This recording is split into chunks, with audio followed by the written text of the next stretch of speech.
Hey everyone, this is Rick. We're about ready to get started in a couple of minutes. Just getting some final things put together and talk to you guys in a few minutes.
Hey guys, how's everybody doing? We are about ready to get started here with ReveCon number 2. This is our second annual digital convention. Last year was a lot of fun. It was a lot of testing and planning to get everything kind of put together.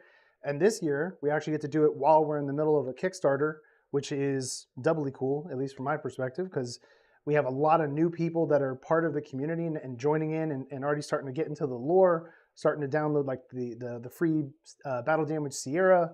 So they're already getting to test out the files. We have the rules now being launched for Revelations Battlefield, our second rule set. There's a lot of stuff that's happening amongst everything else that we just normally have going. So as we're moving forward with all of these slides and everything, I'd like to first go over what our agenda is pretty much for the day. So at like 6:15, we're going to get into discussing Revelations Battlefield specifically. Then we're going to move a session into the Kickstarter, which has, just kind of catching people up what's going on with there, some updates about things that we've unlocked and everything that's been moving forward with that. A session afterwards for Revelation Skirmish, because that's also just as important as Battlefield. We're going to have a 30-minute break in there for myself and Jerry, who's helping me here on site, to have a bite to eat and kind of get ready for the next part. Then we're going to get into new models that are coming soon. Q&A session after that, a break briefly as we move around some of the gear as we get ready for a live streamed gameplay of Revelations Battlefield, which will be really cool because it's going to be with the Core Republic and the Faust Union. So as like kind of like a housekeeping thing, just for kind of the flow of how everything's going to be going today, we have tested all that we can. We have made some modifications from what we did last year with like the audio. Some of the cameras are different.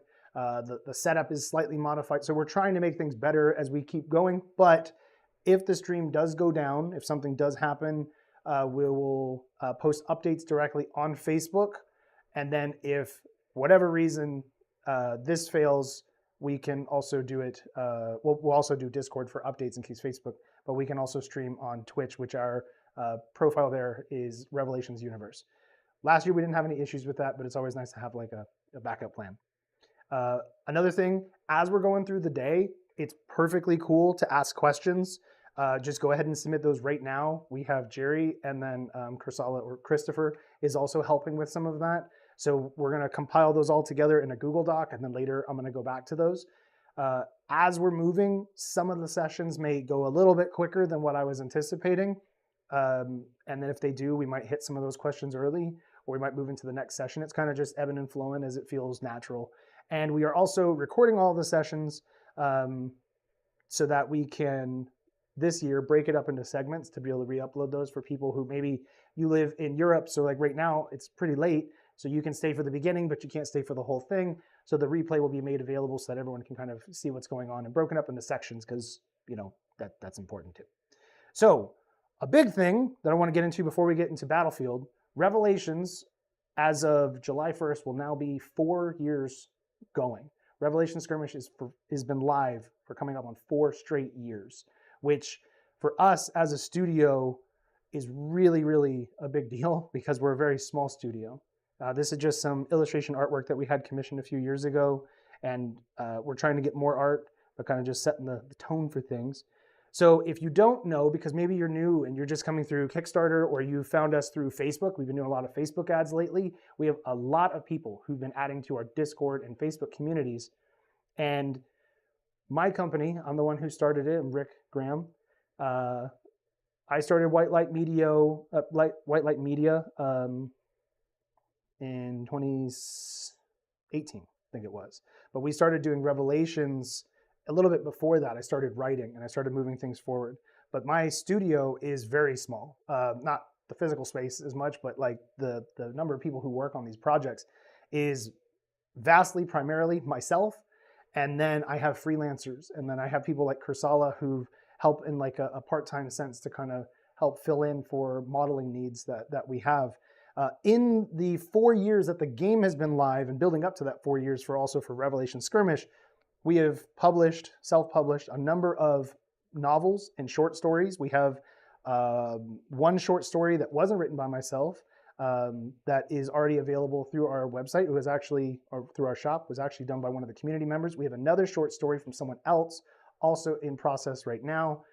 I have some other plans for moving forward with additional novels and short stories in the next fiscal year for our side. We also have a universe primer, lots of artwork, and we're still continuing to add to that artwork pool. We have now 2 game engines, Revelations Skirmish and Revelations Battlefield. And we also have the automated system for Skirmish, which allows you to play with, team up with friends or play solo against a kind of AI opposing player. We also have currently, this isn't stuff that's just in development, we currently have over 120 playable units in Revelation Skirmish. And that's not counting, it's with the Core Republic and Mercenaries as like counting it twice. That is individual different types of units across the entire catalog. And we currently have over 30 more that are in various stages of development. And that is not counting any of the battle damage variants, because we would count those as an additional model because it's an additional model, but it's not a different playable unit. You're just doing it. It's a cosmetic difference. This is the map. If you have not seen this yet for Revelations, we have over 190 different planets, which are marked by the white titles there in the white circles. The gray ones are outpost systems. Those are systems that do not have necessarily a colonized planet. There might be an asteroid base, or there could be a small little thing that's on one planet, but the planet isn't really considered to be lived on. It could just be the military for one of the nations is there. Revelations is comprised of 10 major nations and then a bunch of sub factions and other various groups that are spread about, like pirates. Those don't really have an affiliated location, so they're just spread out amongst the stars, but they're still a playable faction within the Revelations universe. If you have not yet, I imagine most people have, but if you have not yet, I would encourage you to check out our store, which is shoprevelations.com.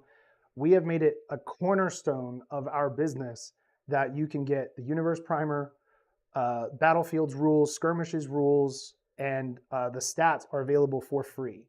Now, the stats right now, I'll get into those in a little bit, but we have all the rules for free. Even for the automated system, you can at least read it.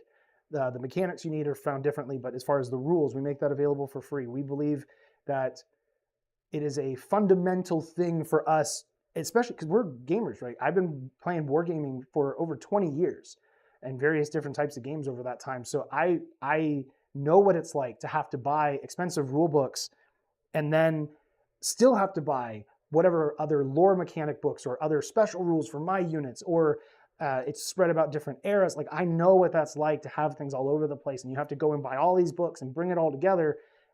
That's even before you even get to roll dice. So we have made it a fundamental level. Rules are for free. Stats are for free. You get to see these things. They're not hidden behind a paywall. The only stuff that we would like later sell would be supplements. If you want to play a campaign or something like that, like those are add-on products. But the core game is available for everyone to be able to check out and test out before they even decide if they're ready to commit. The primer on our website goes over a variety of different things throughout the Revelations lore. It's about 29, 30 pages. And it has information on all the 10 major factions, several of the sub-faction groups, as well as some other additional just universe lore. That's a really cool document if you want to just get like a rough feel for how Revelations works. That's a really good way to get into it. The core rulebook for Revelation Skirmish includes 3 different game modes. So you have Strike Team, which is intended to be a faster paced, less units on the table. Standard, which is the way the game was designed and balanced for. And then Heavy Metal, which allows you to take way more points than normal, so that way you're kind of able to take basically an entire company of just war mechs. These are the different covers as you're going through, just so that you have a rough idea of what you're looking for when you're on the store. But we've tried to make things as organized as possible. If you have any questions at any point, even just asking the community, hey, I can't find where the primer is, or hey, I can't find where this is, ask. It has also been a big deal to me that the community level is very welcoming, and that, if you're trying to ask a sincere question, then it's not a stupid question. It's easy for any of us to get lost or not know where something is, especially because it's a lot like drinking from a fire hose when you first get involved with a new game or a new universe, because there's so much information to take in, and you're still trying to get your bearings of like, okay, what information is important to me? What information do I need to know to get started? What information do I not, and just getting kind of going in like, well, which faction do I go with? No, we're happy to answer that, because that's community involvement is a huge part of even how we're even remotely able to continue to do this. Also on the store, as I was mentioning, we have the primer and everything, but there's also the rules for the automated system, and that will go into more of how that functions, and I believe we'll get into that in a little bit. Just to kind of cover some of the accomplishments that we've made since last ReveCon, we have updated the rulebook for the core rulebook for Skirmish, is now version 1.4.3. We've done the Community Castaways campaign, where we offered it up as a subscription where people could play, and then we would release new missions every month, and based on how the community did, it would also influence the next month, and that was a lot of fun to do, and I'd like to do that again if there's enough interest in it in the community. I'd be open to doing that again. We revised all of our starter kits, including also made available STL starter kits. We developed Revelations Battlefield, which we're right in the midst right now with our Kickstarter. We did the new Kickstarter campaign. We've launched the Pirates faction, has been added to Skirmish, and Khaldra will be as soon as possible. We are in the midst of working on that. The Ragnar mech is in process, but we'll get into that in a bit. We've added some more art, quite a few new models. I didn't actually think to go back and count how many new ones that we added, because there was quite a few. We've also gone through, and the entire catalog that we make available for the STLs that you can print for personal use, but you can print as many as you want. We've made that entire catalog is now pre-supported. And if I ever, because I'm also the one who's handling the production side of things, and if I run into something where I'm like, that unit failed when I was printing it, maybe the legs got messed up or something, and I go and I tweak the supports, I end up re-releasing that to the community for free because I want you guys to have the best possible version of the files that I'm using to produce the physical models that, so you can do that at home. I know some people don't really care for pre-supports, but there's been a lot of people who wanted them, so I wanted to make sure that that was available. And then lastly, we've continued to expand the community to our best efforts. Like I said, we're doing Facebook ads and some other big efforts and endeavors. Doing ReveCon is another one of those things that we like to do. So and this doesn't even cover everything that was accomplished this year. This is just the big stuff I could think of. And it's been a very active, very active time. Where we would like to get, for those who are still very new, I would love to get to more playable factions that are on the map but aren't yet represented on the table, like Lotus Imperium, the Five Skulls, which would be part of Orca, more unique mercenary units where they're heroes, more, and obviously with exploring and expanding on the Pirates faction, more sub-factions and everything. For those who don't know, I have started a little bit of getting involved in designing a space combat game. There's been a number of new people who've joined the community and have been asking about, well, like, do you have a space game? Are you going to make a space game? I would love to. And it comes down simply to just funding, that we need money set aside specifically for that, several $1,000s really, to just set aside for that, because we have to get new concept art, new models created. That alone is several $1,000s just for those components, because I can't do most of that myself in-house. I can't draw for basically anything. And then outside of that, I would love to get to a war system for Revelations that will be somewhat of a campaign system where it allows players who have different game systems to play like a cohesive story as it's moving from, all right, space combat, now we're going to the ground assault, now we're dealing with that. And it'll have multiple things and levels that you can choose which one you want to be involved with. I'd love to do graphic novels, animations, video games, and the biggest thing that would help me on my side to be able to do even more things would be to help expand our team. How you can help, because I think it's always important to be able to not just say, hey, this is what we want to do, this is what we want to, all that. It's also to help, encourage you guys of how you can be a part of this. The biggest thing is three things. Sharing the images and the demo videos and everything of either Skirmish or Battlefield, whichever one that you're super fired up about. Share that with your gaming buddies. Share that with whatever communities you're in where it's relevant and you're not breaking any rules, because we need word of mouth spread. That is huge, huge, huge lifeblood for us. The other is interacting with our social media posts. I know it seems silly because you're like, of course I like it, or of course I'm in favor of whatever your project you're working on.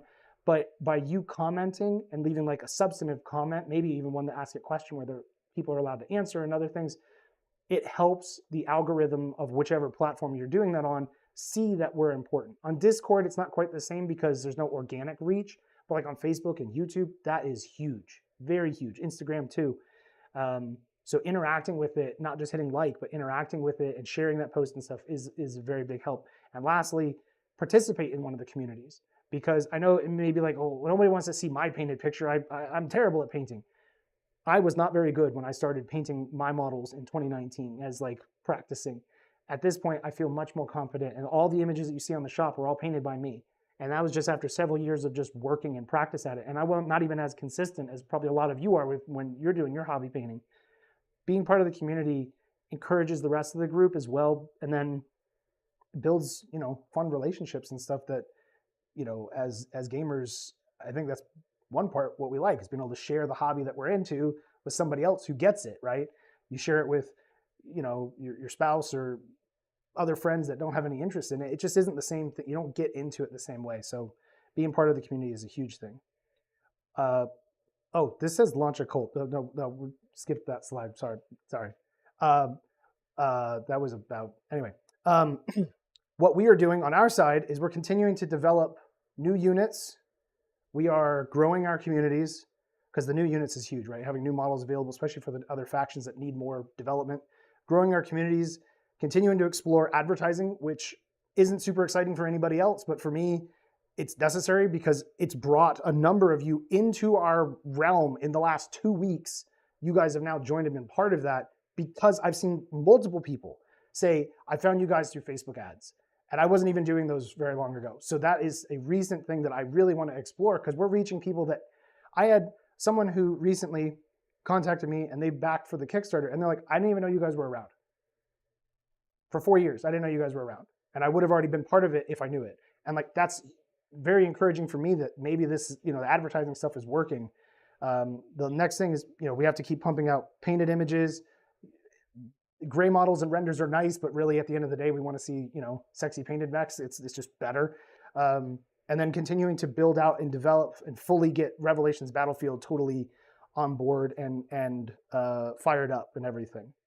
So speaking of Battlefield, that was a nice segue into this section.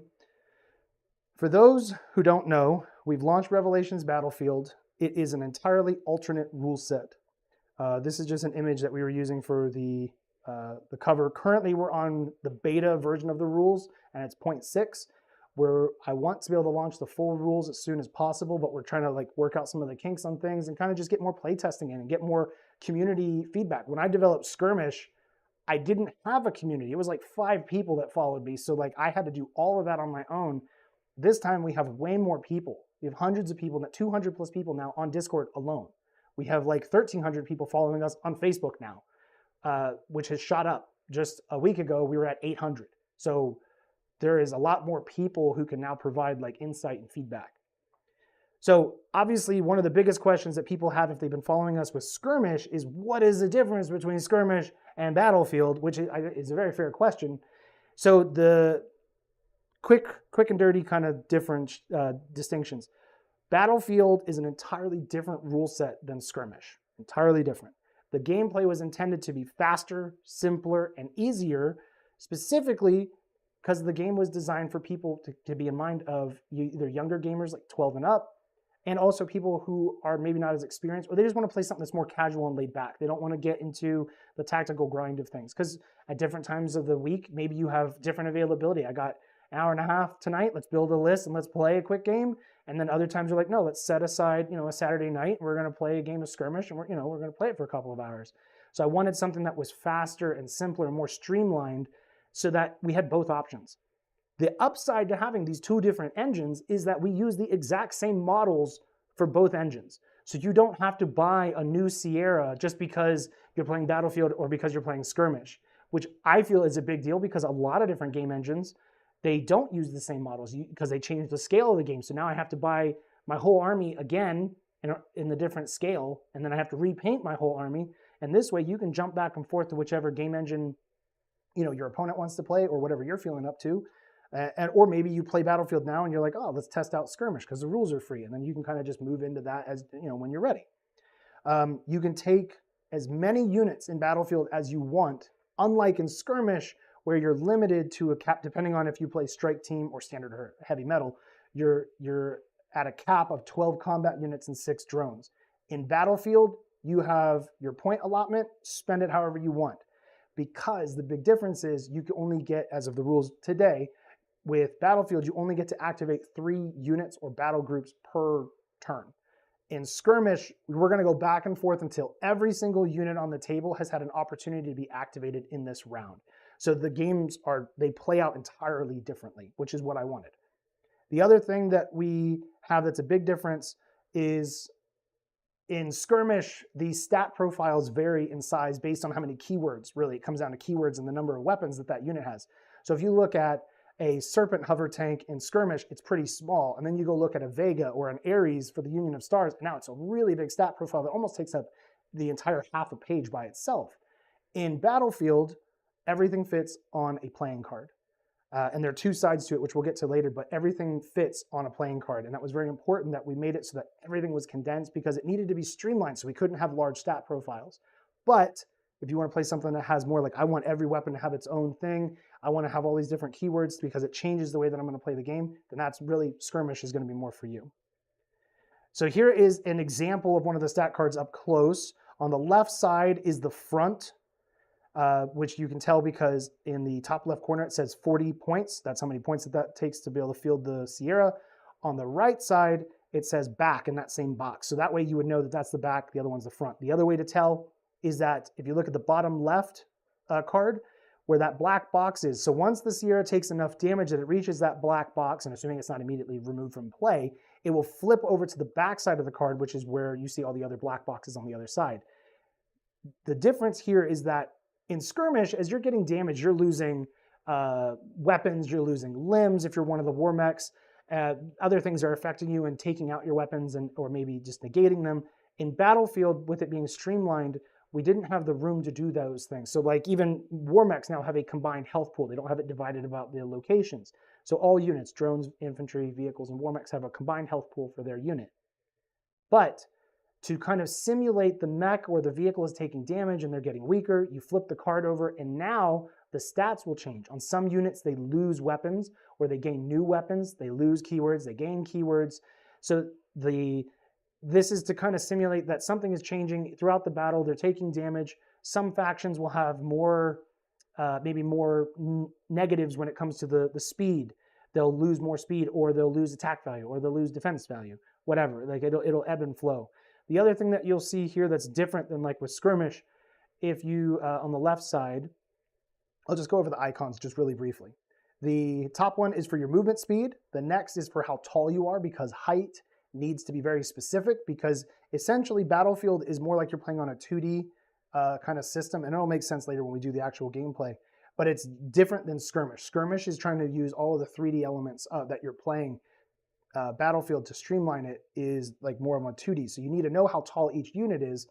So the different war mechs might have a different height, but generally like vehicles and infantry are going to be 1. War mechs will be 2, unless there were some of the taller ones, those will be 3. The next icon down, the little kind of like banner symbol, is how many action points you have to spend. So just like with the focus points in skirmish, you have action points here. That tells you how many points you have to spend to do various actions. So like a ranged attack is 1, doing a move is 1. If I wanted to rush, which is in place of doing running or running, that would be 2 action points and everything. So the different things which are covered in the rules, the different types of actions that you perform cost a certain number of action points. The next value down with the little crosshairs is your attack value. So the difference here with skirmish and Battlefield, when I am trying to attack something, I am using my base attack value and then whatever other modifiers I have to my attack. Then I roll 2d10, and whatever I get with the 2d10, I add to my attack value.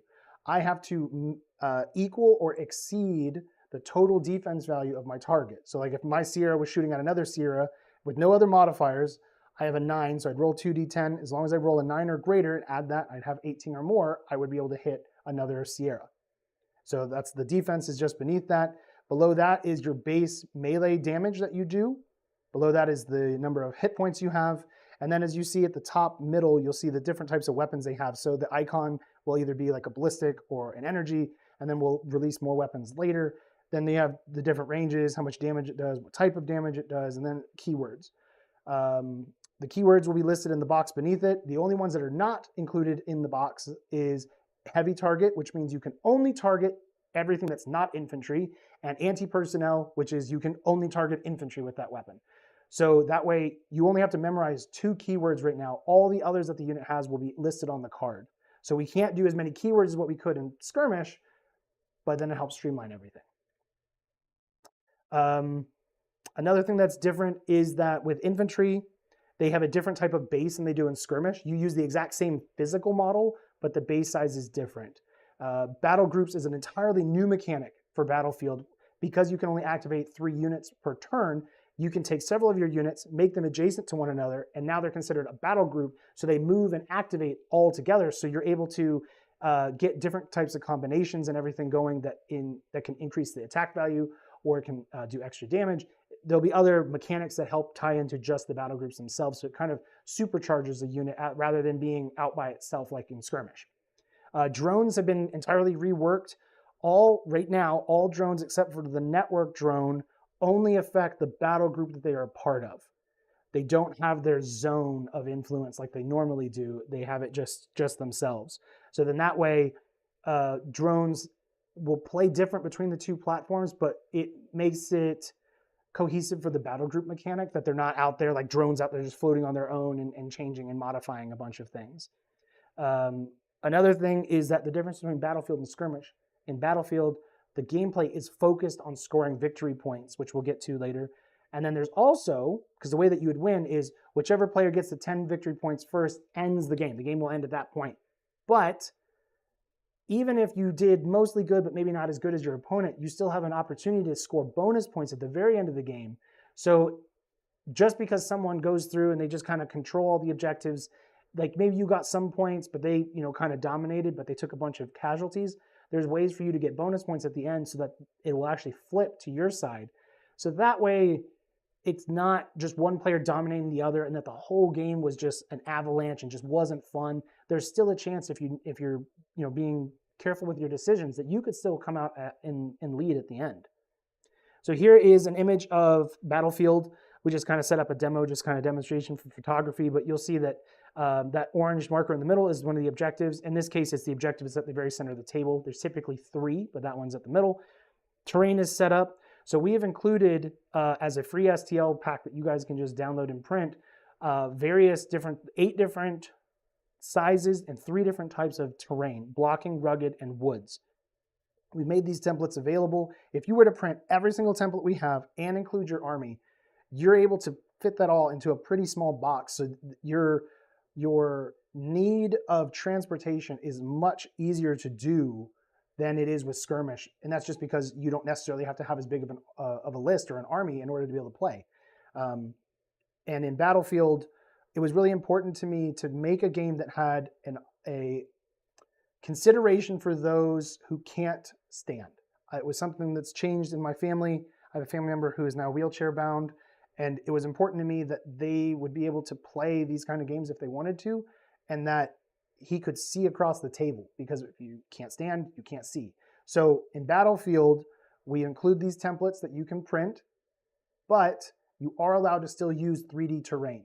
So we provided both. And another upside that I feel is that going forward, if we were to release a scenario pack or we're doing tournaments or something, we can send out an image of what the map looks like, because it's normally still played on a 3x3 space, but you'll be able to see exactly where those templates need to be. And then everybody's game is the same setup. We don't have any, well, over here it was different, so that's why that player lost. It'll be the same for everyone. And I think in terms of tournament focus down the road, or at least the possibility of tournaments, I think is a really positive thing, because it's already got that consideration built in. But you can play with 3D terrain, and that'll be important for us later as well. This is a fun image, just a bunch of conscripts standing off against a war mech. And something for, if you're new, Revelation Skirmish and Battlefield were both designed to be combined arms games. We designed from the ground up. When I built the initial Skirmish rules engine, I used the Marines from the Core Republic, the Mars main battle tank, and the Sierra. Those were their vanilla units that they had, and everything in the game was based off of those 3. Those 3 built everything else. And just like in Battlefield, infantry needed to still be dangerous, and vehicles, so that, especially battle groups. Battle groups can absolutely hurt war mechs and change the game. So it is something that they, as a war mech player or something, you have to still be paying attention to infantry, because they still also have the opportunity to capture you. So that can also greatly change the tide of the game. We are going to continue to design new infantry models. That has been something that's been a bit of a hurdle for us, is finding a modeler who can do that consistently. And so we want to continue to add lots more variety in the number of models of infantry, but just know we are designing the games on purpose, being considerate of combined arms. Some goals that I wanted to get to for this year, or for as we're rolling out Battlefield, is I want to bring the entire Skirmish catalog over to Battlefield. That will take a couple of months, because I'm building a process for like, how do you decide what the stats are? So I take the Skirmish stats, and what I'm trying to do is trying to figure out the best way to represent how they were in Skirmish and bring that to Battlefield, but still being considerate of the fact that Battlefield is meant to be a streamlined game, and it's meant to allow for more casual players in that environment. So you're trying to balance things a little bit differently, and you're trying to combine weapons, because like in Skirmish, you could have a mech that has like 8 different weapons. In Battlefield, I only get 2 at most. So I have to be really considerate of, okay, we're going to take the missiles and the ballistic cannon, we're going to kind of put these together and arrive at some sort of combined value of averages and everything, and then that'll be like the ballistic weapon. Then we combine the lasers or something else. So there's a lot that goes into, it's not like a one-for-one translation. You have to combine it and kind of work those elements together.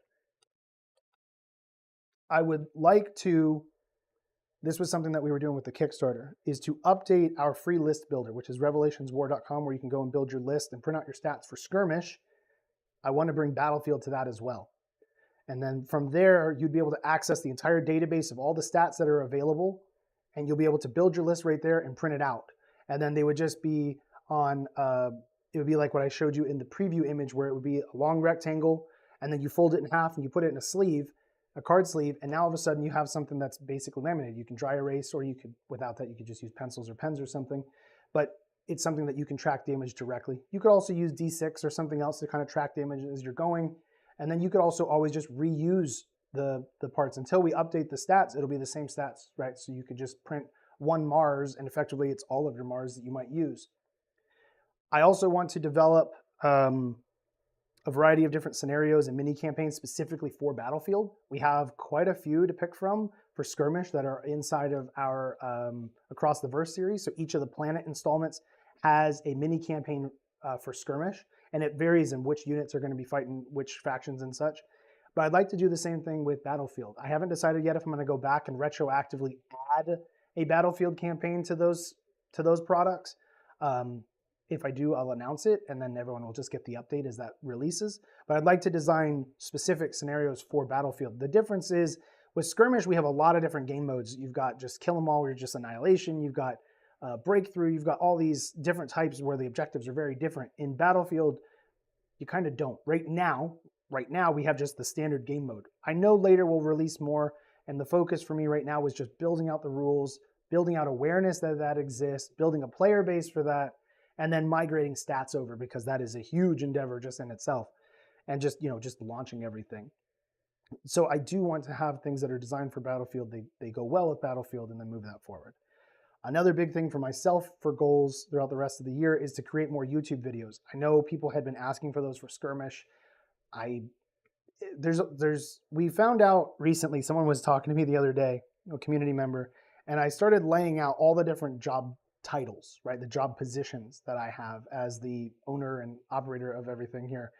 And I knew I was doing a lot, but I didn't realize that I effectively running at least 24 or 26 different jobs. When you list the rules creator, graphic images, editing the written content, doing the social media marketing, doing the project management for a model, helping oversee the concept art. When you go through all of that, the videos being created, and all these other assets and everything else that we get to use and help the community, that's a lot of different jobs that are all just in my hands. And creating the YouTube videos are super important, and it's been difficult to get to them only because there's just so much other stuff to do. But I know it's a priority, and we're trying to do that now with Battlefield, is trying to start out with, here's some fundamental videos to kind of get you into the game. We already have a gameplay video. I did something where it was just me here, so I just recorded a rough kind of overview of the rules, knowing that's going to have to be updated when we finally release the full version of the rules. But I'm trying to be more considerate and on top of doing the YouTube videos. The other thing that I'd like to get to as a goal is we are striving to add official 3D terrain options that we have created, that we own, that we support, that we update, and try to build a variety of different types of biomes and different types of environment types. So that way people, with Battlefield and Skirmish being in 12mm, I know some people are like, well, I don't have any terrain for that. Other people are like, no, I'll go find some stuff off Thingiverse or whatever, and I'll rescale it, and we'll be fine. But I would like to offer something that is designed for our games, that we offer and we support, and that immediately it's in the right scale, it was designed for these games. And an added bonus with Battlefield would be that we could take one of our templates, like the blocking template or something, and we could build terrain that fits in this exact same size. So that way you could either use this level 3 blocking terrain, or you could use a level 3 building that we make. And then that way you get to add a little bit more of a narrative or cinematic kind of feel to your table, rather than it being flat 2D templates. But we keep supporting the templates, because for those who travel or don't have a lot of space for transporting things, you have an option to be able to do that. We're a little bit early on things. I got through that part a little bit easier than I was expecting. So I'm going to go ahead and check the Google Doc to see if there's any earlier questions that we can kind of cover. Final Consensus was asking, do you have some tips for first-time painters for detailing the models? That's actually a very good question. I would, in my normal process, I have now started to use an airbrush. You don't have to use an airbrush. You can just paint with just paint on primer. I use an airbrush because I feel that once you get the consistency right, it's able to kind of give you a nice, even coverage. But I know plenty of people who make YouTube videos and that their channel is, I don't use an airbrush, right? So there's lots of videos on how to get the best out of your paints using the airbrush. One of the bigger tips for first-time painters is almost in every single circumstance, you never want to use the paint directly from the bottle or the pot and put that right onto the model. You want to thin that down. And you could just use just water. Water can just thin that down. And you'll get used to the consistency that you're looking for. And there are lots of videos. And I've thought about making some very fundamental painting videos because I don't consider myself some painting guru that that I'd be like, yeah, everyone needs to do what I do because I'm so great. I think my stuff is good enough for the table. And I try to make my color choices and the detail that I add to the models, I try to find stuff that I feel is going to photograph really well because I need to be concerned about taking an image of this, and that's going to be the thing that promotes this product. So I have a different mindset than, okay, I just want to have my stuff painted to a solid table ready kind of look, and then I can get on the table and just play. So I would say that the biggest thing is thinning your paints. I would recommend myself, I know others are different, I would recommend going with different hobby paint products rather than using something that you might find at like Michael's or Joann's or other arts and craft stores. My personal favorite currently has been migrating over to Vallejo. I think Vallejo has very good paints that have really good coverage. They have very good pigmentation. There are other brands that are out there, lots of other brands. I used Army Painter because they were a little bit cheaper. I went with them with a lot of stuff as I was getting into it. All that I have found over time is that the pigmentation isn't as strong as what I'm looking for. Some of their stuff is great. Other stuff I prefer different. And I'm not a fanboy of any paint line. I jump in back and forth to whatever does the job. My concern is getting paint coverage and vibrancy of color. Like I'm not concerned about, oh, this other brand made it. I don't care, right? Some people will never use Army Painter. I will absolutely use it for certain colors because why not, right? So I would purchase those types of brands. I would thin them down. And then I would experiment with different washes. That would be a decent thing is, you can get, I know some people use contrast paints, which effectively, if you've never painted before, contrast paints effectively have a paint color that you pick, so like say blue, and then the way that it's been designed is that when it dries, it adds shading to your model in different areas, like it pools into the crevices and stuff to add the effect of a wash in a way. I do not have enough experience with contrast paints to suggest them strongly, but I have seen what people have done really quickly, and it's really difficult to argue with contrast paints that they're terrible or something. I just don't have the experience yet because I have my own method that I've kind of picked up over the years, and I kind of stick pretty much to that. But with washes, their purpose is to add shade to the crevices and the detail panel lines and everything else. I would also, just like I would thin the paints, I would thin the washes. Because if you take Nuln Oil, for example, and you put that straight onto a model, that will make the entire model dark, and it'll still get into the crevices, but it'll make the entire model look darker or maybe even dirtier. And if that's what you're going for, great, you could do that really quick. But if you're not, if you're looking for a different, maybe cleaner approach, because you want your mech to look like it was recently manufactured, you would want to thin that down. That's the easy stuff to shoot for. Big Man on Kansas was asking, sorry, I'm late to the party. Battlefield is essentially simplified large-scale skirmish. No, it is simplified alternate scale skirmish because you could end up using less models overall or more models than with skirmish. It just depends on how you spend your points. Yeah, I wouldn't compare it to like Armada and X-Wing because Armada is much larger scale, while X-Wing, because these are the exact same models. So you're not going to be changing out your Spade or your Juggernaut between different rules engines. It'll be the exact same model. Um, let's see. There's another question. Um, with the Castaways models, there was a little bit with the Castaways campaign from WoW 77. Um, there are a number of custom models that were added recently to the shop. Len, Ember, Dozer, and Zealot. Those are 4 unique units that are currently only able to be used when you play Castaways with Skirmish. They haven't yet been brought over to Battlefield. Um, those models are really cool because they have unique equipment and they have a variety of different keywords. All the Castaways, if you ever get a moment, go on revelationswar.com, go to Mercenaries. When you do the list builder, go to Mercenaries, then Castaways. And when you look through those different units and you compare, Zealots Anya to a regular Krasny Malat Anya, you'll see like the huge differences in keywords and stuff, not just cosmetically to the models, but we added in a ton of different fun stuff that was very unique to them. And it made the Castaways campaign, I think, even an added fun because we were bringing in new cast members basically to the roster as we kept moving along and adding new units. So those were really cool.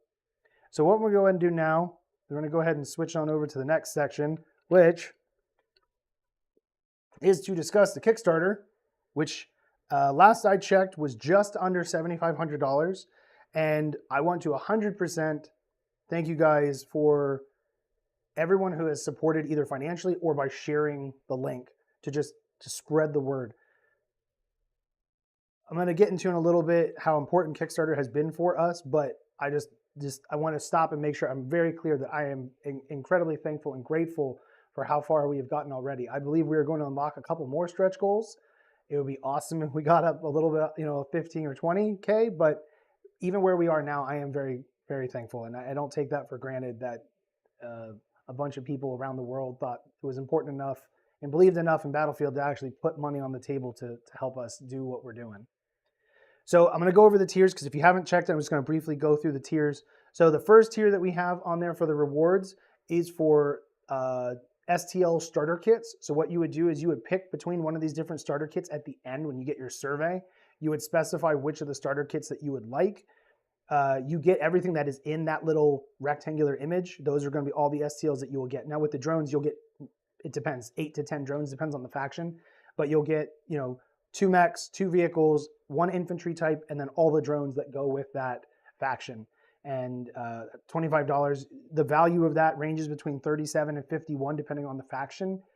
So different factions have some alternate poses that I just put all together because I don't want to make people, oh, you bought the Orca starter, so here's the T-Ross, but if you want the alternate movement pose of the T-Ross, you got to go buy the main STL, and then that's $10. So I just bundled those all together, and the value ranges because of that.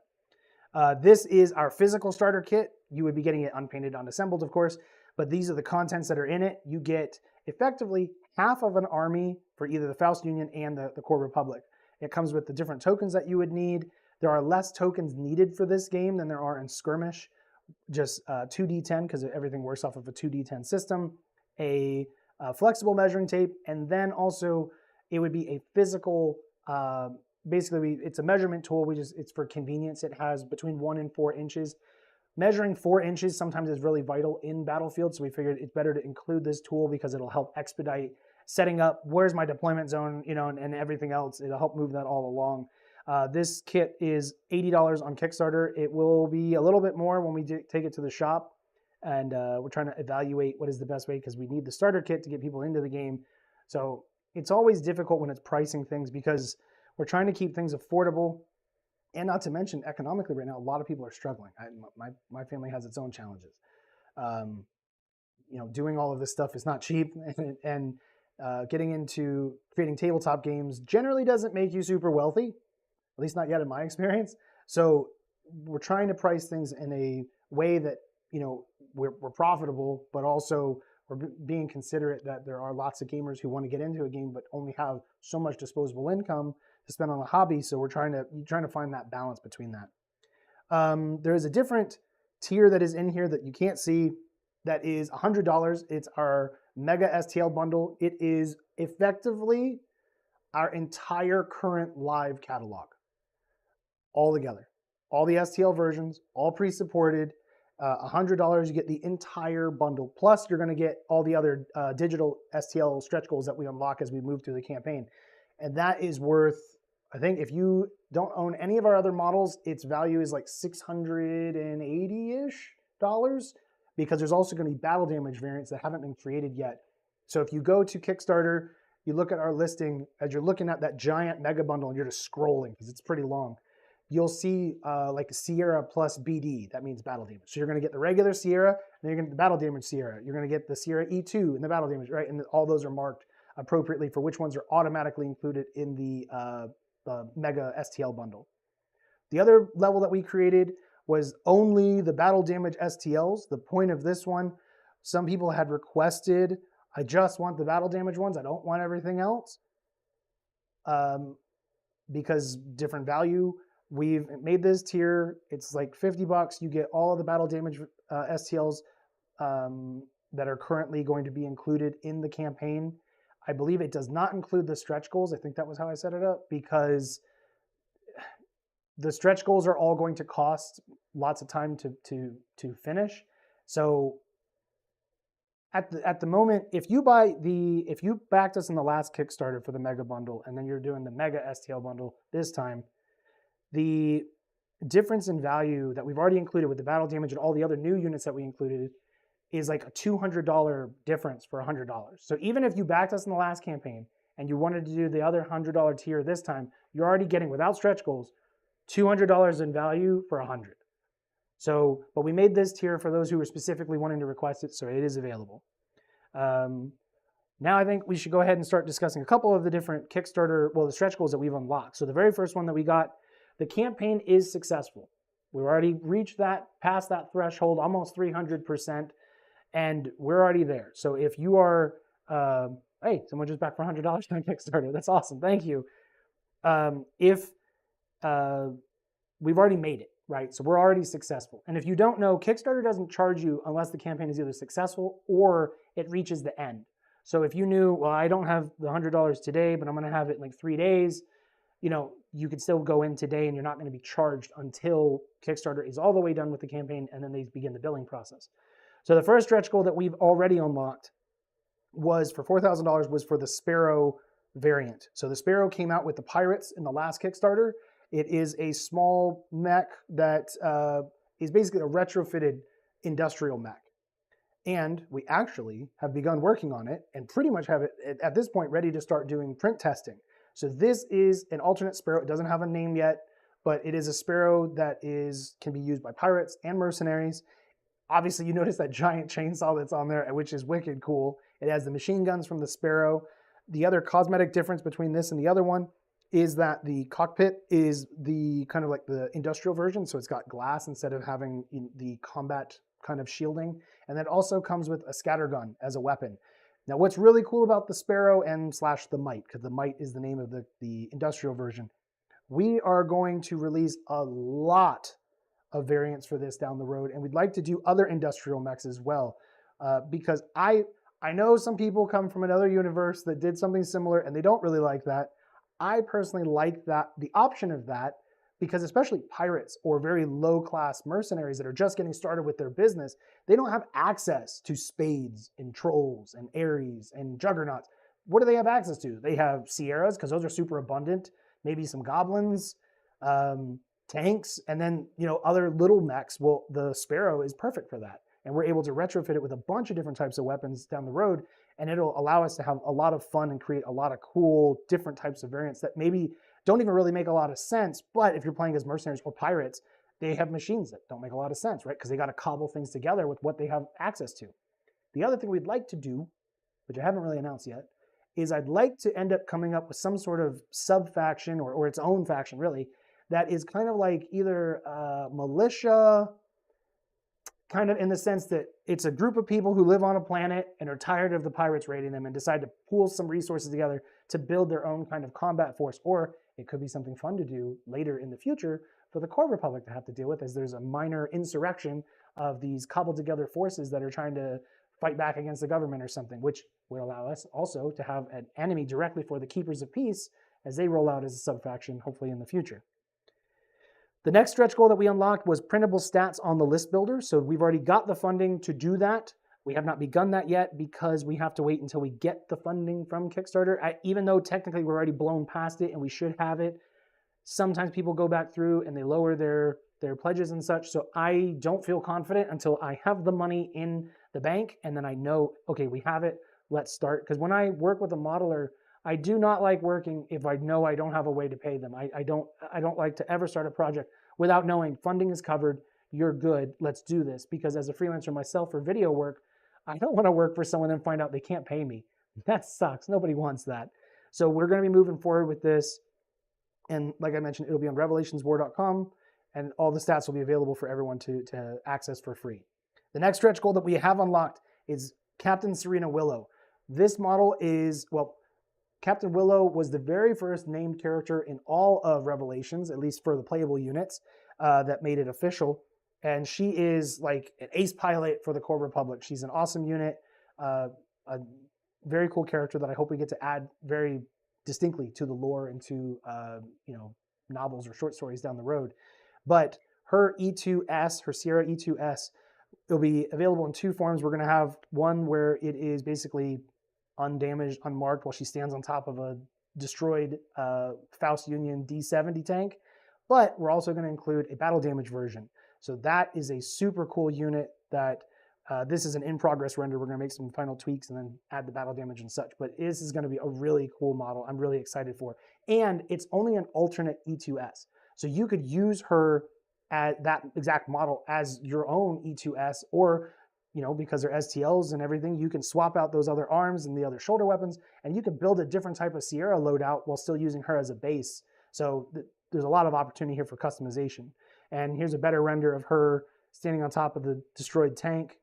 I really like this pose, and I'm looking forward to getting to actually have one in person and paint it up, because it's been waiting to get finished modeling. The tier that we just unlocked yesterday was a whole bunch of arid pre-textured bases. Now, this is the first time that we're doing pre-textured bases.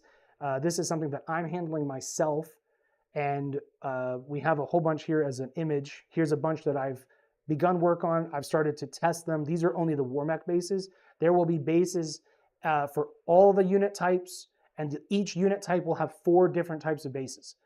So meaning like you won't have the arid texture in the exact same configuration. You'll have 4 different ones to choose from. So it'll add a little bit of variety, because I personally find it kind of boring if I buy a base from something and like there's not at least multiple options, because then if I have all of my army on that same base, on that same size, then I can tell that they're all duplicates. But by having variety, it'll help spice that up. These bases are actually really cool, and that'll be for more battle damage. But the base is actually included. One of the bases is actually included right now. If you go on our store, we have the battle damage Sierra. It is the only STL that we have available for free as far as a unit. It includes one of these pre-textured, pre-supported bases. So you'll be able to see how the battle damage transfers from the model, or really from the digital to the, being a physical model, and the pre-textured base, and kind of a glimpse of how that's going to work, whether you paint it with FDM or print it with FDM or with resin. Another goal that we're actually really close, and I haven't checked the total that we're really close to unlocking, is 15 more battle damage STLs. I don't have a specific list of which units will be included. We'll announce that later on, but this will be 15 more than what we already have. I think we have somewhere around 25 with the base mega bundle, so then it'll be about 40 that'll be added. At 9,000 as a stretch goal is a brand new pirate tank. I kid you not, this is the largest model, will be the largest model in both games. Not by height, because the Juggernaut is still tall. This is a very big model, but width-wise, it is huge. It will be the first unit to also use our extra large vehicle base. It is monstrous. I won't lie, I do not know how the stats will work yet, but the purpose of this vehicle, they basically have been decommissioned because they're kind of a big, slow tank.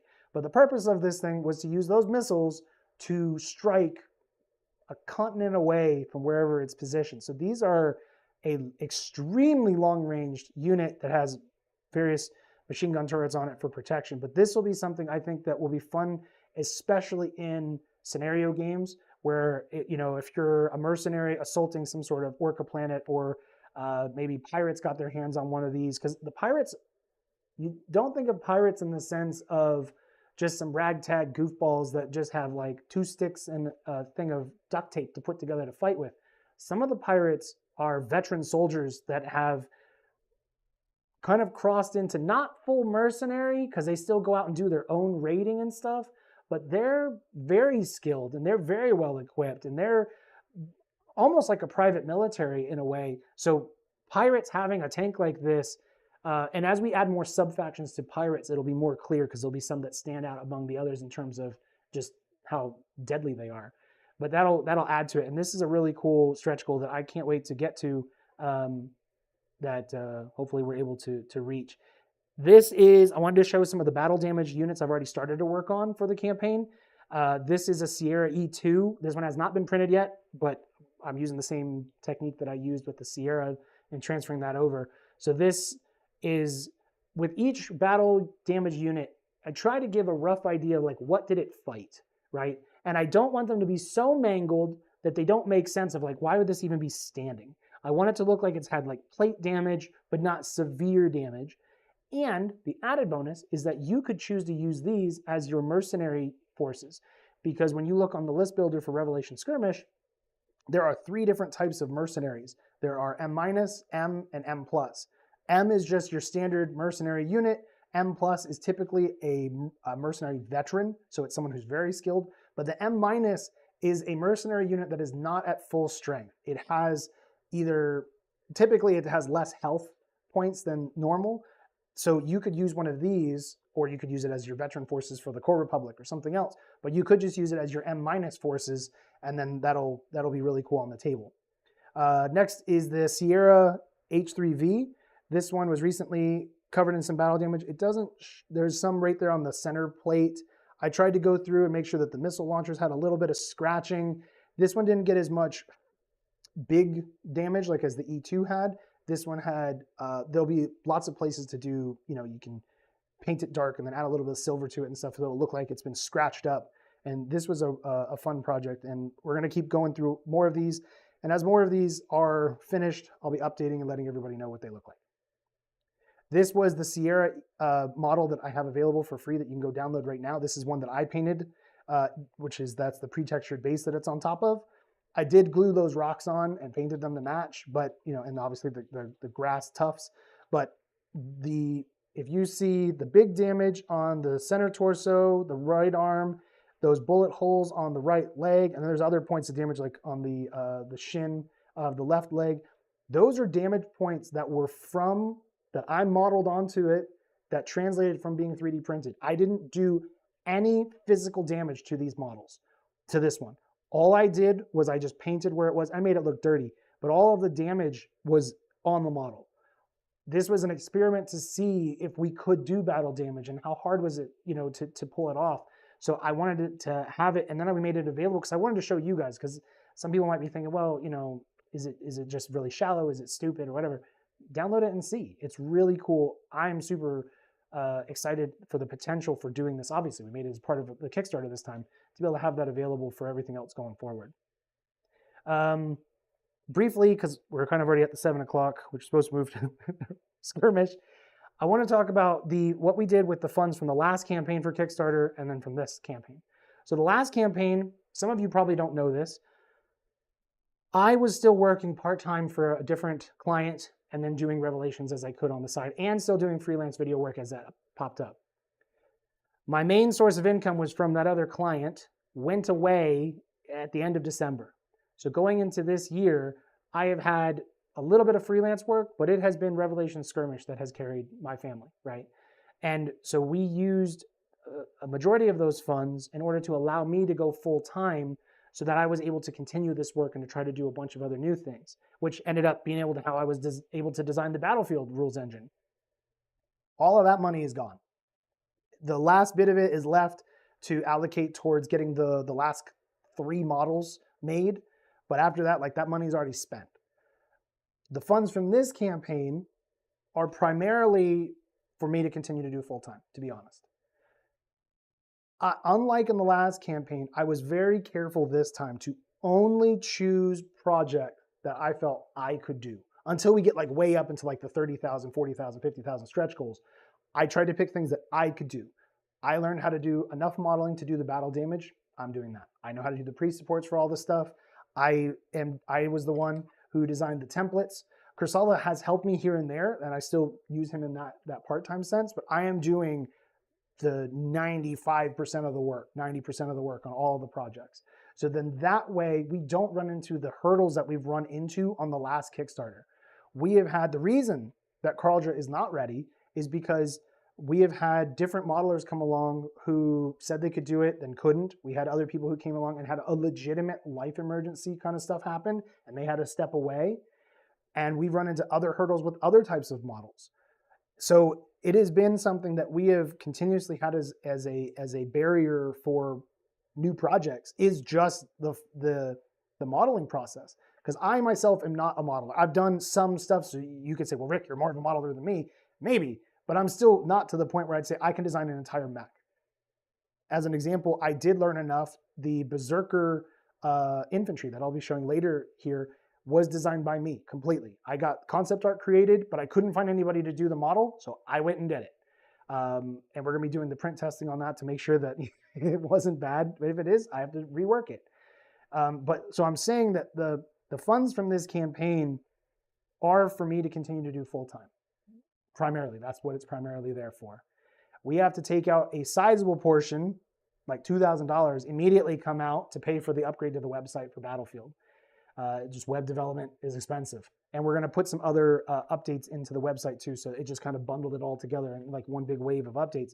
But everything else is to kind of keep the operation going. And I'm doing this full time because I believe in Revelations as being a product that people want to play, whether Skirmish or Battlefield or other games we come up with. I believe the universe is fun. I believe that if you look around at the different brands and stuff, some of the brands are doing things that, you know, as consumers, we don't like. Some of us just don't like the direction the game is going, or we don't like the way it's being handled, or, you know, or we don't like how expensive it's becoming. I want to offer something that is an environment for, you know, that anybody could be a part of if they choose to, and trying to build an environment that, you know, or a community that, you know, is supportive of the game and wants to see new products being made and wants to help, you know, paint and promote and everything. So but to do that, I have to do my part. And if I'm not doing it full time, it'll be really, really hard. One of the things I've done in my community is tried to help teach other people who want to make their own games. And I can tell how hard it is for them because I'm already dealing with it, right? They might have their own hurdles and stuff, but for those who are working full time, they have a really big hurdle to overcome. Like if they have an alternate job, another way of making income. I did that for years. So I am extra grateful for every bit of support that we get. And as we release new products, when the people purchase those, because that is lifeblood effectively for Revelations to continue.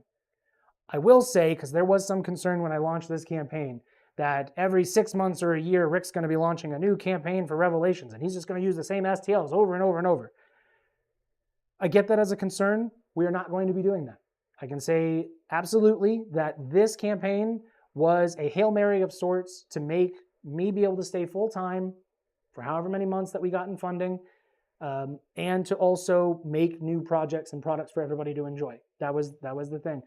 I am not going to be releasing these same files again in 6 months. I'm not going to do it. In fact, I have a family game I've already got designed that has to just get, you know, graphically improved, but like the core mechanics are already in place. I want to do the space game. I have an idea for another type of tabletop game that's kind of a card game. Not full deck builder, because that would be a lot of money, but I have other ideas I want to do. Need lifeblood to keep going. I have other projects I want to do. I'm not going to keep doing it. So if you're on the fence and saying, well, I want to just wait because the next bundle will be even bigger, you could be waiting 2 years or more, and these same files may not go back up, or it might be less of the files.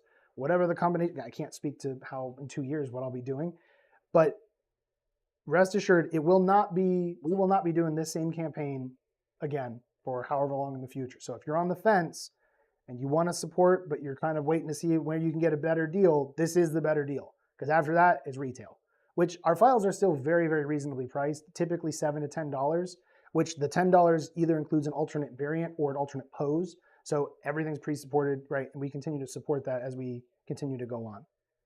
So let's get into Skirmish. Revelation Skirmish. This is an image that I got done, which was a lot of work to paint all this terrain because it was a whole table's worth of terrain. But we are going to be continuing to support Skirmish fully. We're not switching to Battlefield, and Battlefield being, that's our new baby. That's where everything matters. Battlefield matters for a different type of people in the community than Skirmish. Or some will cross over, but I imagine most will end up settling in one or the other, typically. The rules are free, the stats are free. You may every now and then do a pickup game because maybe there's a family member in town or something else to play the alternate version, but you're gonna find one that is your favorite and that's the one you wanna play. So we're gonna support both because really at the end of the day, the only thing we have to release is stats for both because the models will be used, across both. Here's an image that we did for a bunch of the Faust Union when we launched them, just as something just to, trying to improve photography skills, trying to improve terrain painting and miniature painting and composition of an image and everything. Some cool stuff here of a bunch of Banzers and D70s rolling across the hills. Now let's get into, if you're new, we'll get into the automated system. So as I mentioned, in case you weren't here at the beginning, the automated system was designed for you to be able to play by yourself or team up with friends to fight an AI enemy. So the way that it works, there's going to be 3 different decks. Right now, there's 3 different decks for infantry, vehicles, and war mechs. You will draw the card. It'll tell you, and you'll figure out which unit you're supposed to activate through the rules. And then the card tells you what the different actions are. So for example, here's a war mech card. It has 4 different types of actions on it. You have to target lock the most damage eligible enemy vehicle or war mech, and then it goes down the list of what you're supposed to do. In the rules, there's a small list of what happens if you run into an action that it can't perform. You do X first, and if it's already done X, you do Y, and if it's already done Y, you do Z. So it helps really well to streamline the experience of fighting against an opposing force. But I gotta say that the team up aspect, when I thought up the automated system, it was something that I wanted to do, and it happened to work really well when we created it because of COVID, right? That was going on at the same time. But when we were testing this, I could see how the players, the whole group that was playing, would get to, like, the hype and the energy was so different when they were playing the automated system versus when they were fighting another person, because now there's no hurt feelings. And not that there always is in every group. I'm a pretty competitive person. Yeah, I might be disappointed that I lost, but I'm not, at the end of the day, I'm not going to cry about it. But like, I want to win, right? When I'm playing in other games, I'm playing in other tournaments and stuff. But there is an element that there are people who love to play these types of games, but they don't really like the cutthroat behavior, or they're not as familiar with it. So they don't want to play a game for a couple of months getting stomped on until they get their feet underneath them so that they're pretty good as a player. The automated system is phenomenal at completely changing the dynamic. It allows for an entire cooperative experience, and it is super cool. It is really cool and fun to have the entire group cheering together as one of the players does something super cool, or they destroy that one unit that was just persistently surviving wave after wave of attacks, and they finally brought it down as a team, as a group, rather than, oh, you're not as experienced, I'm just going to roll over, just steamroll you because you just don't know, or this is a new force you've never played before, so you don't know all their different keywords and their abilities. This is a really fun product that helps change the experience overall. Here's another image of a bunch of Orca Queen's Fury forces about ready to defend the planet from invading Core Republic, because that's kind of sometimes what they do. They be mean like that. And this was an image I did with the Core Republic invading the planet that Orca's about to defend, or specifically Haven. And image of some Schleids, Hannah sitting out in some woods about to indirectly just erase somebody. We're trying to incorporate some smaller vehicles here, like the SPTs or the Spits. These are something I'd like to include in other factions, other versions of the Spit. So it's kind of like a Humvee type vehicle that has a variety of different loadouts. As you can see, there's like 5 different ones here in the image. And we want to create more of those types of vehicles for other factions because they would have other support vehicles. They wouldn't all be tanks and missile trucks. Like, there would be a variety of different types of units and vehicles. So the funding that we get, we try to spread out and try to help develop some of the other factions in some variety of ways. One of my personal favorites is the Juggernaut. This was a passion project of sorts to make this get to where he could actually hold his giant weapon like that with two hands. That was a huge thing. That was a big deal for me in the development process, and I'm so glad and so happy with how he turned out overall. This is just an painted image of the starter kit for the Core Republic that I painted up for Skirmish. And you'll notice that the infantry bases were different if you happen to catch from Battlefield, where Battlefield are like little rectangles that have the entire unit on top of it. And then in Skirmish, you could have 2, 3, or more models, which would be each base is considered a model in Skirmish. So that would be 2 units of two units of Marines, 1 unit for the Mars, the Sierra, and then 2 different drones there. Quickly, as we're moving through this is an image for the Faust Union starter. And so some additional stuff I want to get to. That was already from last time. We'll just skip that. As I was saying, I want to fully support Skirmish. More supplement type of campaigns, more across the verse installments, get the Castaways campaign, because before it was only for subscribers, get that all bundled together and released so that everybody can enjoy that, everybody can take part in that. And I think that that's going to be, it was a very fun project, and now we'll be able to share that with a lot of other people as a completed product rather than a kind of in the moment kind of flowing kind of difference. Obviously bringing Karldra to the table once those last couple of models are finished. And people have been asking, when are you going to update the Union of Stars? Because there are a couple of models we had to take down, like the Troll and the Hydra. So that you guys know, part of the process that we went through, that I went through, is I was getting into model making and being, someone who's commissioning people for that. I didn't understand any of the lingo. I didn't understand any of the vernacular. I didn't understand how to look for a good model versus a bad model. I didn't know how to look for certain skills versus others. I didn't know I had different expectations for what a modeler should do or shouldn't do, or how fast they should, or whatever. To learn a lot through this process of, hey, I'm looking for somebody, then you interview that person, and then they agree to it, and then you move through, and then you're starting the model and everything. So what ended up happening was we had a number of models created that later I discovered, while I would do the print testing and make sure that everything worked, I didn't know how to look internally for issues. I didn't know how to do certain quality checks because I just didn't know any better, and I didn't have the tools to do it. And apparently some of the modelers didn't know how to do those things as well. So what we decided to do, and this was actually when Kursala got involved, Christopher helped me to discover that there was quite a few models that had issues, which became a moment of panic because you're like, oh my, I have so many models that are being sold, and what do I do? I don't want any word to get out that we have bad stuff or that we send out, less than professional products. So what I decided to do, and this took a lot of 2023, was to go through one at a time and start updating those STLs. We would update them. I wanted them all to be pre-supported anyway, so that was an opportunity to pre-support them. And then what we were doing is we were giving away to the people who already own those files the updated version. So we had quite a bit of money and time had to be sunk into those to get to the point now where every single model we have available has been updated to at least my standard of acceptability to sell it.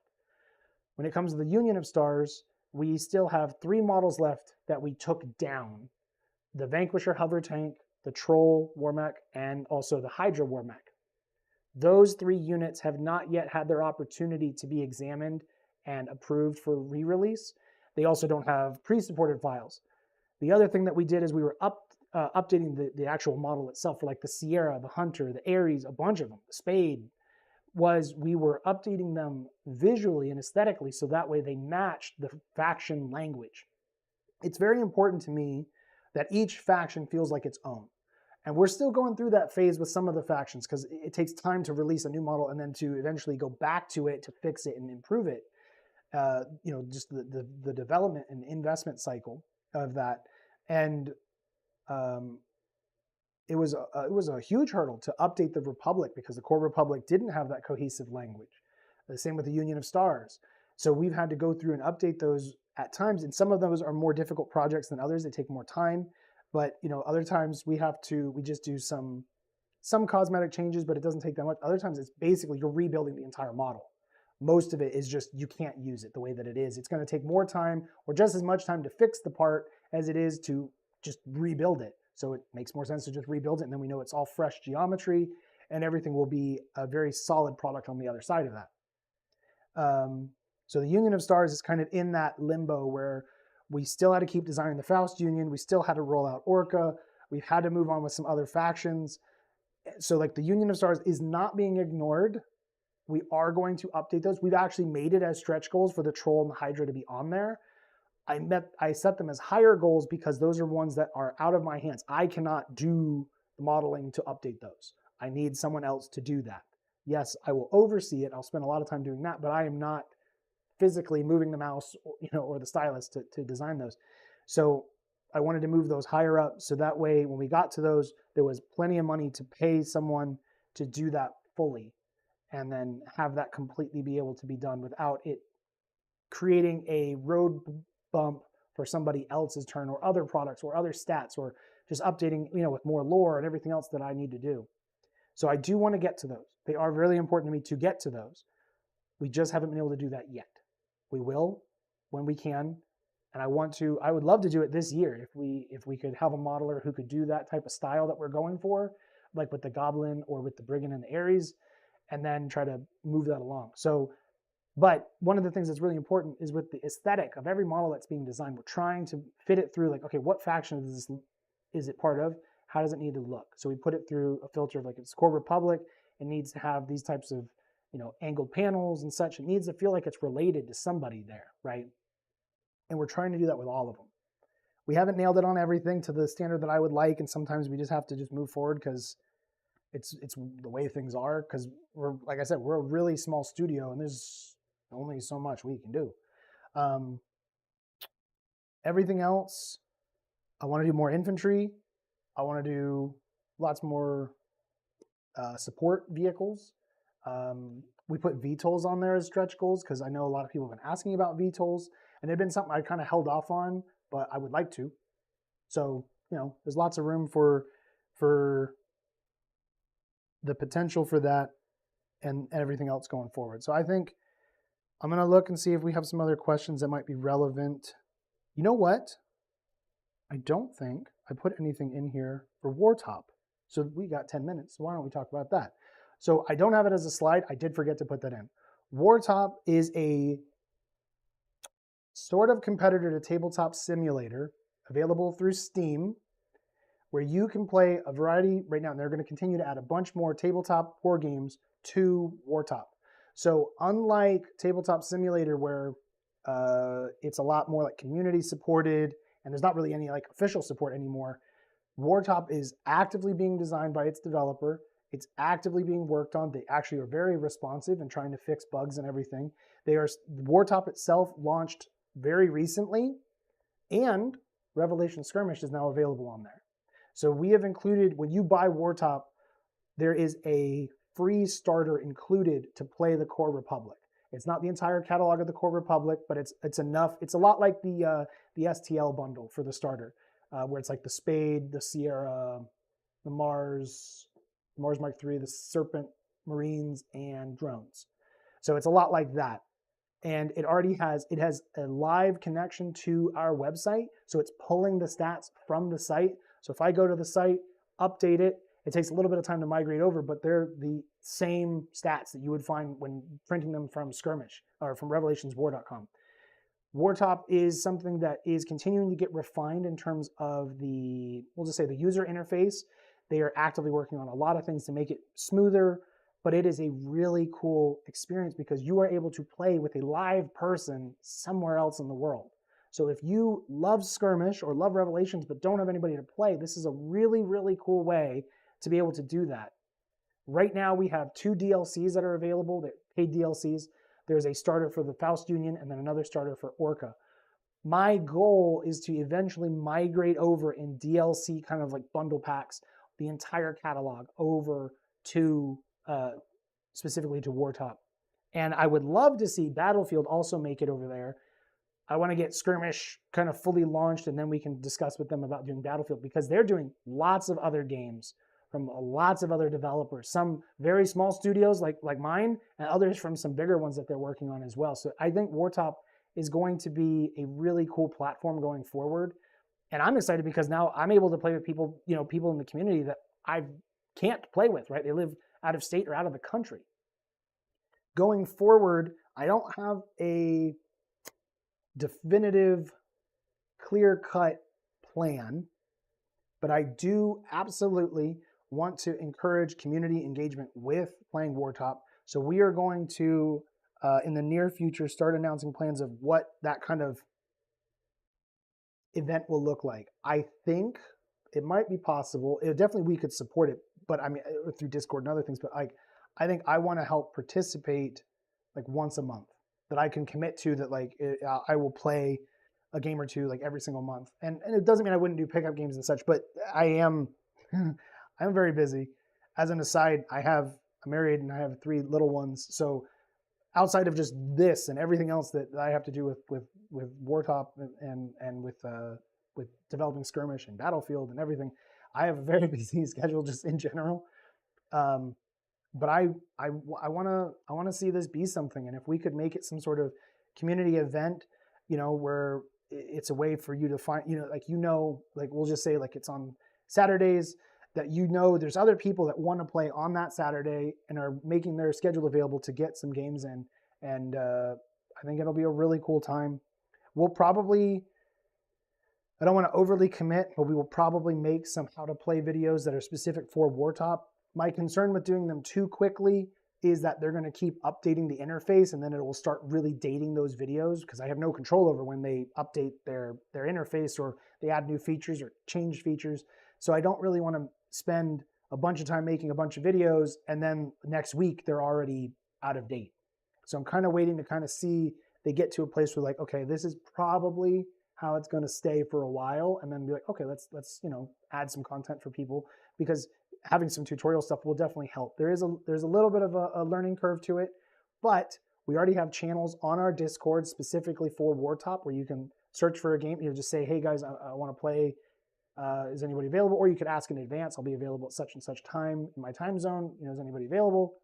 And then also to discuss Wartop specifically, there's another channel for that. They have their own Discord server where you can go and ask questions about just how the game's working. They have another one that's for specific games, or where it's a channel for commentary on the game, because there might be a bug with any of the games that you play, but it's not the Wartop platform, it's that content for that game.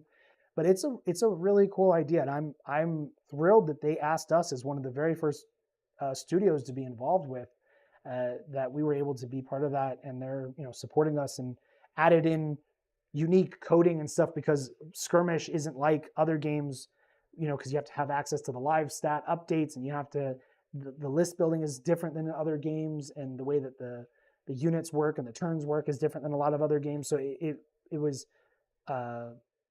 I'm very thankful that they were patient with us and helped design it in a way that it's very much like playing in person.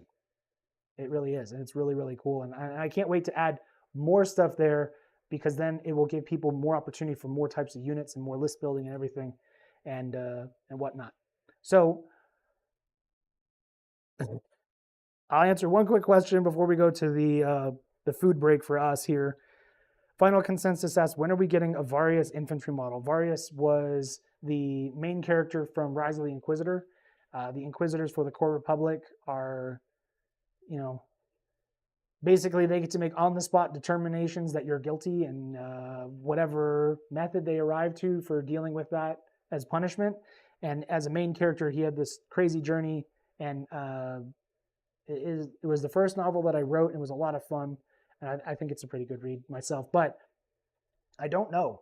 What I would probably like to do, this is an aside, because I know people have asked, I would like to do a larger scale Revelations game where it is 28, 32 millimeters, something like that, where it's totally different scaling. And then we can really get into how are the infantry, how do Marines or riflemen from the Union or conscripts or any of these other infantry, how do they act? What is the differences in gear that they may use and other things? But we can't get to that in skirmish and battlefield. We have to kind of do it in, an overview sort of simplification for their weaponry, because you can't have one Marine holding a rocket launcher, the others having sniper rifle. Like it's too unique when you're just using a little template for your infantry. But in a larger scale game, we could really get into a lot of really cool stuff where the war mechs can still be present and they're still dangerous, but now the infantry really get to shine and do their uniqueness in the game. It would require entirely remodeling pretty much everything that we have that we would put in that game. So that's why we haven't done that yet. Yes, you could take any of the models and scale them up, right, in your slicer before you print it, but some of them don't have the level of detail that you would want when you blow it up, 300% or something. So some of them carry over very well, other ones don't, and that depended on how much detail the modeler added at the time of the model creation. But that's a game that I'd like to, and I think at that point we could do characters like Varius or some of the Keepers of the Republic or some of the heroes of the Faust Union that, when you're playing the kind of zoomed out look for skirmish or battlefield, you just can't do, a special tank commander or some special infantry leader or something like that. But I think that would be really cool to be able to get to. And I know people would want to play that if we were able to develop it. So what we're going to do now, we're going to go ahead and go to about a 31-minute break. So we will be back at 8 p.m. Eastern. So it's about a half hour from now. So thank you guys for being here. Please come back. But I got to go get something to eat.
Alrighty, we are back. It'll take a second for us to make sure the audio and everything is good. Thank you guys for being here for the amount of time that you already have, or if you're just joining us, this is ReveCon number 2. It's our second digital streamed convention. And in this session, we're going to be getting into new stuff that is coming soon. These are models that are already waiting to be released or are in development to be released. And I do want to say thank you guys for those who have submitted questions or comments. In the next session, that's right after this one, we're going to be getting into the Q&A. So if you have other questions, ask them away. We've got 2 people who are catching them and putting them into a Google Doc so that I can check them and kind of, do them in order and everything. So new stuff coming soon. Now this is for all going to be just models, but we'll get into that. Now, all of these renders that you're going to see or whatnot, all the imagery is going to be, it's in progress. So some of them may get some slight changes or some a little bit more changes as we move forward. So first up here, we're going to go over the Carldra units that have already been modeled and those that are in process. So the first one here is the Bodal tank. This model is the very first Carldra unit that we had designed. This was backed with the Kickstarter from the previous one. And this tank is very cool. It was the beginning of us building an aesthetic for them and kind of really getting things to a place of like, well, what do they look like? How do they, what is their unique design language and everything? And then like, what type of weapons do they use? Because their stuff is very different. Because Karldra as a faction is typically being led by various warlords or war bands that are going out into the Republic to either raid for themselves, because the Republic's always egging on the Cauldrons, or it's the units that are left behind in kind of a defensive force. So we have new weapons that are going to be released that are different types of EMP weapons, weapons that disable drones, and other types of weapons that I think are going to be fun and adds a new flavor to skirmish and also battlefield as that is rolled out. The next up we have is the hover tank for Karldra, which is the Freya. This is an interesting vehicle that took us a little bit of time when we were modeling, because the sides of it, we were trying to go back and forth. Should they move? Because what the Freya does, our intention of it, is that they actually fold up into a smaller profile, not too much, but they do fold up.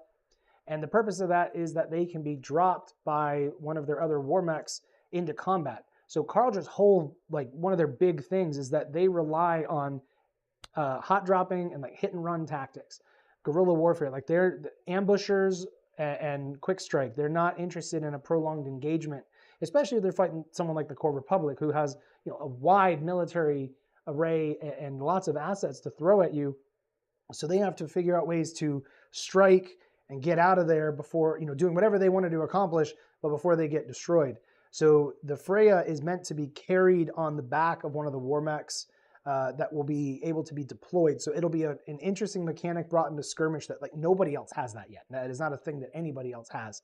And it'll allow for some really cool scenario gameplay as it moves forward. Next up is the Berserkers, which were modeled by myself. Slow clap, yes. And because I was the one who modeled these, what was important to me was to try to have some more variety of infantry poses. So there's actually going to be 8 included. Something I can tell you that I would like to do is that in skirmish, these will be the first power armor to have 4 units as part of their 4 models as part of their unit. So everyone else for power armor so far, the Gremlins, the Centurions, have been in 3s. These will be the first ones to be in 4s. And I think that that'll be something fun and different. And then you'll be able to pick which 4 you want. It could be the same 4, a variety of 4, and then as you have different units of them, you'll be able to have a lot more variety in things. And down the road, something that would be cool is to include ones that are jumping, so you have like a jump effect on them, and to also make them as a cosmetic upgrade that you can put onto your war mechs, either as they are trying to rush it and take it over and disable it, or they're riding on it because they're riding on a Ragnar or a Bjorn into combat where they're going to jump off. So it might be something that we can get into more creatively than what we've been able to do with other units, other infantry units. So this will also be something that is going to be, as I mentioned earlier in the stream, it's going to be tested. We're going to see how this works. If this works well enough, I might consider doing some more infantry models on my own. Obviously, we need power armor for Faust Union, Orca. So there's other stuff. Pirates don't have anything yet. So there's opportunities to try some other techniques and things. But all of that process takes time and investment of just my time to knock it out. But I'm really excited about these. And I'm looking forward to actually getting them painted up and seeing how they turn out. Next here is just one image of the Karldra drone. It will have, I believe it was 8 different attachments. This is the bottom attachment. So every drone that we have will either have attachments on the top or the bottom of it, and then the peg for the hovering goes underneath the bottom attachment if there is one. So this was the teaser render that we had for the bottom attachment point. The drones, the Freya, the Bodil, and the Berserkers are done. They're just in the testing phase for printing. The drone, we have, I believe, we have both the hulls, the top and bottom attachment, and then we also have 6 or 7, I can't remember, of the attachments that are complete. We're waiting on the resupply version because we're waiting to have the Ragnar modeled so that we know how large its ammo drum is, because we wanted to try to put consideration that the box that this thing is carrying around is big enough to fit an extra ammo magazine for the Ragnar, and we're just waiting on the sizing of that, and that's basically where that one's at. So that one's basically at the 98% place of getting ready to be tested. This is concept art that we had created for the Ragnar, which was the very first piece of concept art I think, for the Karlja forces. This war mech has been started. We are moving through it. One of the things that happens is once you get into the concept art phase, it's just me kind of dreaming, like what would be really cool, like what could we do and everything. And then you run into challenges of taking the concept art. Okay, we got that. Now we need to move into the modeling phase. Now we need to take artwork that's very flat 2D, even though we have multiple angles, it's still flat. And now we have to make it three-dimensional. And then on top of that, the added challenge that I am guilty of continuously adding to the to the process is making the joints more and more flexible, allowing for more and more range of motion, because I want these machines to get closer and closer to how I would want them to be if we did animations. I want to be able to see the shoulder of the war mech, extend backwards so that the range of motion is great, rather than being very stiff and limited and being kind of, stuck as almost like a walking tank or like a toy soldier where there's really no range of motion to go with. So that is something that Kursala and I have worked on extensively for over a year and a half now, is looking for ways to improve the joints, improve the rotation points, and improve the articulation so that we can create, stuff like the Sierra that has way more range of motion. When you see the range of motion that's possible with the new Sparrow, like with the one with the chainsaw, like it's insane. The stuff that we have put in place that has created way more opportunity than what we were able to do before. So the Ragnar concept art is super cool. It may not follow the concept art exactly by the time it gets to the finish mark, but we are trying to get pretty close to honoring this because I like this, especially being something where it's holding a handheld weapon. It was important to me because then it was able to set the rifle down or attach it someplace else and then have two hands to be able to help carry loot, because one of the things that Karljans need to do is they need to be able to go on raids and they need to be able to secure that. And a war mech has two hands, if you give it at least the two hands, so it can carry stuff away, so that was important to include that. With the Bjorn here, this is more of the heavier / support unit for Karlja. This, obviously it's got these big shoulder cannons, which are the same ones that are on the Bodil. And actually, I didn't get into that. With the Bodil here, if you look at it from the top image where you can see straight down at the barrel, and then from the bottom left image, there are two cannons, two ballistic cannons. The one on the left is effectively like the same strength as like a Mars, right? It's really a main battle tank cannon.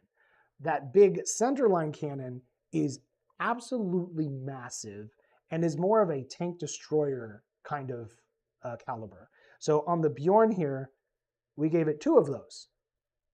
And I'm very excited for this unit as we move forward after we get the Ragnar locked down, so we know what we're doing and kind of the design aesthetic to tie it in with the Freya and the Bodil.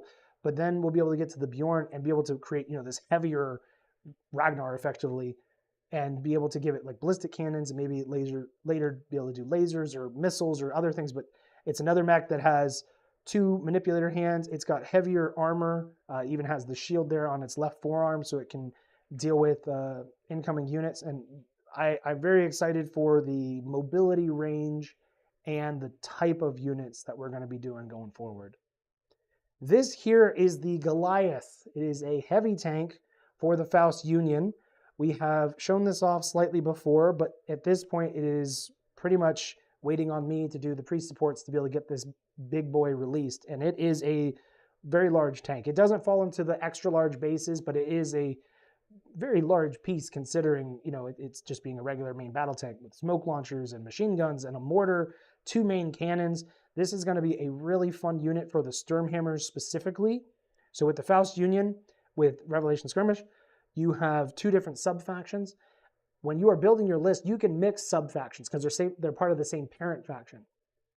But this one will be specifically for the Sturmhammers to use. So you'll use it if you're a Krasny player as well. You'll be able to mix it in, but it will have the Sturmhammer keywords and everything with that.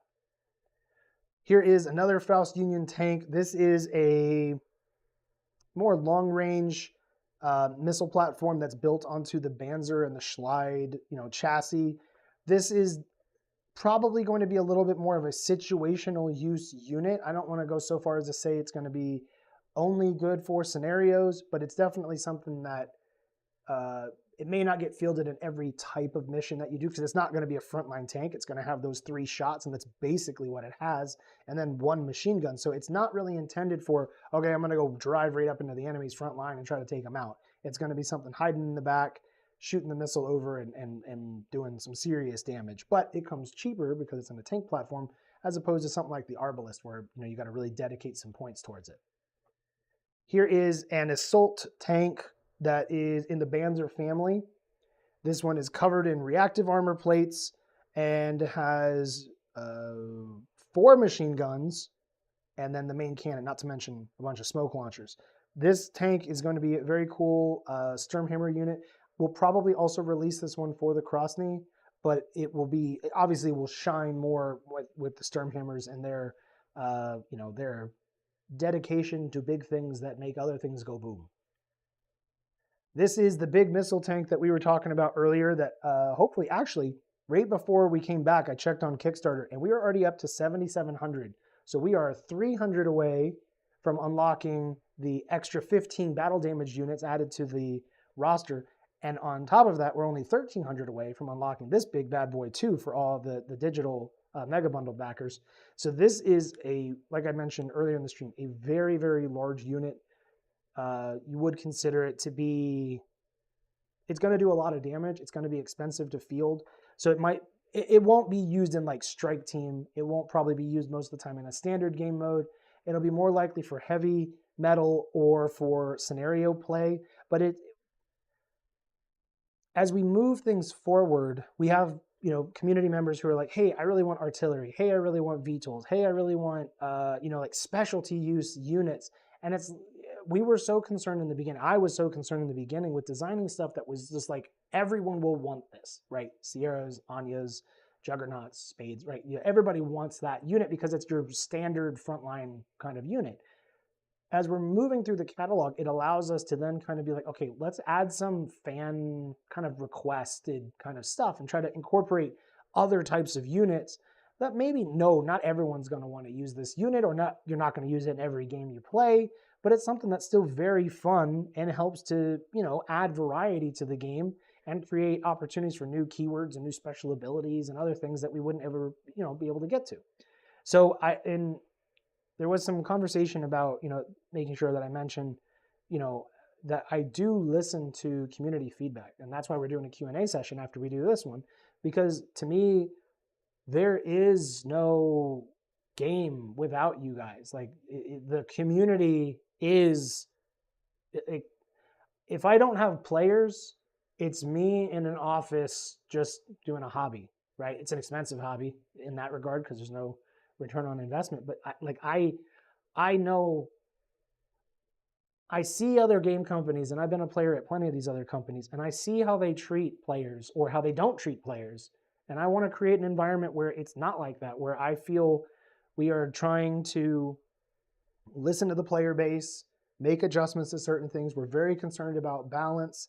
We don't let any, especially as we get bigger, no one voice can sway things, but we want to be aware and alert to what's going on in the community. And if a lot of people want to see, for example, VTOLs, I was against VTOLs for a very long time because in my mind, when I designed Skirmish was meant to be just a few city blocks worth of the map, right? There was much more off table going on than just your little zone, your little area of your, your momentary conflict, if you will.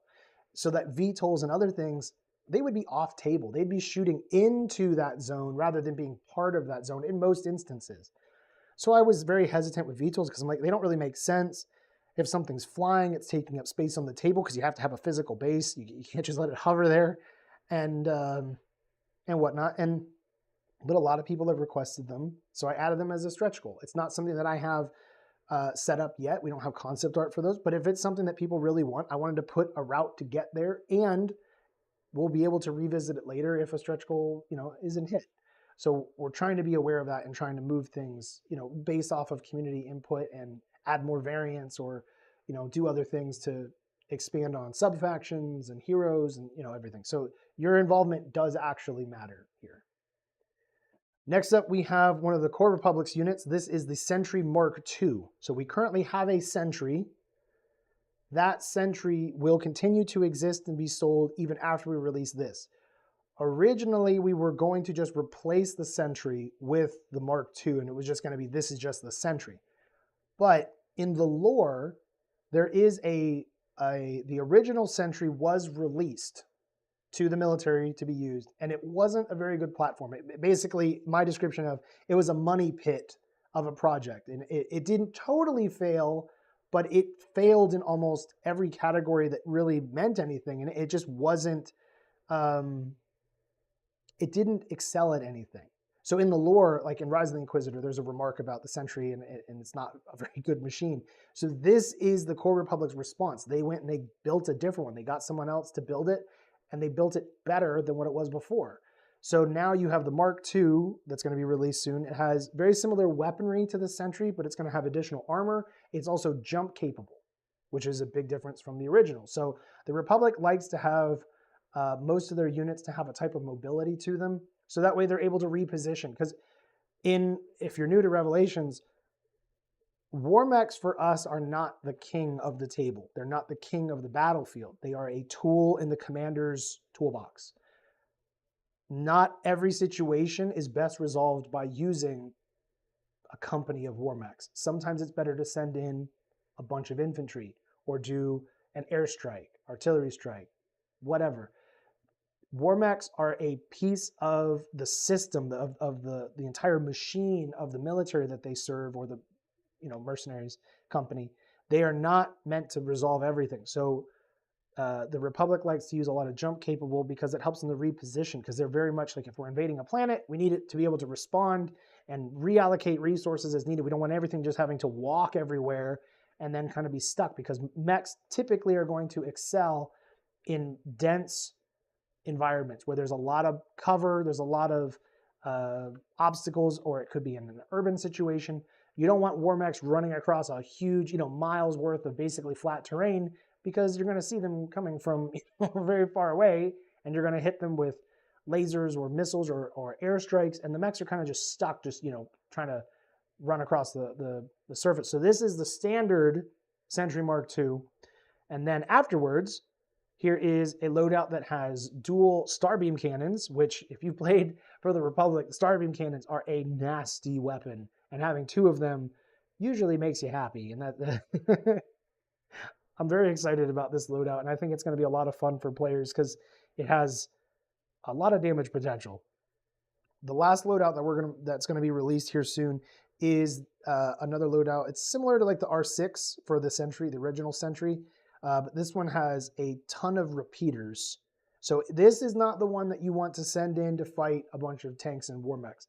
This is the one that you're using to clear out an area of a lot of lighter units, particularly infantry or light vehicles, maybe drones.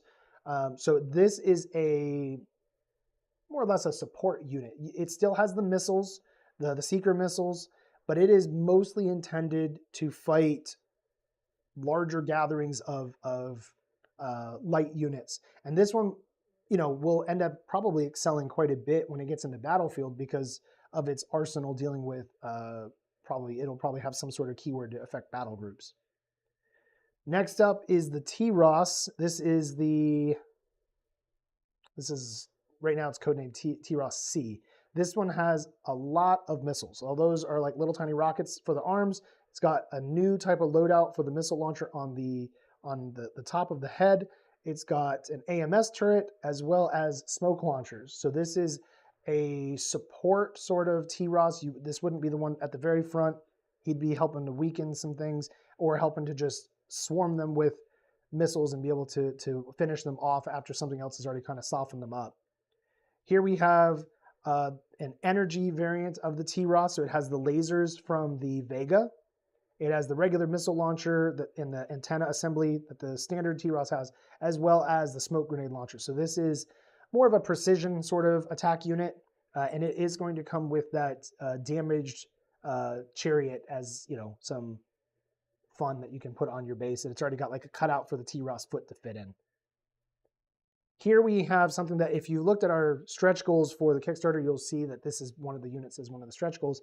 This is Captain Krause's personal Juggernaut. It's the same standard Juggernaut loadout, but yes, it is ripping apart a Hunter for the Core Republic, and these are properly scaled to one another. This unit does fit on a playable Juggernaut base. That was very important that this really kind of cinematic unit could be pulling apart this Hunter, but do so while still being playable. Because, diorama stuff is always cool, but it's cooler, in my opinion, when it can also be part of a table. So this will be a very, very cool unit. It is one of the stretch goals. It will be something that we will get to eventually if we don't hit it with the stretch goals, but it will shift focus if it is not unlocked that way. But this will also have some battle damage added to the Hunter as well as to the Juggernaut itself. It's a little difficult to see in the image, but there are missing missiles, and then we'll do a bunch of other cool effects to it as we go on. And the last unit that we have here to discuss is the Uberwelm. This is an in-progress render. This will be undergoing a few more visual aesthetic changes. This was the last updated version that we had before there was a pause for the modeler to take care of some real-life things. So this is resuming work now, and hopefully it will be sent over to us on the 26th. When I say us, I mean me and Kursala. And then from there, we will begin the finalizing and the testing part, which will probably still take a few weeks because we have a lot of stuff going on, and we're trying to fulfill, that Kickstarter and then also the new one. But this is a priority to get this guy done because then we can send it off, because in the last one he was unlocked as a pledge goal. So this will be going out to backers from the last campaign, the digital backers for the Mega Bundle, and then this will just go for sale up on the shop. The reason it wasn't included in the Kickstarter now is because I didn't want to include anything that wasn't done, or anything that I didn't have direct control over that it was going to get done. So now let's discuss other projects that I would like to get to in the near future if funding and modelers allow. I want to see other models for the Faust Union, because right now they only have the Anya and the Juggernaut. We have some loose ideas put together for doing an Anya Mark II, which would still, the regular Anya would still exist, and then we would have the Mark II, which is like, an upgraded version that they would also be using, because a lot of the cross-name Malat would be using an old unit like the D-70 tanks or the original Anya, because they use old stuff and they just keep it running, because that's the only way that they can help to defend their planets. The Sturmhammers, there's a lot going on there, but the cross-name Malat would still use the old stuff. Having a new Anya would be fun. It would add new weapons and new posing potential, as well as I'd like to obviously do an additional loadout for the original Anya, the Juggernaut, and then something else for the Uberwelm as we can. So that would give us 4 mechs with alternate loadouts, and I'd like to continue from there, but at least get to that so that we have 4 mechs to pick from. Obviously, I want to expand Pirate Forces.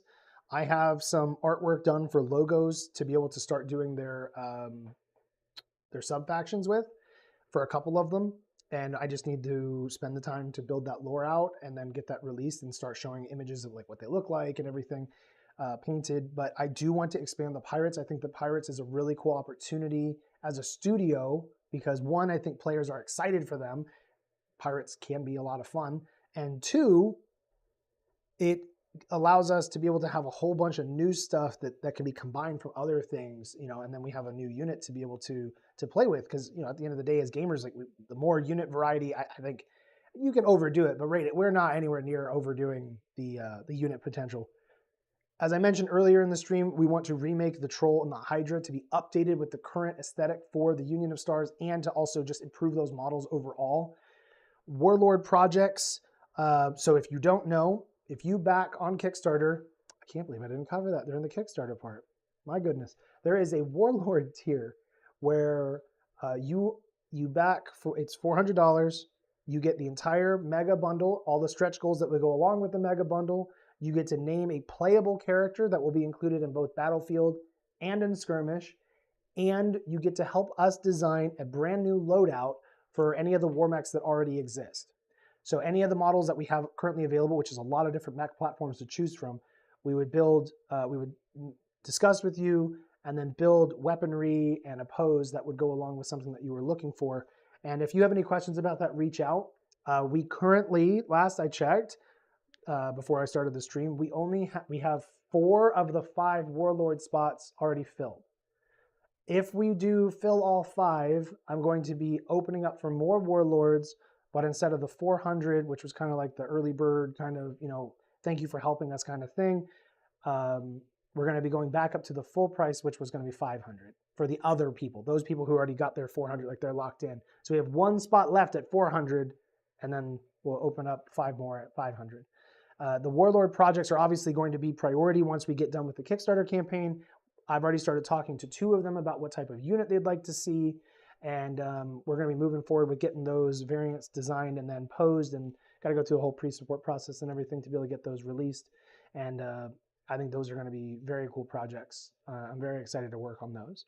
And then other types of projects that we were trying to do is obviously more infantry. We can find a modeler. I really want to be able to get into doing lots more infantry.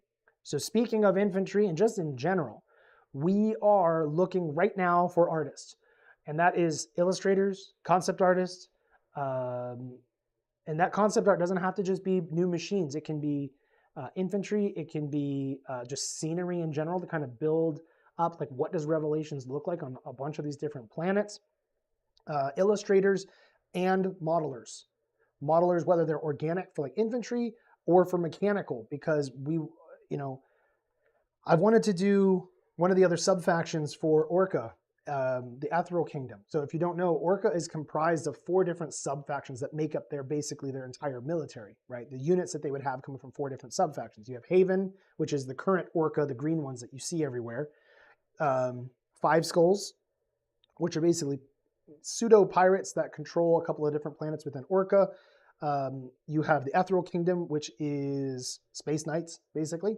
And then you have AB&T, which is a corporate conglomerate that possesses a few worlds and has their own kind of standing military. So there is an alliance between those 4 sub-factions that if at any point an outsider is invading one of their worlds, the other 3 have to rally and send troops over there to help them defend it, because none of them alone are very strong. But when you have all 4 of them working together, you actually have something that can stand a chance. The Ethereal Kingdom was something that we had been working on and ran into a wall on the inside. It sucks. I want to move that forward, but we need someone who understands kind of the more elegant, curved, or angular units. We have concept art for that. We have concept art for new infantry that I haven't even shown anybody else yet because I didn't want to excite people and not be able to deliver it. And then we have other sub-factions that have different art styles that we would like to see. Karldra is a good example of, it's different, it's more rounded in sorts, but it also has square plates, but it's very rounded compared to some of the other factions. So different types of artists, different types of modelers with different skill sets is a huge thing for us. So if you know someone, or if you are someone, reach out to us and we can start moving forward with the conversation. And we have to prioritize where the budget allows for us to be able to move forward with things. But I know that sometimes these talks take several weeks or sometimes several months to kind of lock in and get moving. So we got to kind of start in order to be able to do that. So now it is Q&A time. So if you have a question, I know some of you have already been asking. I'm kind of just looking through this really quick, but ask, right? This is the opportunity. Even if it's not even a question, you just want to comment on something, that's acceptable too. Like just, it's a conversation time. It's a time. I generally try to make myself pretty available in the Discord community. I'm the one currently who's answering all the Facebook messages. I'm also the one who's answering the customer support email. So pretty much if you're talking to Revelations in one of the social platforms, it's me. But I try to make sure that, we have a very professional outward communication with backers and players and just people just asking questions. But this is something that's a little bit more impromptu, right? And that's sometimes like in Discord, we just hang out, some of us, and just talk about a variety of topics, or like I'm working on something, like I've been streaming some of the battle damage stuff. So if you see me in there, just hop in. You don't have to talk. You can just mute yourself and just send comments, or you can, talk as well. So let's see what we got here as I take a drink and look through some of this. Okay, so Solo Citizen mentioned. It was cool that you made the game focusing, which is Battlefield, focusing more accessible for people. And yeah, I mean, I don't do any of that stuff because I want accolades or because of anything. Like I Skirmish will never be extra accessible. It just can't by the nature of it. Like it is a very tactical game. You have to be able to process a lot of stuff going on. Not a lot, but like once you've played it, like you get it. But I mean, it's not, that game was not designed with physical accessibility in mind other than the standard gameplay experience. Battlefield, as I mentioned, has more accessibility built into it for visuals. But I would love, and I sincerely mean it, I would love to design a few other games like the one I was mentioning, the sort of card game idea that I have loosely, that if it's a card game and I design it a certain way, it would be something that can be played on a smaller amount of space. So now someone who is in a wheelchair or uses a walker or something like that, or they don't have a long range of reach with their arms, it would be something that they're able to play on their own, because not everyone with a disability isn't able to fully think and process. They just have physical challenges. So I would like to have more products available that have that in mind, to be designed to be very fun. They can still be competitive and enjoyable for anybody, but they're also mindful that the player base may have certain challenges. And I won't be perfect at that. It's something that's very new for me to think in that direction, so I'm trying. But it's something that is dear to me, so I do want to try to be mindful of that as we move forward with things. I know 3D printing will always be something that, until it has a revolutionized moment, that it will still be certain people can do it and others can't. But that's why we also offer physical versions of our models. So for those who don't want to deal with the mess and the smells and the cleanup, we'll do it and we'll ship it out to you, right? So we try to still be considerate of a lot of different situations to try to be helpful. Final Consensus asked, I guess, if the Battlefield tokens that I showed earlier were acrylic. Yes, they are acrylic. They are laser cut. So right now, if you buy one of our starter kits, it will include acrylic tokens. We do make those tokens available if you want to 3D print them. If you find the Skirmish token set, it's STLs for you to go and print all the tokens. You can also print the order cards to play Revelations. That was important for us because we recognize that some people live in other countries and shipping to those countries bites. It's very expensive, or you get taxed to death. So like, I understand that it's very not conducive to want to order something from the United States to have it shipped to you. Something as simple as some cards and tokens, right? So we made those available that you can print them anywhere in the world. You can print those things, and those were the last couple of things that you needed in order to be able to play Skirmish anywhere at all. So, but we do offer laser cut ones, or like the premium token kind of thing, for those who want it. This is also from Final Consensus. Do you have any strategies that you plan to execute in order to try and bring the novel readers to the tabletop games and vice versa?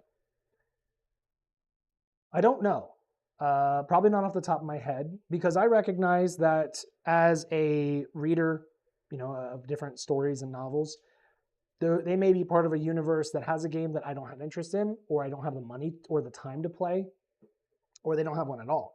So I made a decision a long time ago that the books would be something that is accessible for anybody who just wants to read the stories of Revelations. You don't have to go any deeper than that, or for people who want to play the game, they are not required to go and read the books to understand, why are these two factions fighting? Who cares? I just want to roll dice. Yeah, that's fine. You could do that too. And those who want a full, rich experience, you read the books and some of the supplement materials and the primer, and all that ties together with the game itself, or with or both of the games.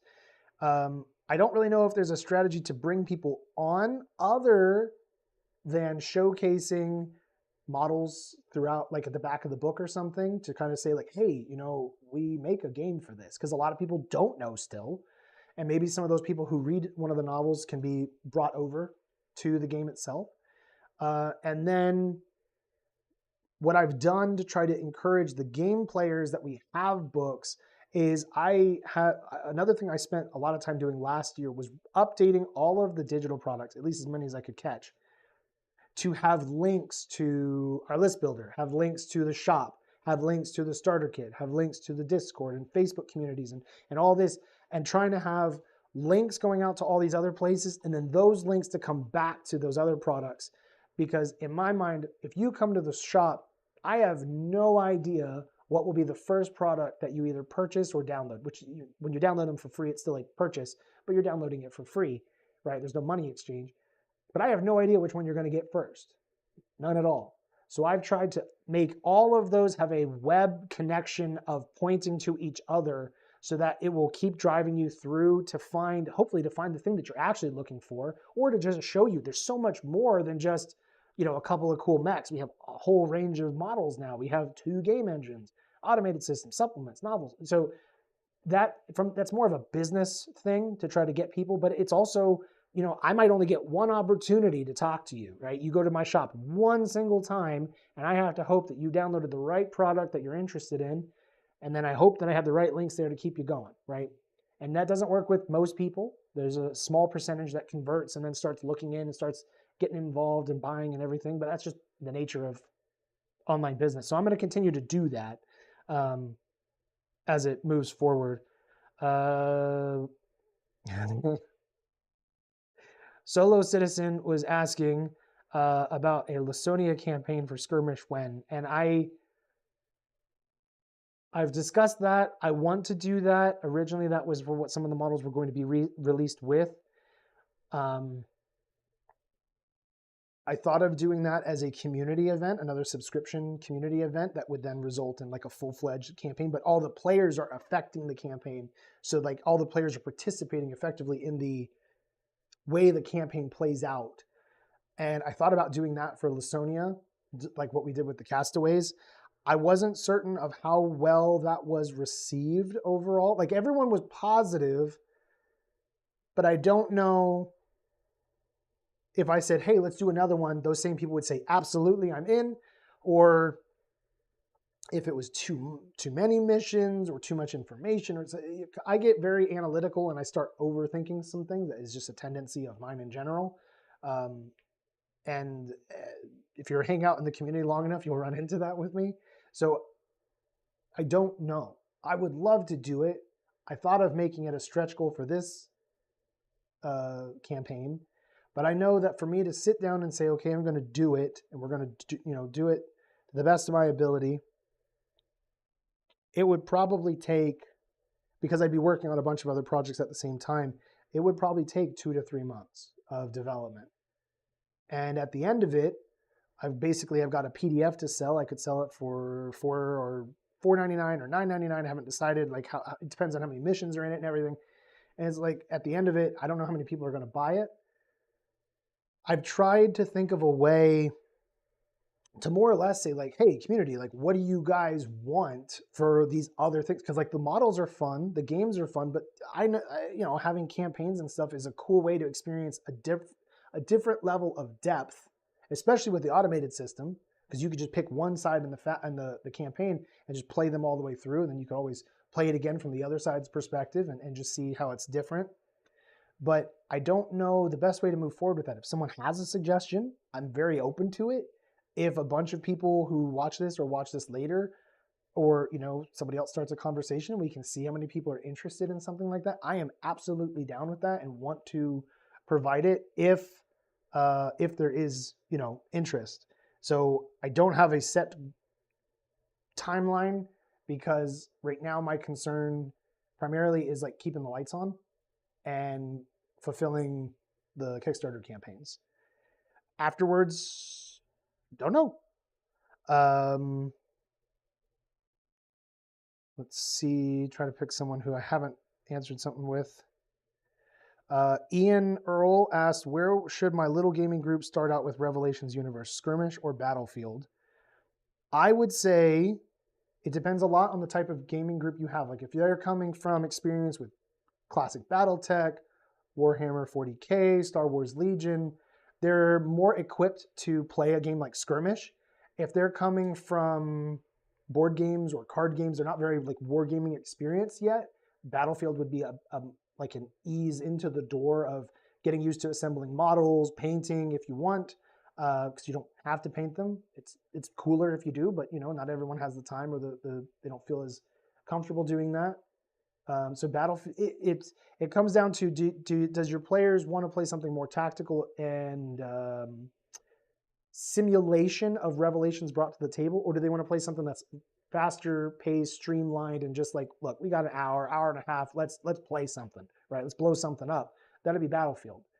And then from there, it just depends. Like, what do they feel more comfortable with, or even like, what does their budget look like? Battlefield was intended to be cheaper to get into because you need less units.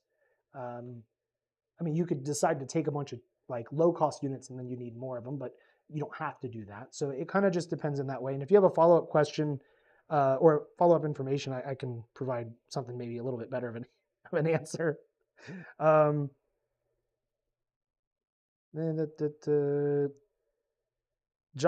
the Putz. I'm very interested in the possibility of a larger scale game mode. Do you have any ideas about what that might look like? I hit on that some, if you didn't hear before, about doing like 28 millimeter, probably something in that range, which would be over double of where we are right now. But the focus would be more on squad tactics of like infantry. There would be vehicles and there would be war mechs, and then there would be other off-table assets that would be incorporated in. But it would be a more infantry focused sort of game that had heavy units there. But like the reason you're playing is because you want to kind of see things a lot more from the infantry, the squad, the fire team's perspective, rather than the zoom out. And then like infantry are kind of just, they're there, they're represented, but they're not as impactful and they're not as fun to paint because you don't get, the unique faces or extra loadout equipment on them. They're carrying knives or more grenades than some of their other squad mates and stuff. So it really, I don't have that fully fleshed out by any stretch. It would be a really cool project. I think there would be a way to design it in a way that would be a lot of fun. Especially with some community feedback involved. And if we get enough people who really want to see it, I would be open to doing a Kickstarter to get it funded, because I think it might be difficult to get the funding on the front end. So we could do a Kickstarter, but I would have to see, the community's like really like, we want to do this. Like, let's figure out how we can. Woe asks, what's next for Wartop? Just getting more and more DLC added over there, and just building up a player base who supports it. Because one of the things, maybe selfishly that I want to see people being active. And I can't be on every single day or something. Like I said, I got a lot of stuff going on too, but I want to participate and support it and keep sending, because I have to bundle up the files. I have to send them all these Google Sheets of information and things so that they know what does what goes to what, because they don't play, right? They've got a bunch of games they're working on. So it does take work to organize all that and then to check everything they do to make sure that it works. But I think it's a really cool opportunity. I know like Woe is very excited about it, as are a couple of others. So I want to show Wartop that like we are, as a community, like we're on board. We want to support it.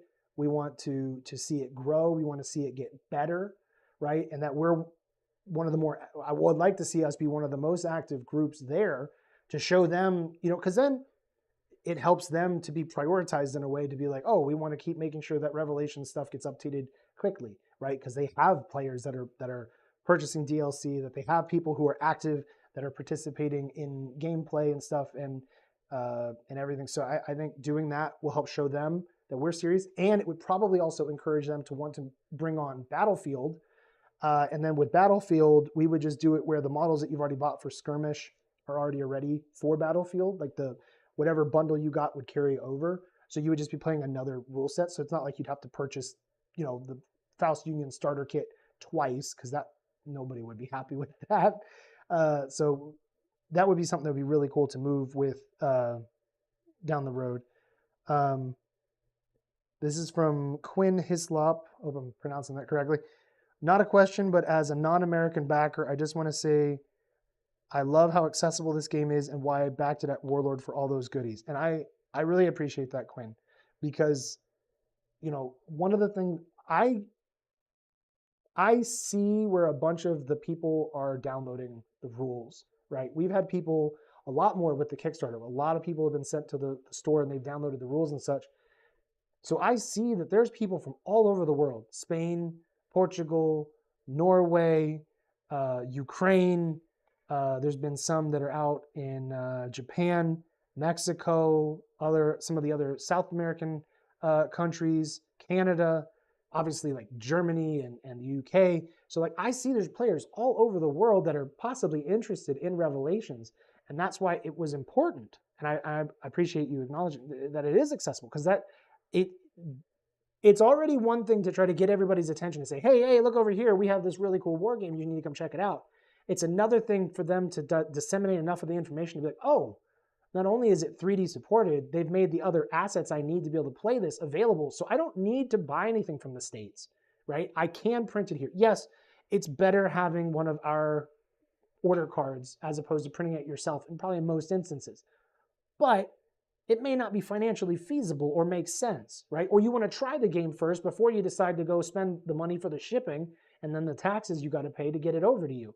Or you want to bundle it up with a couple of you in the group, so that way there's only one shipping charge and one set of taxes rather than each of you having to do it separately. So, and I would love down the road to explore the option of having a 3D printing supplier of sorts in other countries, so that if players want to buy a physical version, that they have a authorized reseller. And I would like to also offer the products through physical stores as well, because there's no reason not to, right? Just because we're 3D supported doesn't mean that there's plenty of people who don't want to deal with 3D printing. So we try to make it accessible for them as well. But it would be better in most instances, like in Australia or Germany, if they had someone there who's printing and selling and mailing out within their own country, it would be way more affordable for them than it would be to try to buy all the way over here. Yes, it helps support Revelations with more of a direct cut, right? Rather than getting our portion from a reseller. But it's something that I would be open to doing if we found the right candidate who was someone that we felt we could trust, who wasn't going to try to sell things that and then tell us they didn't sell it, or and everything. Because there is an element of that, of like, we sell it or we give them permission to sell it effectively, and they give us a portion or whatever financial arrangement, and then we have to trust that they do it, and they do it to the caliber that we want, and they do it in such a way that we are that it's approved, right? Because there is a certain quality that I try when I'm printing the models to send them out to you, that I'm trying to hit, that I want it to reach. I don't want to just send something out that's just, well, it's this big gloopy, sticky, melted looking mech, but I printed it for you, right? Like all of the images that you see on our store, I printed those myself and I painted those myself. I don't say that to pat myself on the back, but to say that is the exact same quality of product that you should be getting. We don't do any sort of special resins. I don't do any special techniques. I don't do any editing of the images other than sometimes like a little bit with the colors.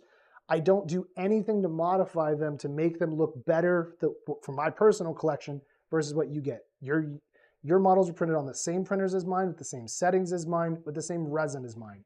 I think that is also very valuable. That it drives me nuts sometimes when you see models in certain promotions and stuff, and they look phenomenal, absolutely gorgeous.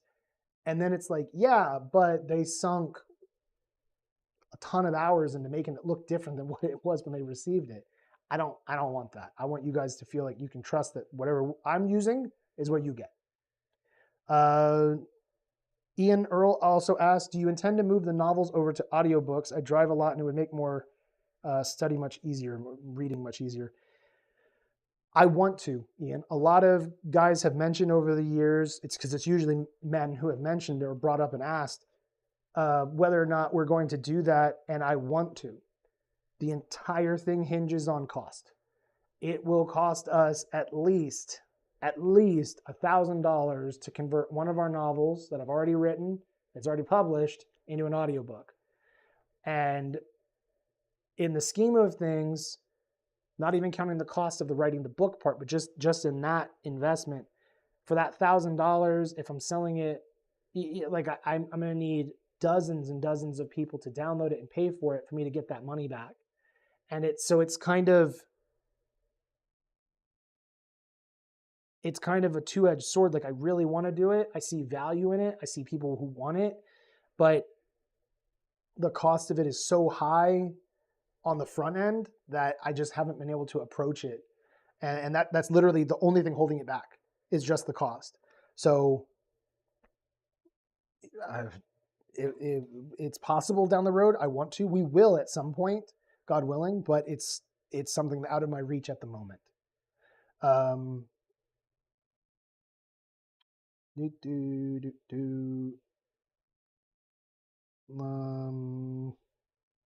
Oh, Quinn was mentioning something about the authorized reseller part. Look at maybe selling a license for other countries. One mini maker that I back on Patreon has affiliated sellers on Etsy. It's possible, but I don't think I would do anything with anyone who's selling on Etsy. I would myself. I would rather see someone who's doing things on their own operation without using Etsy, because Etsy could then be counterproductive in a way. But I don't know. And I could change my mind. It would have to still be from someone who I feel is honorable, who has a business, like an already brand established. They're not looking to do, Revelation is going to be the first line that I do. It would have to be a really special candidate for me to say yes to someone out of country with it. Because, I know at the end of the day, anybody could take my files that I've already given out as STLs, right, to sell, and could manipulate that and then sell them for their own profit. I know that even if they just printed them themselves, they don't have permission to do so. Nobody has permission to do so but myself. But I know that could happen. And I know on Etsy it could happen. So that's why I'm a little bit more leery of like an Etsy or an eBay seller, even if they're in another country, just because of, I don't know enough about it yet to be comfortable. I've had people over the years, when I do a Kickstarter, they reach out, they're like, hey, are you willing to do like a merchant tier or something? And like, I'm absolutely not comfortable with giving someone a blanket statement, you can sell this for the rest of your life. It has to be something that is a subscription-based reseller where they are paying monthly, or even if they did 6 months or a year license, but like they're paying at very least annually. And then on top of that, they have to be basically recertified that they have permission to continue to do so, because I need to make sure that the quality is being maintained, that the resin types they're using are not, brittle pieces of garbage, that they may use a different resin mixture than I do, but they care about their reputation, they care about our reputation that's being represented through them, and they're fulfilling orders timely. If they have quality control issues, they fix that, that they're interested in the success of Revelations because it's the success for them in their country. So I'm cautious of it, but I'm open to it. Let's see some of the older questions. I'll go back up to the top. Solo Citizen, this was when we were talking about the first time I was talking about the big missile tank. He was asking about state-sponsored privateers. And that is, I think, there actually is a sub-faction that's coming for pirates specifically, that I don't want to give away anything else till it's like fully fleshed out and I've edited it to like where I'm happy. But the idea behind them is that they were kind of like a special use mercenary force that was basically privateers specifically for the Republic. And then the Republic had an incident arise where they basically just threw this group under the bus. And now this group specifically will raid the Republic just because they got blacklisted from working in the Republic-owned Mercenary Observation Committee, and then they also got blacklisted with Orca. So they cannot be a mercenary organization. They have not been allowed. They've been banned effectively. So they use their skills in different ways, and they procure their their advanced tech and other things through different means, and they are pirates, but they're not necessarily like swashbuckling pirates kind of deal. So that'll be a really cool sub-faction. I think that'll allow for some very interesting story opportunities down the road. We have a question here. When you add Battlefield to Wartop, will you run online Discord tournaments? And if so, what would rewards be for winning? That would be something that'd be really cool, because I think Battlefield would lend itself to being a faster. It is definitely a faster paced game, where games are like an hour or less, um, generally. But for a tournament, you'd be able to do like 3 matches in a night, right, and be able to figure out who's going to be the winner much quicker than doing skirmish, where it's really like one game for the evening kind of deal. Like if you went down to a game store. So I think if Battlefield were to get added to Wartop, if there were a player base there that was active and interested in it, I would definitely be willing to support some sort of tournament thing. It would probably depend what the prizes would be. I could easily see whether or not there's a buy-in. I don't know, because we're all hypothetical future talk, where there could be store credit. There could be some other type of prize like STLs, or maybe this person doesn't have printers, so they need a physical unit. We'll figure out how to get that over to them. Or it could be other unique prizes that we don't have available, or some inspiration from Kickstarter, like naming a playable character, or picking a new loadout. Like those would be for like a much larger scale tournament with a very special once a year kind of thing. But it would be a really cool thing to do that the community can be a part of. And again, on Wartop, you can play it anywhere, right? On your PC, so it's an opportunity for something really, really fun and cool. Remy was asking, you have a number of great books. Thank you. Do you have plans for more novels in the future? Yes. One of the things that I have decided is that based on this Kickstarter, that something that is very important, and the reason that I began Revelations was to tell stories, and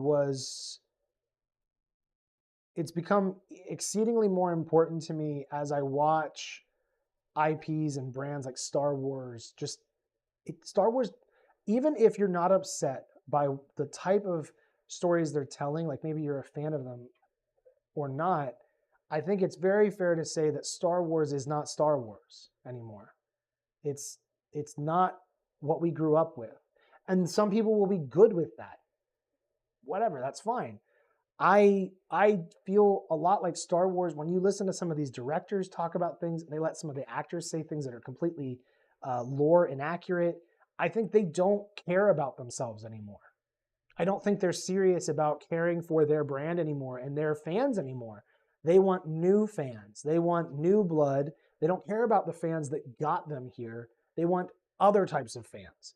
Why? I don't know. Because if you already have a dedicated fan base, you want to add to that fan base. You want that fan base to grow. And as people get older, you get new people involved, younger people involved. You want that kind of growing cycle. You don't want to push away wide swings of your demographic simply because you can. I don't think that that's a very wise business decision. That doesn't mean that you don't tell, well, just for the sake of it, more diverse types of stories, but you don't forget what your universe stands for and what it took to get there. So for me, I want to continue to establish what Revelations is. Whether or not there's a bunch of people who like those types of stories, we'll see. But I still want to be able to tell the stories I want to tell. Yes, I want other voices to be brought in, other types of writers, because I can't write everything. But the writing the stories is probably in the top 3 most important things that I should be doing for when it comes to my business. And it's been the thing that I've felt for so long was so hard to do, because I was so, especially once I went full time, the mindset is like, we have to have money coming in or I don't have a job. Now it's a concern about how are we going to pay rent for my family. It becomes a concern of, if we're not getting new people in to buy models, how do we do new projects? And the writing takes so much time for me that it's not something that I'm going to turn around and know, oh, I finished a new novel, we're going to get $15,000 in orders, right? It's going to be something that's a slow drip, but it's an important part of things. The lore is important. It tells us all why these factions exist, why they're fighting, what they stand for. And if we don't have those components, we just have generic cool models that blow each other up. Like, that doesn't mean anything important. And some people will be fine with that, but I like to know, why are these two groups going at it? or what is the, whatever my main faction when I'm playing a game, what is it that I'm trying to help them do as a player? Yeah, I'm just playing the game and rolling dice, but I represent them in a way, right? Like you're kind of part of the lore. And I think with Revelations, I have at times lost sight of it. It felt like at times important reasons why. But if I would have stuck with it as time went on, there would already be a stack of novels behind me, like 30 novels or whatever. It wouldn't maybe be that, but it would be a lot. It would be more than what we have. My priority first is to update Kingdom of Sand, get that released. We have to find an illustrator who can do the book covers the way I want. I have a very particular vision now that I came up with some months ago for what I wanted the covers to look like, what they stand for symbolically, how that ties into the story, and then update the story to fit with the way that some of the combat elements work, because when I wrote them, I didn't have that. So I was doing a minor retcon. It's not changing the beats of the story. I just want to make sure I'm not contradicting myself. Or we did combat a certain way, like in space combat, and like that's not how it is. So then it's like, well, how'd they win if they did that? They would have been destroyed or something. And I don't want that. I don't. We're too new of an IP to have that. To then, it would be hurting us than helping us. But the stories are important, and that's why I moved forward with the other person who's helped me with the short story. It was priority to move that forward, and what I'm going to do is probably update one of the other short stories that I've had, re-release that so it's canon, and that'll help get the engine kind of moving for the storytelling part, and then we'll kind of touch base and go from there as it's going on. Let's see, from Ian. Oh, this isn't, I think, in reference to his earlier question. So skirmish is more in depth, like a 40k style, and battlefield is more like Alpha Strike. In either game, what two forces would offer a good perspective of the rules for either? I would say good basis for the rules is always going to be Core Republic from whichever game you play, because the rules always start with them in mind. They are the Mario, right, of Revelations. They're the beginning, and then everyone is built off of them. They add their own flavor, but they're built off of those stats and those mechanics. So Core Republic is always safe. That's why it's always one of the main factions we push in the starter kits. I would say a good alternative would be Orca. But if you want something that plays a little bit different than the Republic, Faust Union is a good choice. And the Faust Union has new stuff that's coming that will add to their variety so that there's more stuff to choose from. So I would say you could go with Republic and Faust Union are probably a safe bet no matter which way you want to go. I would say Skirmish is unlike 40K, where like in 40K, I'm going to move and do my turn, then you're going to do your turn. In Revelations, it's more reactive, going back and forth. I would say Revelations stands, if we had Alpha Strike as whatever level, we'll just grade it at like it's a 5 in terms of, not really in terms of complexity, but we'll just say it's graded out of 5. Skirmish would stand in the middle of that and Classic Battletech, but it would be more toward Alpha Strike. It's a more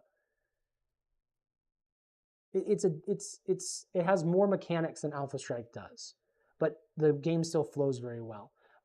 But you're resetting the rounds, so like every unit is going to have an opportunity to react and go, but it alternates. I activate my Mars, you go with the unit. I decide to go with my Warmech, you go with the unit. And we go back and forth until all the units have been activated. Then we reset the round and we go again. And initiative typically alternates to the other player. So like if you went first this round, next round, I'm going to go first. Unless I play a certain order card that changes the flow, or you do, and changes the flow of things.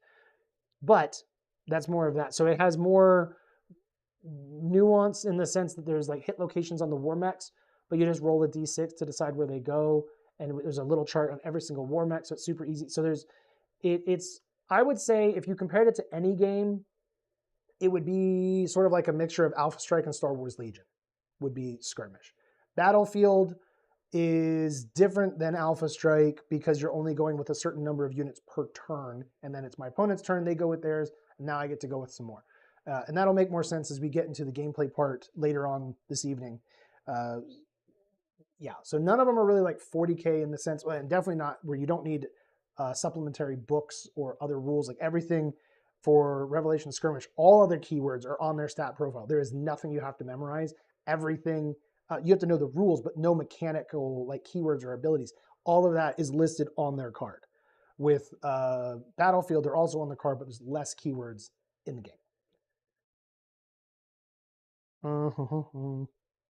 For Quinn asked, for Core Republic, will we ever get some heavier mechs for them? Yes, the Enforcer is a really big boy. It's a really big war mech. It is the largest war mech that they have. The Arbalest is the second largest. The Enforcer, which we only have one loadout for at the moment, we're going to have more later on. The Enforcer is the type of mech that, you know, like it's not quite motto is hippity hoppity, your property is my property. That's the mech that you, if the Republic is invading an area, they deploy enforcers. Enforcers just, you point, like go that direction and kill everything you run into. And that's what they do. They're just a mess of armor and weapons, and they're huge and they're just insanely tough. So that is the largest war mech that will probably be created for the Republic for a long time. Because the Republic also, they're very concerned about, we have to deploy these units and then pick them back up and deploy them somewhere else, right? Mobility and redeployment is critical for them to win. So they are very focused on how are we going to move these things around. So they don't use a ton of enforcers, but enforcers are definitely part of like the front line. Like we're pushing into enemy territory, we're taking ground from them, or it's something that would be, you know, it's critical to protect this particular area. We need enforcers here, we need spades. And whatnot. So the Enforcer is the big thing that they have, and some other loadouts for them will be very fun. The Arbalest, on the other hand, is still a big mech. It's much bigger than the Sierra, but it's not Juggernaut size. The Arbalest, though, is intended to be a support unit. So while the Enforcer, you know, it's running straight into the enemy and does not care who's in the way, the Arbalest is meant to either indirectly fire or it's meant to finish off units already severely damaged. It needs other allies around to support it. Its armor and its save value is just not that high because it's not meant to be, oh, there you are, and I'm now going to attack you right there. It's instead, I'm going to go hide behind some hills, or I'm going to stand away a couple miles and I'm going to rain something down on you because my allies are over there and they've tagged you with a target lock. So that's the big difference in those. And we've had some players use an Arbalest as a frontline unit, and then we're disappointed that it got blown up. And it's like, well, you can't use it like you can a spade. A spade, a hunter, a Sierra, an enforcer, those are meant to just run into the other guys, just march them straight into fire. Arbalists and sentries are not intended for that. Those are meant to be off to the side, providing support, finishing off weak stuff, hurting something so one of your frontline guys can finish it. Either way, like you're always trying to like use them but protect them.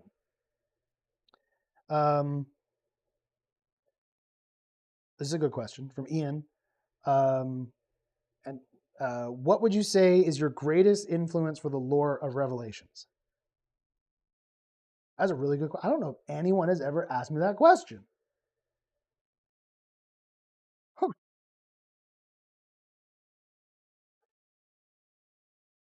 So the idea behind Revelations is a mixture of elements of things I've experienced in life, different universes that I've been a big fan of.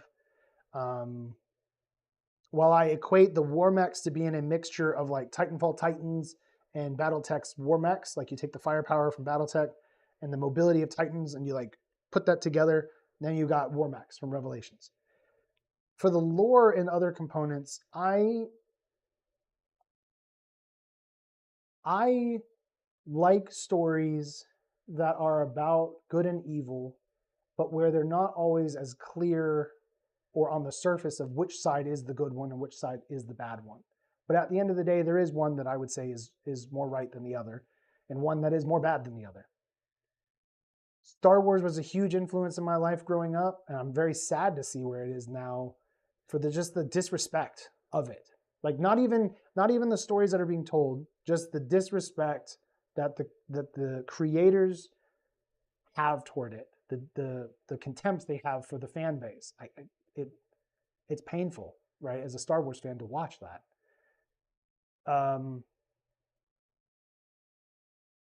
Also, growing up, Gundam was a big influence on me. Halo was a big influence.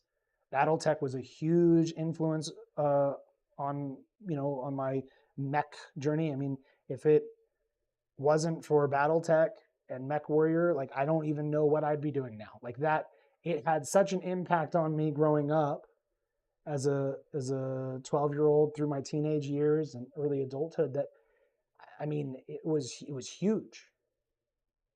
And I liked that they had more grown up stories. Like as I got older, I started understanding like they some of the books were not, but there are some that had a little bit more adult topics, right? A little bit more maturity added into them.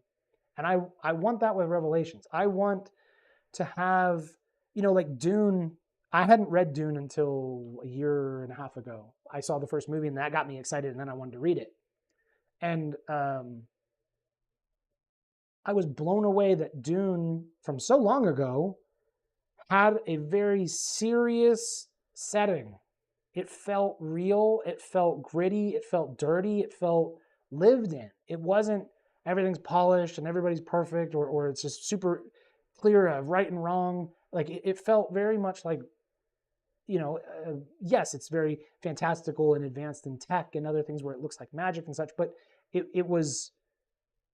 felt like there was actual languages created. There was genuine thought applied to why are these characters doing these things. And I thought that was amazing. And it made me feel even better about moving forward with Revelations the way I want to.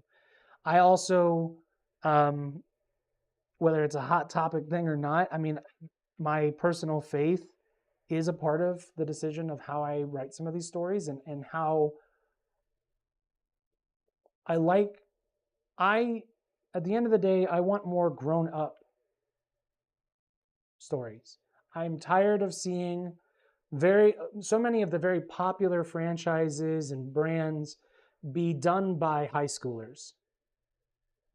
It makes no sense to me. There's no problem with that. And especially as a kid, like that's something really cool, right? Watching a lot of the old Gundam shows and you're like, yeah, that's a teenager. Like that's so cool. He's like as old as me and he's out there blowing up and taking on the enemy and saving people. And then you realize as you grow up that like that is not going to be likely. Almost no one will ever be able to be like that. And then you start realizing, well, wait, I'm in my 20s, I'm in my 30s. What story represents me now? Like what shows, it doesn't have to be exactly me, as a male protagonist or something, but like what other story is saying like, look, real life sometimes sucks. No matter what you do, sometimes things just suck. Sometimes things are hard. You have to sacrifice. You have to work towards things. You have to go through hardship. Like we have so many characters and main characters now that are just like everything's handed to them. They don't really have any genuine challenges. They don't have any hurdles. Their villain is weak. They win by basically just showing up.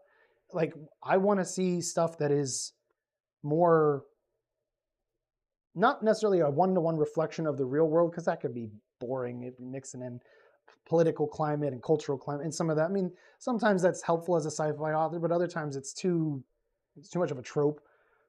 But I just like to see some of that. So I've tried to mix in a bit of that in where it feels more plausible and possible. So yeah, that's what I would say. So what we're going to do now, thank you for everyone who submitted a question. I got to most of them, it looks like. If there are any I didn't get to and you want to ask those, you can ask those in Discord or Facebook. I'll be happy to answer it. What we're going to do now is we're going to be moving over to a break. We're going to get set up for playing Battlefield, which I hope you're really excited about. I am. I hope Jerry is. He looks like, yeah. So anyway, we'll be back in a couple of minutes. All right, guys. See you at 9:30.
And remember to switch the scene.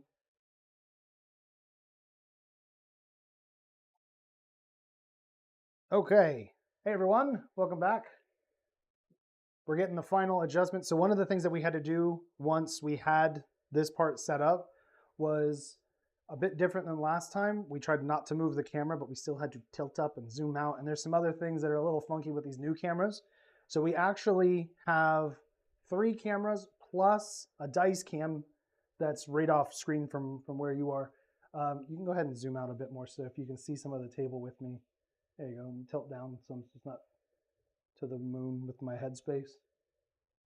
There you go, perfect. There you go, okay. So we're gonna be playing Battlefield, Jerry and I, and once he's in place, we'll show him. So we're gonna be playing a game of Battlefield, but with this game, we have a camera directly over the table, so this will be my side. Jerry's side is across from me, so he'll be reaching it off the other side. Hi, Jerry. Hello. So in this game, we'll go over a little bit of the rules, but like the primary focus is on just getting through the game. I don't want to do like a full, this is how you play. I want to kind of move a little bit of educational part with it, but I mean, mostly like how would this game be played? So we have 2 200-point forces. I'll be doing the Core Republic. Jerry will be doing the Faust Union forces, and we're going to be playing the standard game. So in the standard game, you have 3 different objective tokens set up, one at the very dead center of the 3x3 board, and then you have others that are 18 inches in and then 7 inches up. So this one here is mine. We have the center one, and then Jerry's. So the way that the main part of the game goes is that you're really focusing on objective point scoring, not in just destroying or some other type of objective. So when we're playing, when it comes time for scoring, I'm going to get 1 victory point if I control my point, 2 for controlling the center, and then 3 if I'm controlling Jerry's. And it'll be the same way if he gets to mine, it'll be 3. We can also get a victory point every turn after turn 2 by having at least one of our units in the opposing player's deployment zone. So if Jerry can get one over here in mine, which it is 4 inches from the edge of the table. Yeah, you can see most of that. So there's 4 inches here. The camera angle is funky and getting used to all that for setup. But there's 4 inches here from the edge of the map. And that's why this convenience measurement tool is also helpful, because when we're placing terrain here in a minute, every piece of terrain has to be 4 inches at least away from another piece of terrain. So that helps really easy to just lay that down, like, yeah, those terrain are not there, or yeah, I'm in the objective or the deployment zone. The way you control the objective is you have to have more units. So each model is counted as a unit. Drones do not count. Drones do not count towards scoring currently. Some of that could get changed later, but right now we're just going to go out of the rules as is. So those do not count. So as long as I have a unit that is within 2 inches of this objective from the edge of it, which you have a 2-inch measurement here to make that really easy to figure out. If I have more units controlling this, when it comes my turn for the scoring, I own it, I get the point. So the first person, like I said, to get to 10, I did not say that. First person to get to 10 victory points ends the game, and then we do bonus points. Whoever has the final total of the most victory points is actually the winner. So we are going to roll just like you guys would. We're going to roll 2d10 to find out who will be the one who goes first. Whichever one of us gets the highest roll decides who goes first. The key in the beginning of that is that whoever is going first, the opposing player gets to place terrain first. And then we'll go back and forth placing terrain until both of us have placed 3 pieces of terrain each. We've got 6 different ones here. We just picked some just to have a variety of types and sizes instead of doing like all the same or something. And then we'll get those placed, and then we'll get going. And then whoever is going first will place all their units after we've done terrain. We'll place their units first, and the opposing player, and then they will begin the game. So, Jerry, you can have the honors of rolling first. All right, let's go. Big numbers. Okay. Okay. 12. 12. Okay. Well, that one's cocked, but I can't beat a 12. All right, here we go. Okay, so Jerry, who is going to go first? I think you're gonna go first because I want to put some terrain in Okay. front of your people. Okay. All right. So which piece of terrain do you want to put? You can put it, as long as it's not on an objective, you can place it anywhere out on the field. All right. Let's get a blocking. Oh no. Right in between the 2 objectives. I really wish I had your slides, because they have indirect fire. Yeah. It would be nice to be here, control that, and shoot over. Just Okay. making life easier for me right now. Okay. Well, 2 can be petty. Oh wow! I didn't see this coming. All right. So now it's your turn, and now they just have to be at least 4 inches away from another piece of terrain. 4 inches away. All right. Let's get a nice strip of woods to defend my infantry. Oh. Just make sure. Yeah, we're definitely good. Definitely good. I think you're closer than 4 now. Oh, that's good call. There we go. I don't know what you have planned, so I'm gonna also position myself so that I can partake in the madness that you're going for. All right, let's get a nice little kill angle on this side. A nice little death opening for me to march through. You can put your guys come right down that little alleyway. Okay. Oh, I can't do this. Well, this is too big. I'm gonna have to. I don't want to give you woods. I need some woods. There we go. We'll go over here. Okay. All right. So the pieces of terrain are set. So now it's going to go down to deployment of the forces. So Jerry picked that I'd be going first. So I'm going to deploy all of mine first. He will then deploy all of his units, and then I'll be able to start after that. Now, when you are deploying, because I mentioned a little bit with battle groups, I can now deploy them into any configuration that I want. I have to battle groups are only made up of infantry, drones, and vehicles, or a war mech and then drones. So what I'm going to do is I'm going to leave the Serpent on its own, and I get to deploy anywhere along my edge of the mat up to 4 inches. The base has to be inside that 4 inches. We'll go up over here, try to keep it. We'll put some infantry. We'll move the spade. The spade shouldn't be in the center. That doesn't make any sense. All of the blocking terrain is level 3, so that is taller than everything on the board, so everything will be obstructed when it comes time for shooting and such. My drones, I have a spotter, which gives this unit may place a target lock for free once per turn when its battle group activates. So I think putting him with the spade is probably a good idea. So we'll move him, and his range is, oh, here it is, 10. So I'm going to want him close. I'm going to take that objective. I'm going to hold it the whole game. You watch. Mine. Kind of hard not to Noted- keep that one. Noted this. I can't really shoot at it. Not that one. I'm not talking about that one. I'm talking about that one. Oh, you're not getting that one. Oh, we'll see. And then I'm going to just set these infantry sideways here so they don't take up as much space. Yep, I can fit them in here. Okay. Also, I do appreciate Ian. He did say that they believe in me, so they all know that you will be dying. And this is the battle damage Sierra. I wanted to use that to be able to show it off. Network drone. +2 attack for friendly units using target lock within 8 inches of this unit. So I think what will be a cool idea will be to set the network with that. Which he doesn't actually have to be out in front. He can be there. All right. So I got all my guys placed. It's All now right. your turn, Jerry. Here we go. Here's that so you can mark the 4-inch part. Oh, okay. So I clearly have the advantage. My tank's barrels are longer. Everyone knows that means the shoot straighter. Is that the science behind it? Now, that's what I've heard. Okay. So I'm gonna throw one of these rocket boys too. I mean, you need them kind of together. I'm gonna bring these 3 up for my first battle group.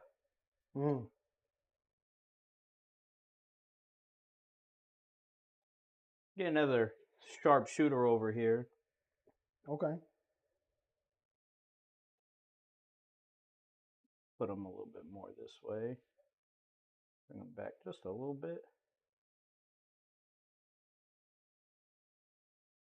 Now, my lone infantry unit. You're gonna put just one little They're gonna little conscript. Yeah, they're gonna have a good time. They actually have the most important mission. Yeah, score you any points. Yeah. Some would say make it to your deployment zone. Oh, but is that what it's gonna be? That one conscript? other people might say they're gonna sit behind this building the whole time. Oh, okay. Other people. Is it you? I'm not really the commander here. So you're literally the commander here. They're gonna do what they're gonna do. Okay. Okay. Now, the drones. So this boy is gonna go with a mech. And I think this boy is gonna protect my little boys here. AMS turret. Yeah. Okay. And It's gonna be irritating. that one mech, they'd be scary. Oh, the spade, the big boy. Yeah. But that's okay. The spade's gonna be okay. He's cool. He's cool. I wouldn't even worry about it. Yeah, we'll figure it out. I wouldn't like even worry about it. I wouldn't even worry about it. I would let me just make sure I'm within the 4. I didn't check that. You could be right up against the back if you'd like.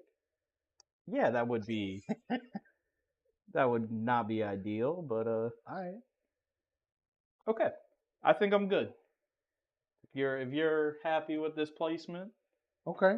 All right. So now we're going to go ahead and start. So during the first turn, we cannot score any victory points. You only score at the beginning of your turn. So it's not possible in the first because I'm outside of the 2 here and I'm obviously not in his deployment zone, which would be really scary to do because basically they'd auto die when he goes to activate. So on my turn, I get to activate 3 units or battle groups. So I have 3 of the activation tokens, so I get to activate 3 as we're going forward. So it'll be important to pick the right 3 so that they don't get exerted in the next one. But I want to go ahead and secure this objective so I can start scoring right on my next turn.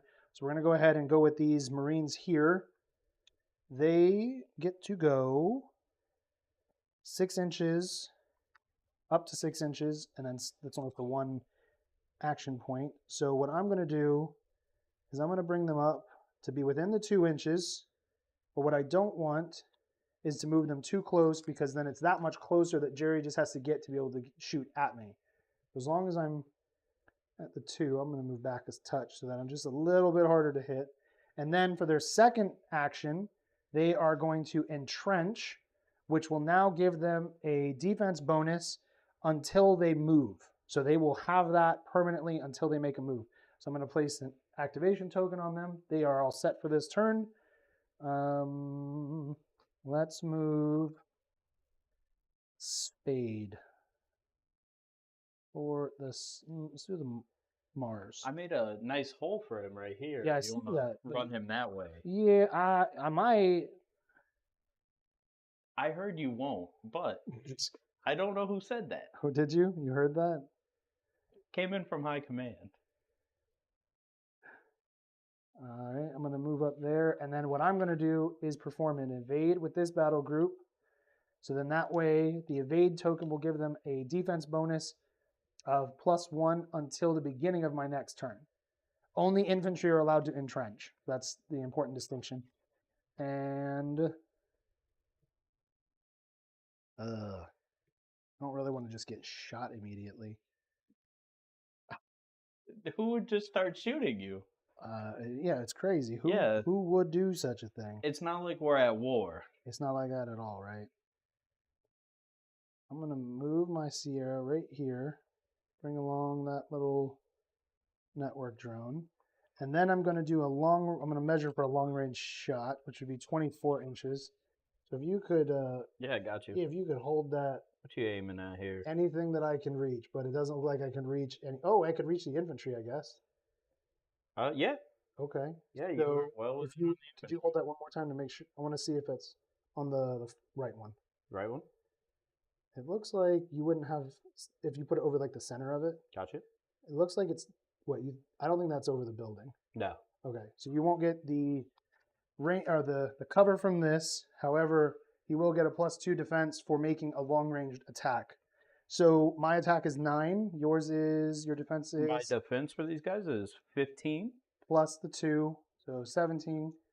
And then does that drone affect anything for The defense? drone is going to give them -2 from ballistic damage. For this unit I just in the realized battle I group can't when shoot that. attacked. I can't shoot that far at the infantry because that's my heavy target gun. Oh, So, well, so what Right. what I'll do is I'll move there. I'm gonna target lock. okay. I can see the Schlide. Put that on your little Oh. missile boy there, and then I'm gonna What's the evade missile with my. boy do to you? I'm gonna evade with my third action. Wow. That is all 3 for me. So now at the end of my turn, I flip the activation tokens over to the back side, and then it'll go on over to Jerry. All right. Well, I thought you were gonna shoot my ground guys. That was cool. That was really what I wanted to do. This tank thing is not. Oh, sorry for you. So I guess I will go and try to get a point as well. Get these single conscript to do their job. I heard conscripts, All right. don't have shoelaces. So we're going right to the other side of the objective token. And as their action, they're going to start entrenching. That's how bold of you to do. Just copy me. No, you see how I use the building? I have a Yeah. building. Yeah, but I'm in the My building. building's a little further away. Yeah, just a little. So if you're done with them, you'll mark them with an activation token. Yeah, activation token. Now, I can see that you want to shoot the tanks. Maybe it's just a guess. So I guess I should move my little boys. That makes sense. Get these guys out of here. So you can perform a rush with them. Yeah, for the full 10. Yeah, if you wanted to. And that's what I'm thinking I'm going to have to do to get them out of here. So I got my 10.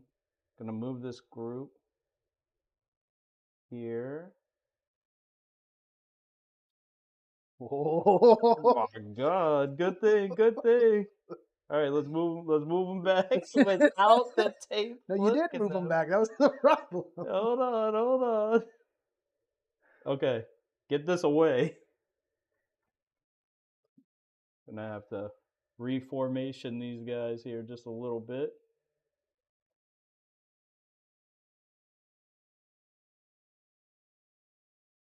A little drone following right behind them. I guess.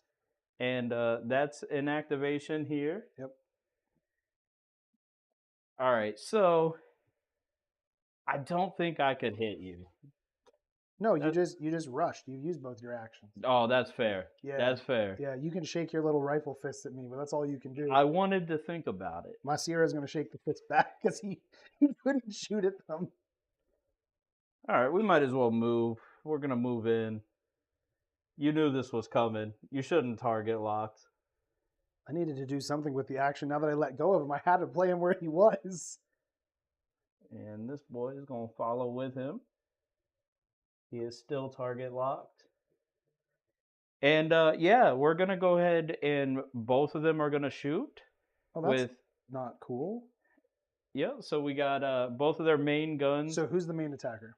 The main attacker will be the Banzer. Okay. So yeah, I think no. Actually, I'm gonna do the sledge. My bad. The slide. Yeah. Because same attack value, but more damage. Yeah, more damage. Okay. If I can reach. You are out of range. Out of range. Wait, what's the range? 16. Oh, you would measure the 16 from the center. Got you. To center. Out of range. You could do a long range shot. You got a lot of. Yeah. Let's just do it. Let's go ahead. Well, what is the range of the Banzer? It is 13 inches. So 26 would reach. Yeah. Yeah, so they both reach. Okay. Yeah, because it looked like 17 or 18 would be right over here. So both are doing long range shots. So then my defense is 18 from the long range, and then 18 just in general, 20 from long range, 21 because of evade. Okay. I do not have cover. And going off the main attack value being 8, I have to get to 21. Well, you'll have a 9 from the Banzer participating. Okay. 9 from the Banzer participating. Yes. Let's do this. So you have a 9 to a 21, so you need a 13. And I got a 6. That So was a little bit of a swing and a miss. yeah, but we got some missiles off. That You was did. pretty cool. It was pretty scary. So All now right. that you've done with your 3, you'll flip those over to the other side. Flipping them over. And then it will be my side. So now I'm going to get 3 new activation tokens, because these other 3 will stay here. So that way I know if they went last turn. And if they went last turn, then they will, if I give them a second one in a row, if I give them a new one now, they're going to be exerted, which if it's infantry or vehicles or drones, they will take an extra point of damage at the end of their action. War mechs will lose an action point for that turn. And then I cannot go with them in the third turn because they would have already gone for 2 consecutive turns and are completely exerted. So if I choose not to go with them this turn, they will get, basically they'll rest, and then I'll be able to go the following turn and it won't be an issue for them. So I do get 1 victory point because I am here. So I will just mark my points. I'll just kind of keep track of our points here off table for, so I have 1 point. Chrysala and Remy both said that the tiles look really good on the camera. I think they do. Yeah. I'm very biased. I painted them, but I mean, like, I do think they look good. No, I think just from I'm a little bit further than you are, but everything does look like it's coming out pretty clear. Yeah. Yeah, and that's the added bonus of doing templates too, because then when you paint stuff very vibrantly, for this camera, you can actually see it. So I got 1 victory point. Jerry's going to get 1 in the next turn. I do want to get onto the middle. But I don't want to push these guys and make them take extra damage. So let's go with this battle group here. They have to move at the slowest speed, so the Marines go 6, so the Mars will have to go 6. I can rush for further, which I will. So I can go max of 10. So let's go 10. I'll put me right up here behind this building. And I'll put my Marines kind of in this configuration. So they rushed, so that's their whole activation, whole action.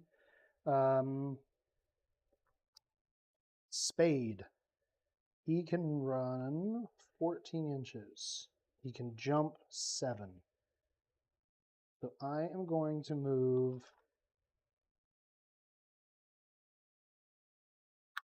Let's see. What is. Kursala also said that the banter has been his favorite part of the show.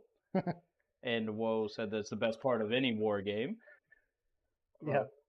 Remy threw in there that, yeah, Jerry may be having too much fun. Let's hope Rick doesn't lose this game. It's being filmed.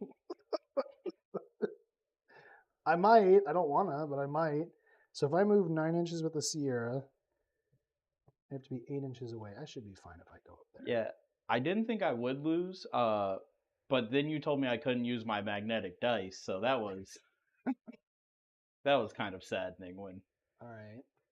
So now, because I'm going with him in the second turn in a row, the Sierra will lose one of its action points. So now I only have one left because I walked.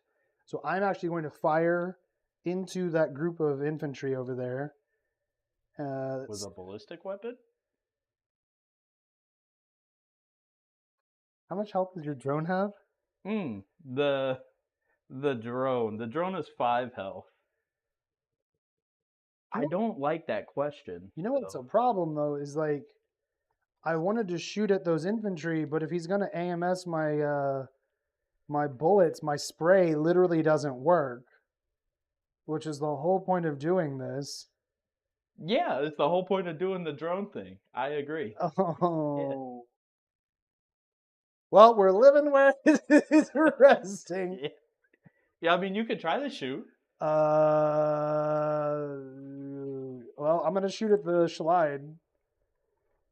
Man, freaking AMS drone. Okay, so I get +2 attack because I'm using a target lock, obviously within 8 inches of the network drone. So I'm going to shoot at the Schlide right now with his main gun. Because I'm not going to hurt your infantry. That's pointless.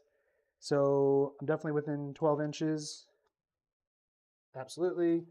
Then I'm a 9, 10, 11 because of the +2. And you're going after the Chalet? Yeah. Looking for a 17. Ooh. Oh, and 11. Definitely got it. 4 damage to Schlide. Oh. All right, so I'll pull this dice out for the Schlide. So instead of, just for this game, because you can do it in your own as well, instead of marking right on the card, we just decided we're going to use D6s to mark the damage because the units will probably be destroyed before it's a real big problem. So the Sierra is done. He only did his 2 actions. The evade token is removed. The target lock will stay until he target locks something else or one of them is dead. Now my third action for this turn, I'm going to activate the spade. I need this spade to get up and participate somehow. So I am going to... Participate's a weird way to encourage your units to walk to their death. Rush up here. Bring his little drone buddy. A little drone buddy may place a target lock for free once per turn when its battle group activates. So I'm going to give you another target lock, but this time, which it'll be from the drone, onto the Anya. All right, so I rushed. So I am going to use the spade. How much health does your drone have? It's 5, right? The drone, both drones have 5 health. Ugh. How much health do you have left on the Schlide? That one is going to be 3. And it's not into its back card yet, though. Oh, okay, but 3 health total. 3 health total. I'm going to shoot it with the spade. Shoot it with the spade. Yeah, so I got... No, I'm going to shoot the drone. Yeah. But the tank. The drone. The I'm tank. shooting the drone. You said I'm the shooting the tank. drone. Oh my All right. god. What's the drone's event? The drone's defense here is 16. All right. So I did it. Is this a ballistic? It is. Okay, so it is going to be 18 because of the AMS. That's -2 damage. Oh, my bad. Yeah, yeah. Yeah, you're That's not why I even- haven't. That's why. So it'll be -2 damage, but I did a rush, so you get a +2 defense. Okay. So 18. 16. Yes. That sucks. My little buddy is good for another day. Man, and that was my third one. So that is that. Now, for the other ones that did have an activation that did not go, because I'll flip all these over, and the Sierra will not be able to go next turn, or the drone. These ones that had, the evade also comes off, and then these guys are completely rested. Those will come off. The entrenched, though, stays until they move.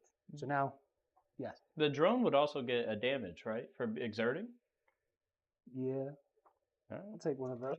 right. Perfect. Keeping me honest. I'm questioning. You got a lot I'm doing. I'm running a convention. I just missed that. I've been talking for like 3 hours. Oh, I don't remember any of that. All right, let's see. So I'm starting out. I'm gonna run. I guess I really don't need to run. Yeah, let's Yeah, I made sure I got close for you. Oh, you get your victory point for the beginning of the turn. Oh, yeah. Yep, so you get that. As the keeper of score, I'm thankful that you're keeping the score. I am the keeper of the score. Wish that Sierra would have just pushed a little bit further. Still target locked. That's fine. On my way to moving to the building. All right, so I moved. Let's go ahead and just do some shooting. Okay. So I guess I got to go for the big boy. With your Anya? Yeah, because there's no advantage for shooting the exhausted mech, right? It does not He would benefit. just start getting it further down. Yeah. But he can't activate next turn no matter what. Might as well just go for the spade. Okay. Spade's defense is 20. 20. Yes. Well, that's cool because I'm rolling a big gun. Let me just make sure I'm within 10. I feel like I am, but I just want to double check. Yeah, perfect. I'll give it to you. And there's no building, yeah. All right, cool. So, checking that, I have a 9 to hit, and you said I got 20, so I got to somehow come up with 11. You got potential for 20. Let's go. I 6. see one. Okay. So, I can shoot again. You can, because you didn't run, right? I didn't run. I Okay. just went my 9. Yeah, you can shoot again. I'm going to shoot again. Okay. All right. I hope the high heavens wish the spade a death. 13! Oh, that's what you needed, right? That almost perfect. All right. How much damage you do? So the damage is 4. So 4 damage on the spade. And then he is done. All right. I guess I'll bring my tanks up now. That makes sense. All right, so let's see. All my tanks are moving as 7 or 14 if they rush. It does look like if I run 14, I can get myself right in the woods. But you remember, you lose an inch for every inch. Lose an inch for every inch. So that's true. like 2 inches, so you'll have to go 12. Let me see if I can. I wouldn't be showing you my rear arc, so that will still be good. And that looks like you're on the 15 on those. They go 14, right? Yeah, they do go 14. Are you measuring off the middle or the? I was. You can measure. Yeah, it's fine. That's fine. Yeah. Front to front is. Okay, I want to keep myself by the woods. So I think what I'll do is I'm not going to go into the woods. 14 would be to the end. Right on the outside of it? Yeah, I'm going to go right onto the outside and turn. So I'm going to go up and turn this way. Okay. I really like how you made sure that the turret was still facing me. Yeah. That's really nice of you. Okay, so they did rush. So they're done. They are done. infantry only having the 6 health, I don't want to rush them, but I feel like I should. I'd get an early victory point. I could just run this guy. Let's see what we got. If I run 16, It's like you won't quite make it into zone. no. But if I go 9, I can get right to the back of the tanks, roughly.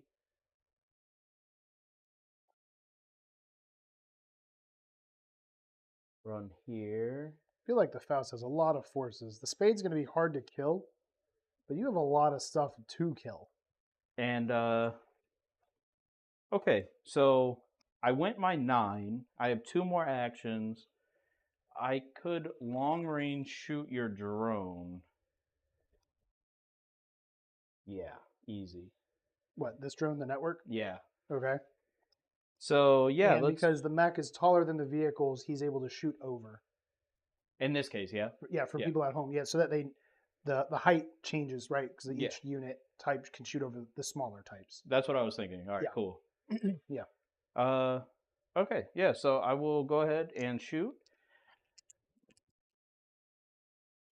And I'm at 9. I'm doing the long range, so Okay, so then I am with the network. He is an 18. 18. Yep. And that's with the 2? Yep. Okay. Yep. All right, not enough. I guess I'll try to shoot again. Okay. Like the best thing I can do. Yeah, don't hit. A 9. So 18? Is that exactly 18? 18. How much damage you do? It does 4. Oh, he's dead. Oh, perfect. I'm glad you exhausted him. Well, actually, he had 4 health anyway. Oh, perfect. So, oh yeah, I'm proud of you. Yeah, they're already suffering their first losses. This is good.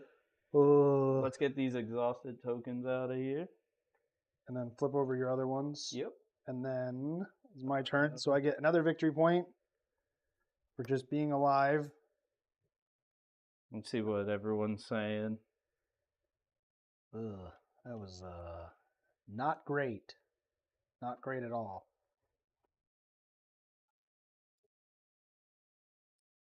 Well, I can't go with the Sierra. I can go with, but I don't want to. Sorry if I'm saying this name wrong, but Rovelhag? Probably Hage. Hage? Yeah. Yeah. The terrain templates do read very nicely in the camera. I also appreciate the tile and how clear their boundaries are. And Remy said, Jerry's secretly a wargaming genius. Rick is about to get hustled.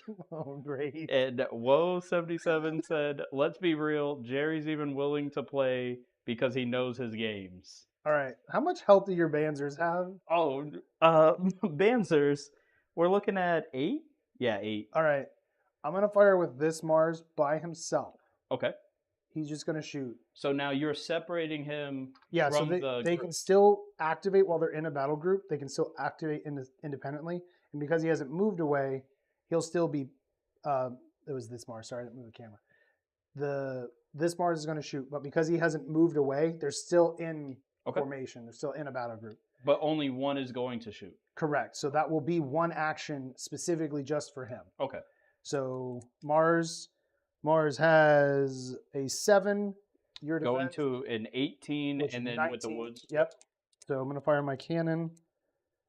So I need a 11. Oh, no, that's the wrong side. That's the damage side. I'm an 8. I need 10. No, 11 because you're 19, right? Yes. Yeah, 11, 12. So that'll be 4 damage. Wow, that's... I'm going to shoot again. And you're shooting the closest one, I assume? Yeah. So 4 damage? Yeah, I'm going to shoot again. 13, it's dead. Oh, that's crazy. Well, 1 Banzer down. That's he was useless anyway. Send that guy back home.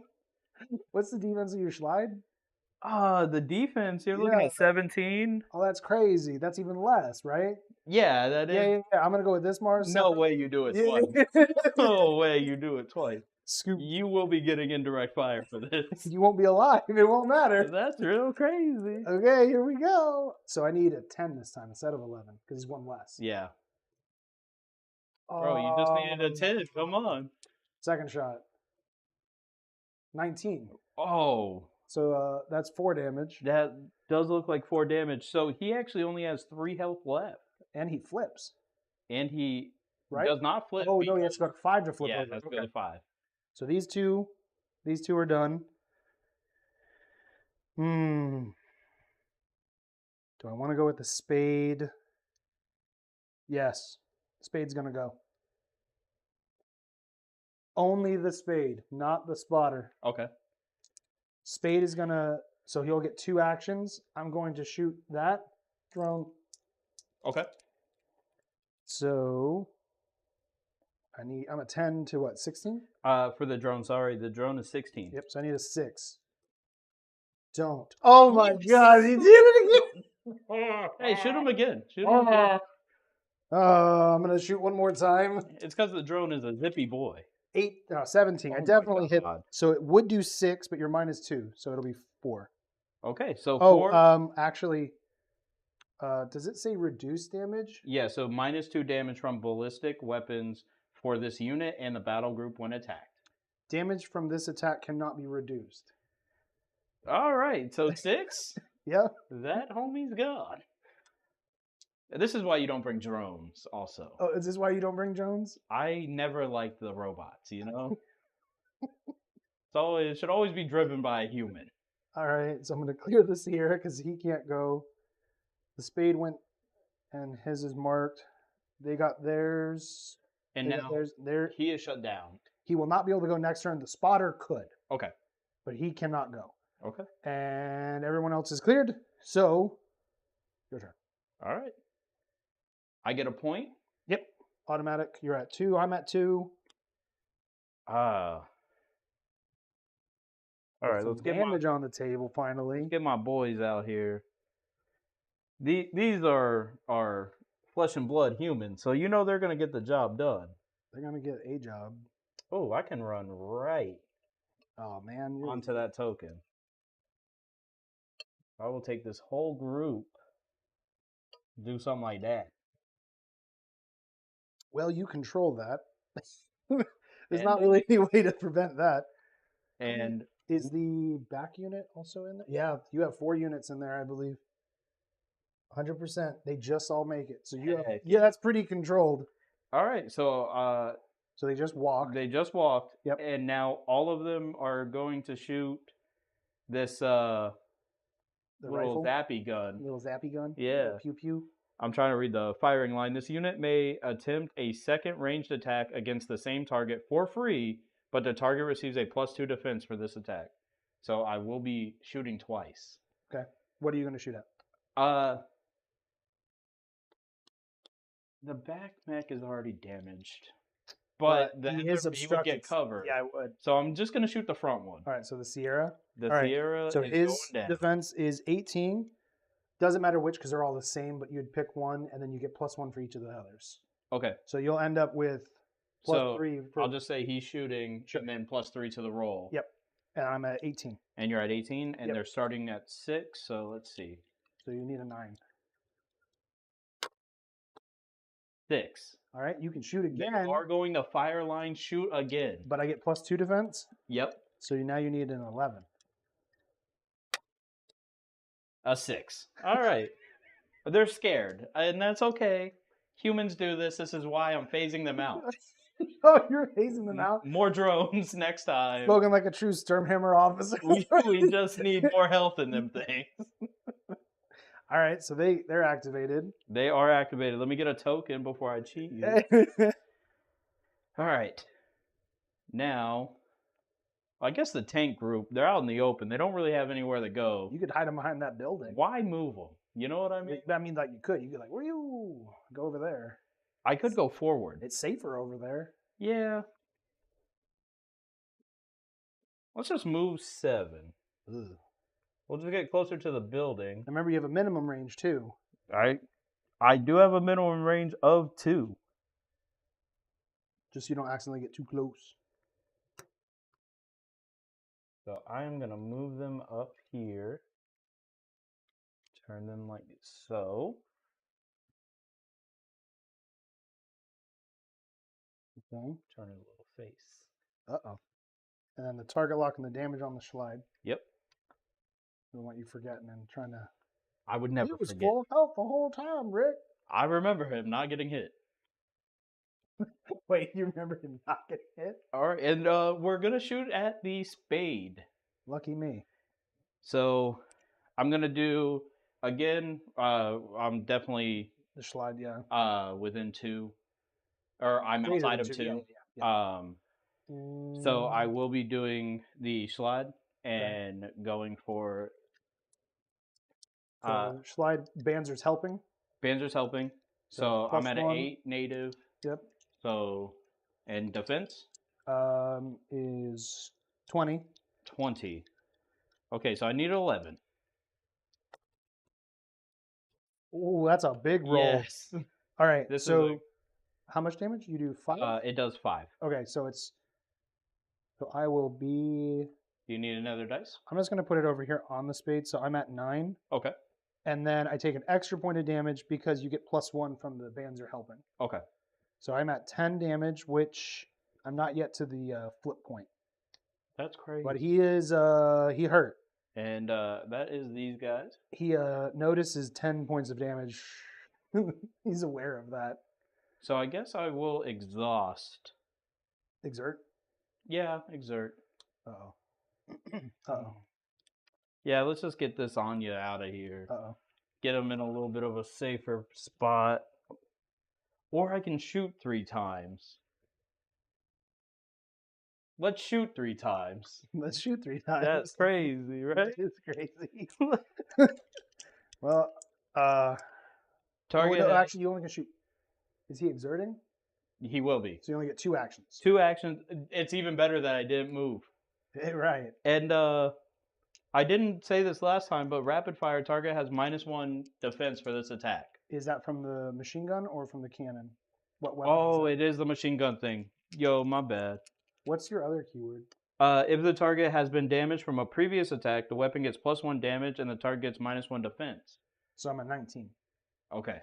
Which, if you would have gone with the Banzer also has breach, I believe. It does. I should have. But it hit, so you did the damage. Yeah, you that's did true. more, but at least now you, because he was hurt one other time. Yeah.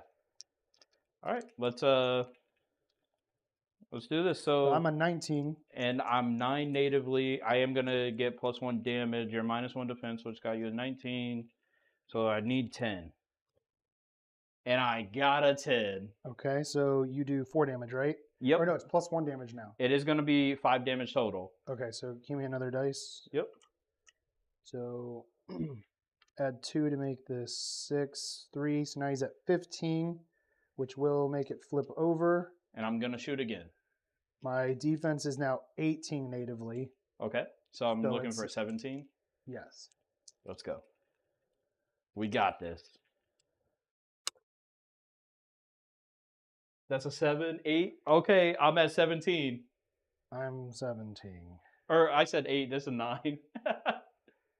So you have 17? Yeah. No, sorry. In total, yes. Okay. So I'm going to be at 19 damage. It's not dead? I have 1 health left. And you're out of actions. All right.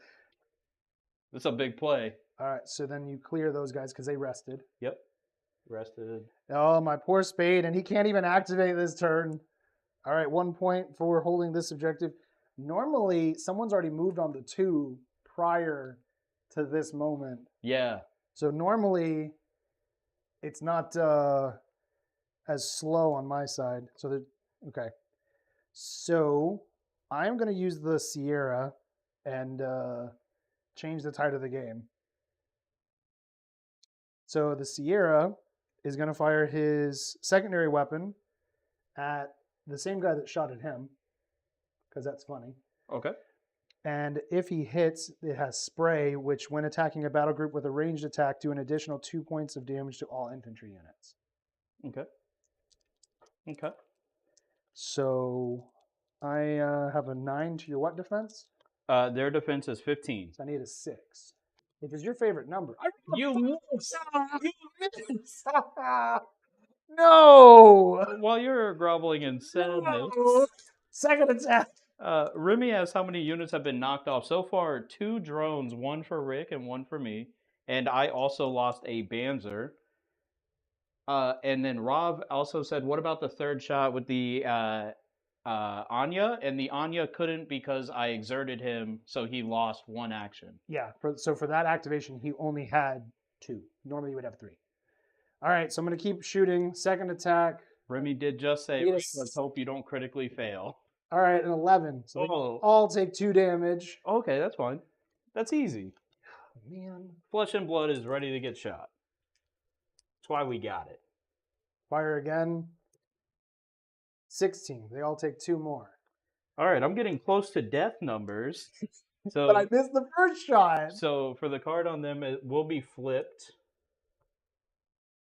I'll just flip it because I doubt these guys are going to get messed up anytime soon. Wish I had a 4th attack. Or better yet, I wouldn't have missed that last one. And there we go. And their card is now like that. That's so sad. For you. For me. I'm excited that they held up to that much damage. Just another showcase of infantry doing something good in this game. Gosh. I'm gonna exert this tank to shoot your Schlide. To miss? That's crazy. What do I need? I'm a 9. You're 8. So you're 18 with the cover. So the sledge is 17. Yeah. 18 with the cover. Yep. 14. Okay. 4 more damage. He's dead. Okay. So that's 1 sled down. I'm gonna, if he's in range. Oh, I have a 14. I definitely got you. Oh yeah, I got him all day. I'm gonna shoot the Banzer. So there is The Banzer, okay. There is no negative effect for shooting the switching targets with a vehicle. If it was a war mech, he'd be getting a +1 defense. So I need 1 more dice because I got to mark him for his point of damage. Thank you. That one is damaged. Firing. Oh, can't cheat. 14. So 4 I like damage your to other you. roll when it was 2. 4 damage to you. I almost want to call this as cheating. It's not cheating. I forgot to So use the he- dice box. Yeah. Doesn't roll. They just forgot to Oh, load wait. the shell. I had to flip those from last time. Okay, he got double marked. Sierra was the other one. I have 1 left. I'm gonna fire with this one separate and shoot it. Okay. Also taking a point of damage, I see. 12. 12. Oh, okay. So he's gone as well. I need a dice to mark the damage. When you're done, You can just have this. Oh, okay, cool. I'll keep the damage on. And then second thing, I'm gonna target lock that on you. Okay. And that is everyone. So I can clear him. These will be double. And Jerry's turn. I did forget on these guys, I did forget to flip them. Okay. So I'm just flipping them now. Yeah. So you're gonna get 3 points this turn. Yep. That puts you at 5 victory points, and I am at 3. 3 points. I should 1 and 1, right? No, that's 2. Oh, 2. Oh, Yeah, the center's worth more. yeah. This is perfect. Yeah, it's well, yeah. I could have cleared all those vehicles and then cleared these infantry if I didn't miss and flipped the whole game before you kill my spade. Because that spade's not making it through that whole game. There ain't no way that spade. You don't think the spade? Spade ain't gonna make it. I bet if that pilot He's got leaves 1 us up, damage left. Yeah, heart of the cards. He's gonna try to survive. Okay, so pulling this out, we're gonna save my infantry. Oh, you're gonna try to save them? How are you gonna do that? I don't know. Okay, so 9 is to the edge, and I'm gonna lose an inch. So I have to run. Don't you go 10? No, it goes 9. Oh, yeah. You'd Now, have to. okay, so what if I jump 9 into the trees You can do that. without losing an inch? But I get +2 defense for you jumping if you shoot at something. but it's only temporary. And then when I shoot at you, you're on the edge, and you know, Yeah, so that's kind of what I'm thinking. yeah, so it won't So be 3 because you're shooting through the trees. You'll be on the edge of it. let me just make sure the drone is 8. So no, I'm only going 8. All right. And So 8 gets me right to the edge of the trees. So I will go 8 to the edge. Let me see how far I'm allowed to get up.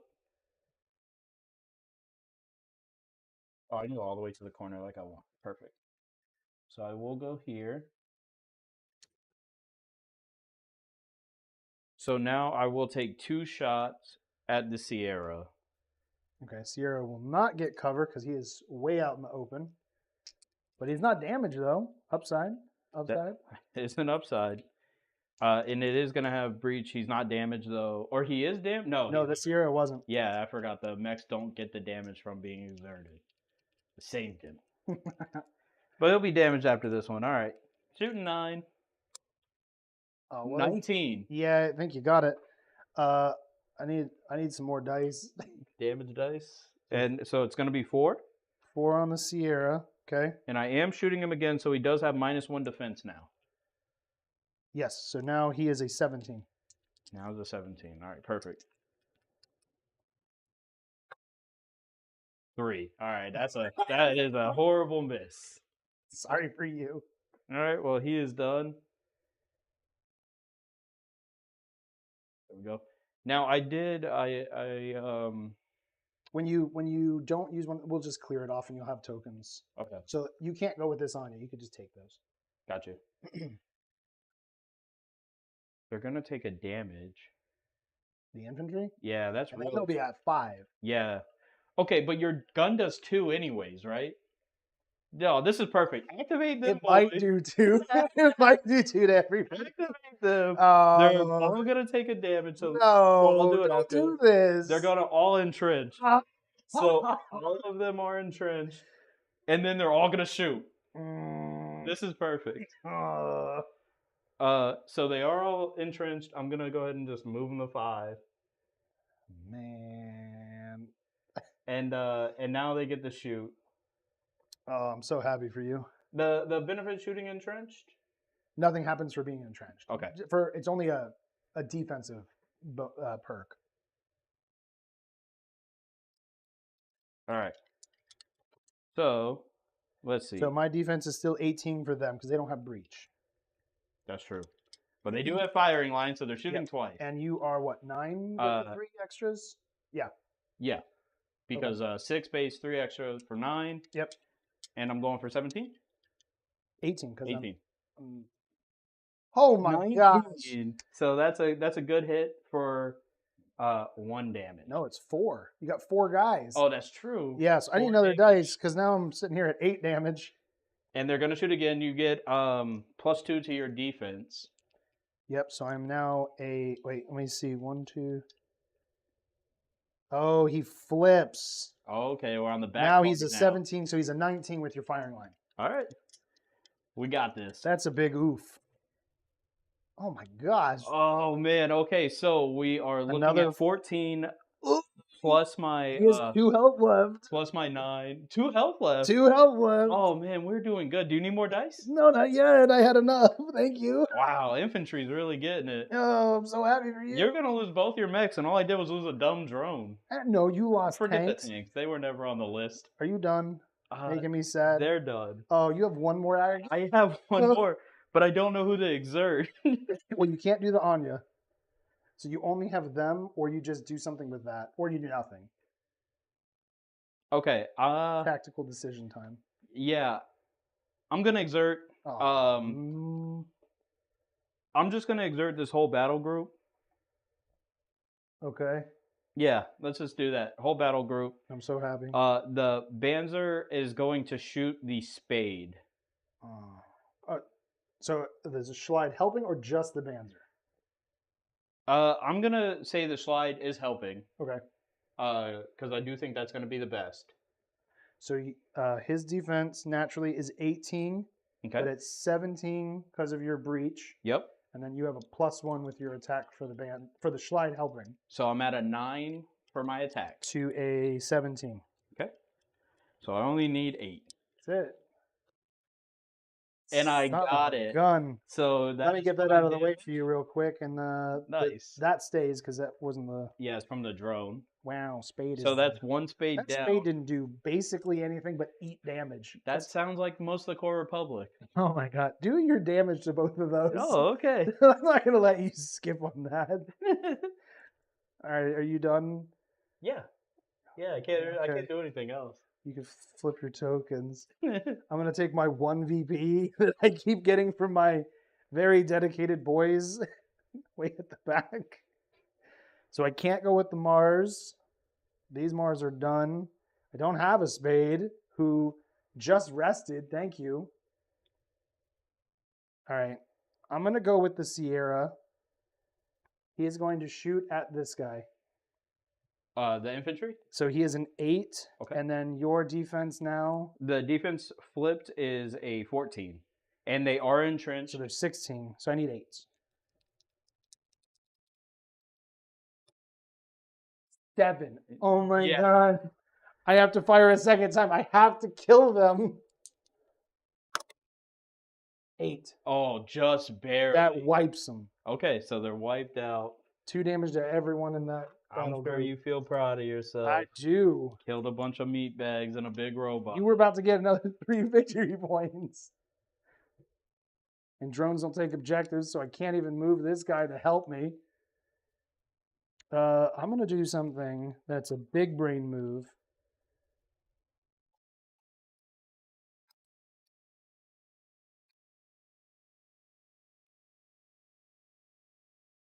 All right, so Remy said this seems to be showcasing just how formidable the Faust Union can be, especially when matched against the Republic. So he even knows, your guys, this was the lost battle for you from the beginning. Oh, thanks. Thank you, Remy. And then about the spade, I would assume Remy also said, wow, Jerry dropping the burns. I'm glad. I'm so happy for you. Everybody's so happy. Let's see. I'm going to go with this battle group, I think. So the Marines only go 6. So then I'd have to go 6 inches like straight out if I want them to help. Or the Mars could move on his own. Yeah. Oh, or I could go, because now the spade isn't there. Oh, go try to pick up the battle group with the drone? Yeah. Yeah, that's what I'm going to do. I'm going to move this up here. Okay. So he's now touching the drone. The infantry will be able to reach, so they're going to march up here. Actually, I'm going to reorganize it to be over there. Okay, so they moved. This is on that, so that won't help me. And because he wasn't part of the battle group when they were activating, I'd say he can't do his ability, which would just place another target lock. So what I will do is I will shoot with the Mars at the Schlide. How much health actually does this have? That tank in total has 8. So I would do 4, 5, 6. So he'd only be at 7. I don't want to do that. So I'm going to shoot the Schlide. Okay. So from That this slide guy, is 5 damage, right? So he is on the back card for that slide. okay. So you're looking at 16 defense. I guess I'm not gonna help. Not gonna have these guys help because then you would get +2 from the cover. So it's because he can destroy it by himself. There's no point in making them shoot. Yeah, if he can hit. Yeah. So he is a 8. You said 16. 16. I need an 8. Don't whiff. Oh. 4 damage. And he is done. And these guys now have theirs. So the 1 comes off of the Sierra. Oh, I could even have re-rolled that. And then, whatever. It's fine. It hit. Sierra is now activated all the way and exerted. They are activated. And I flip the Serpent over. And it is now Jerry's turn. And you get 1 victory point because you lost all the conscripts. Oh, yeah, these guys need to go. Yeah, and you could take your entrenched token, or you could leave it there as a memento. No, it's okay. Is it okay? Yeah. Both your mechs lost is going to be pretty good. Yeah, it's pretty bad. They're really bad shape. All right. So We've I'll done a activate. really good job though of like trading complete like firepower, Yeah. and it's a little hurt. All right. So how much health? He has He has one health. 2 health Two left. health. 2 health left. A Okay. rock might take him out. I'm gonna shoot him with the Anya as my starting action. Which one? This one here. That one rested last time. Yep. Yep. So I will shoot him. He will die. And I'm a -1, so I'm And you are a good. 16 right now. Okay. And that's after the breach -1? Yes. Okay. And I am a 9 attack. So I'm looking for a 7. 5. Shoot again. It sucks when you miss. It really does, yeah. Oh, there we go. So that's a 7 and an 8. All right, let me help you out. Let me get this out of the way for you. Don't worry about that. Ugh. All And, right. So I am down to vehicles. I And- lost both mechs. I might as well. You haven't lost any mechs. I might as well. The tank has full health, right? No, he's -1. Oh, my Mars? Yeah, Yeah. he's full health. I can't see the drone. And if you shoot the Mars, he'll be an 18 because he'll be a +1 for you switching target. So I might as well move. I only shot twice, so I have a move still. Yep. And that move is 9. Are you jumping? No. No, I'm just gonna Oh, you couldn't. That would be 2 actions. get over here. Oh, look at you looking for cover.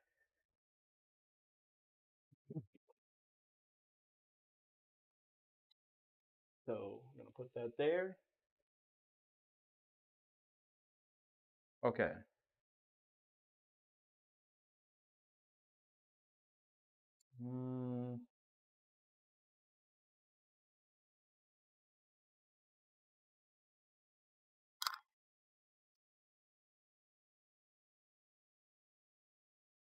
Easily in the 6th, but I need to keep it within 2. So you lose the entrenched token. No, that would be. Would the drone cover that? Nah. Okay. No, it's a bigger unit. It's a vehicle. Okay. So I don't know if they can even shoot that far. They cannot. I'll let you move it back. They're here. Okay. They're here. I appreciate your tactical honesty. They do lose the entrench unless you want to re-entrench. I'll just re-entrench. That's Okay. a good idea. Okay. Man, it's not worth stopping the Anya, but he hasn't been shot once yet. I believe in the pilot's ability to not die. Do you? I can Oh. only go 8, and it touches. So I'm gonna go 8 and turn my back arc away. Okay. Put the drone right up on him. Okay. And That was one of his 2 actions because he's lost one because he'll be exerted. Yep. And go ahead, and I'm gonna shoot the left Mars because I don't think I would have. Yeah, I don't think so. You can shoot that one, yeah. Okay. So His defense is 17. and he is damaged, so that's a -1. He's 16. 16. All right, so I need a 7. You definitely got that. So that was 5 Well, damage. Yep, 5 So after he is the. now at 6, so he is on the back, but he's still alive. Okay. And that's his turn. Yep.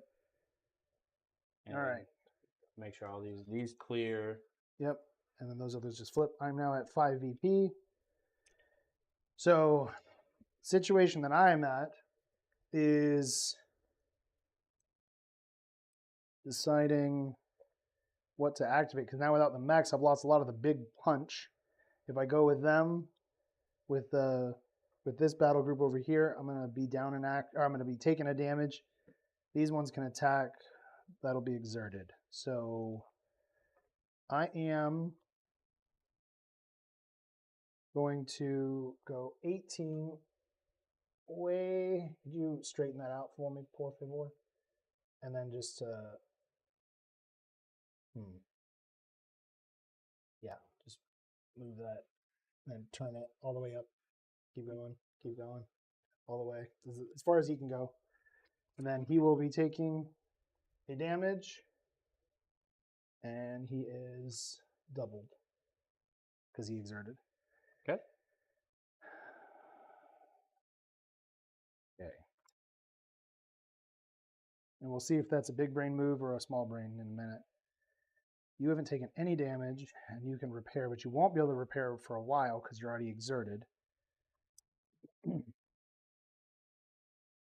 So, I have the resupply drone, not the repair drone. oh, that. Why did I gave you the repair? Never mind. Yeah, you're fine. You're fine. So that's right. You have resupply. That was what you want. That gives you the reroll. Have you been doing that? I haven't missed much with him, Yeah. but I didn't when I did miss.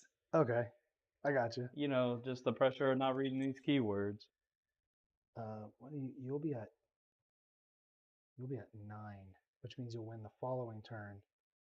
Or I rush in there and contest it. He'll be able to go, but he'll be in a bad spot.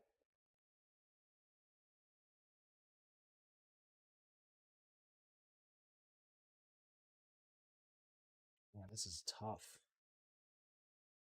So how much health do you have in total? 12. Yep. So I could destroy them, but it would be really hard. So I'm going to fire with this guy at your Anya on his own. Okay. He is an 8 to your 17. Yes. I need The a, Anya. I need a 9. He's gonna shoot again. Is he?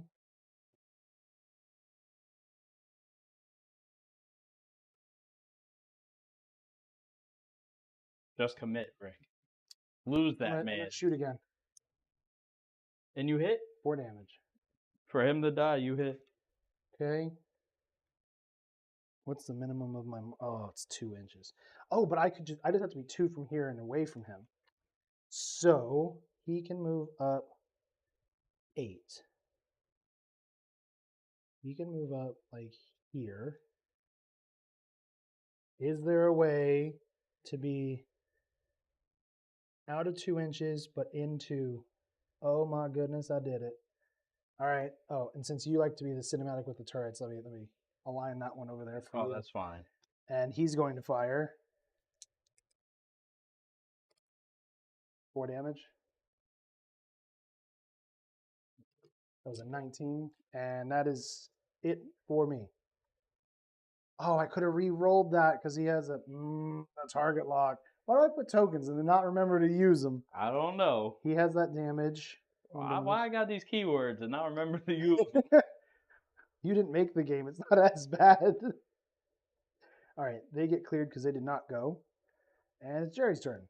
All right. So that is contested, Yep. and you get 1 victory point for that one back there. Okay, I'm going to activate with the tank. Oh, the Banzer. What's the Banzer going to do? Is the Banzer going to blow something up? You can shoot that on you, finish it off. Well, here's what I'm thinking. I'm going to shoot the Mars. Yeah, I'll shoot the Mars. Here. Oh, because I have a damage? Yeah. Oh, that was self-inflicted. I don't think breach should count. Oh. Yeah. Yeah. No. Let's just double check one more time because it is 13, so it's cutting it close. Oh yeah. Okay. Yeah, it's like right in that gray area. You're good. So my defense with your minus will be a 16. Okay, and I'm at 8, Okay. so I'm looking for 8. Yep. 8. Definitely got that. So so- you do 5 damage now? Yes. Ooh. So at 6, not dead. Not dead. He goes to 7, but he's flipped. Okay. Which, no, I have 1 Mars that's still not, but I can just flip it over as needed. Might as well shoot him again. You might as well shoot him again. Oh, you definitely got that. Hell Well, no. here, let me get that out of the way. I Yeah. don't want to be a problem. Send him home. He's going back to the wood to chop trees. That's assuming they got him out. That's what we're gonna tell the kids at home. You went to the forest to cut trees. Yeah, that's not what my guys are gonna tell everybody when they get home. Gosh, I was. All right, let's Oh, okay, okay. What are you gonna do with that Anya? It is gonna be the Anya. The only thing you can do, except for that conscript. See what long range looks like for a second. Yo, what's up? What are you doing? All right, the Anya's gonna run behind the building. He's gonna walk. I should. Yeah, because you only get Yeah. two actions. I should not say run. He is gonna walk, so he's gonna get 9. Oh, it's a problem. Yeah, he needs to go up just a little bit. So he is gonna come out, go over, and then within 20 because I'm going to long range shoot. Oh yeah, But I'm behind the building. that's fine. So You get the cover. he's at part. So he would normally be 16, 18 from the long range, 20 because of the cover, -1. 19 because of your breach. All right, let's go. 14. Bruh. Get that dude out of here. Send him back home. He's going to go cut some wood. All right, and he is exerted. Going to the forest, kids. All right. He just went. I cannot activate anyone else, basically. Yeah. Okay. So that's flip. this is gonna go away. Yep. This is gonna go away. So I'm going to get 2 victory points. Okay. Because I'm back in your back park or your deployment zone. I mean, Gotta kill my. You took out both those Mars is really bad. It's so bad that you did that. Oh. We're in a good spot here, everybody. Just let you know. The Republic's going home. All right. You basically have one battle group. I basically have one choice to make. Yeah. Because he can't go next turn. He'll have to exert to go. He's fresh, but it would be really hard for them to finish them all, the serpent, because you only do 1 damage. So you could damage the serpent, but you wouldn't probably be able to kill it. So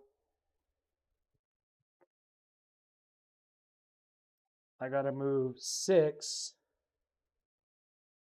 I could be this way of the... Okay, so as long as I move... Because I don't want to be in 2 inches of him. Yeah. So as long as I move up and I'm like that, I'm just out of it, but I'm within the objective. Well, he would totally show his back to somebody, right? Yeah, the building, just like he just did. Oh, okay. And then I'm going to go here, and the drone's going to move along. And... Oh, thanks, Will. He said he can hear the FOSS national anthem. Oh, yeah? I think I hear it all. I think I'm about to... too. I think this is about to swing a little bit of a different way. Yeah, I don't think so. Okay. I'm just going to core dump on the Anya and call it a day. All right. This unit may place a target lock for free. Oh, it may also maintain 2 target locks. So that one can stay. So he's also going to drop one on Big Boy here. Okay. And now they're going to shoot it. Mars is the main attacker. Okay. So... does the Mars have a minimum? What, yeah, 2 inches, which I stayed out of. Okay. So the Mars is an 8, 9, 10, nothing from the drone. Your defense, because it's on the flipped over side, okay, is what? Defense on the flipped over side, my bad, is a 16. So I need a 6, and I get to reroll 1 dice because of the target lock. Okay. Good thing I get to reroll 1 of the dice. Let me just get that. Please. So as long as I don't roll a 1, I hit. I hope you get a 1. 14. All right. So 6 damage. 6 damage, and I have 1, 2. I am dead. Because let's just make sure it's right. Yeah, I'm dead. But the drone's still there. The drone is still. I lose the target lock because that won't matter. All right. That unit is activated. This is an upset. These boys are going to evade. And they're going to long range. Okay. Because do something. Yeah. So I've never seen such a big upset in my life. that's a 7. So you may attempt a second range attack against the same target for free, but the target receives a +1 defense. So 7 to your what? Hold on. Let me see. And it's actually Sorry. +2. He is going to be 17. If he's +2, it's going to be 19. How's that one 17? Yeah, he's gonna be 19. Yeah. 19, and I'm a 7. I need it. Not that. And I can attempt a second attack for free, but you get a +1, so now you're at 20. Didn't you evade? They have 3 moves? No, all they did was evade and then the long range. Oh, okay. But the may attempt a second range attack Gotcha. against for Rapid free. fire. Or fire line. Yeah, well, theirs is repeater, so it's only +1 instead of the +2. Oh, okay. Ocho. So that was 7, 8, 15. That doesn't work. Okay. They have been activated. I cannot go with the serpent, so the serpent will be cleared. Doze off. So now you get 1 victory point. Okay.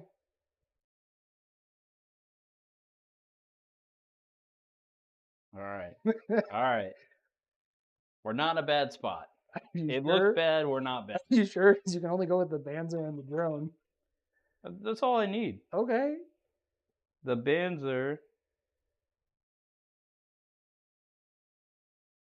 is going to go 7. He's going to take that damage on. He won't be dead. I wish I had breach. So I'm putting a new one on him. Yep. He is going to take a damage. Yep.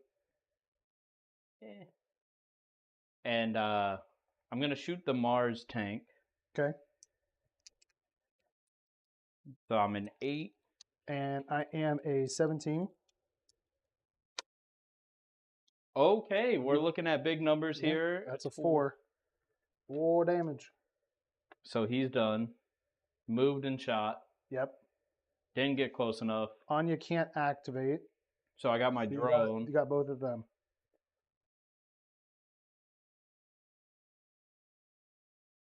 There's nothing I can do. The only thing you could do is you could move that guy over and attempt to roll 2 critical hits to do extra damage to kill the serpent. You have to do 4 damage. Let's run for it. Okay. Okay. Wait, no, don't run. Let's yeah. Let's move the drone so he's basing. Let's get that out of the way. Just you want to be able to say it? Yep. And then these guys are gonna long range shot. Wait, you're gonna long range? Oh no, because I gotta go for crits, right? Yeah, because my defense is 19. Oh my god. Well, because their whole thing, they got 5 health. All right, let's move 6, boys. Here we go. This could be the shot of the game just for lulz time. Okay, and we're gonna take a shot. So the whole battle is way up there. They're not entrenched anymore, and they're here. So I'm a 19 to your 6. Yep. So you need a 13 to the first one, and you need a 20 to do the 2 damage. All right. 12. And they're starting at 6. So I'm going to do a total of 18. Not enough. Not enough. Not enough. Not enough. Not enough. All right. Well, the second one, we already know it's over. You got it. Oh. Nah, same 7. That sucks. All right, so that's gone. This is it at the start of your turn because you get 1, 2, and... Yeah, because I'm going to end up getting 1 here, 2, 3, 4, which will put me at 11. All right. So if you're done, I go to 11. So now for the sake of totaling up the rest of the components, the final score, or not final score, but the score currently, I'm at 11, Jerry is at 8, and then we add up how many points were destroyed, and then for every 50, Jerry's going to get an extra point, and likewise for me. So I know the spade is 65, so you immediately have 1 VP. Heck yeah. The Sierra is 40, so right there, you're already at 100, so that's 2. So that's 105, 115. You were just short of another 5 points, or another point, so you have 2. So your final score Yeah. is actually 10. You're at 135. So I you got an extra plus 2. two. So I got 13. So final score, 10 points for Jerry, 13 points for the Core Republic. It was a good game. Yeah, it was a good game. I thought when I killed the mechs, it was gonna be a little better for me. I legitimately thought the Spade was going down super fast. I missed the chance to be able to scoop a bunch of stuff because of the Sierra missing that one shot, Yeah. and I had to kill the drone so that the Sierra could even do the spray, because otherwise the drone would wipe it. So he couldn't even hurt it. They were immune to him until the drone died. Yeah. This is So an upset. An upset of the century. The Faust Union is going home today, and they're gonna execute all these guys for doing bad. Oh no. Okay, so that was done in a little over an hour. It was like an hour and 20-ish. Yeah. But we had, some of the setup explanation time. This was actually Jerry's first time of playing. Yeah. So considering it was your first time of playing, Very first time playing Battlefield. right. He's done skirmish before, but Battlefield, this was the first time. So it plays different than skirmish.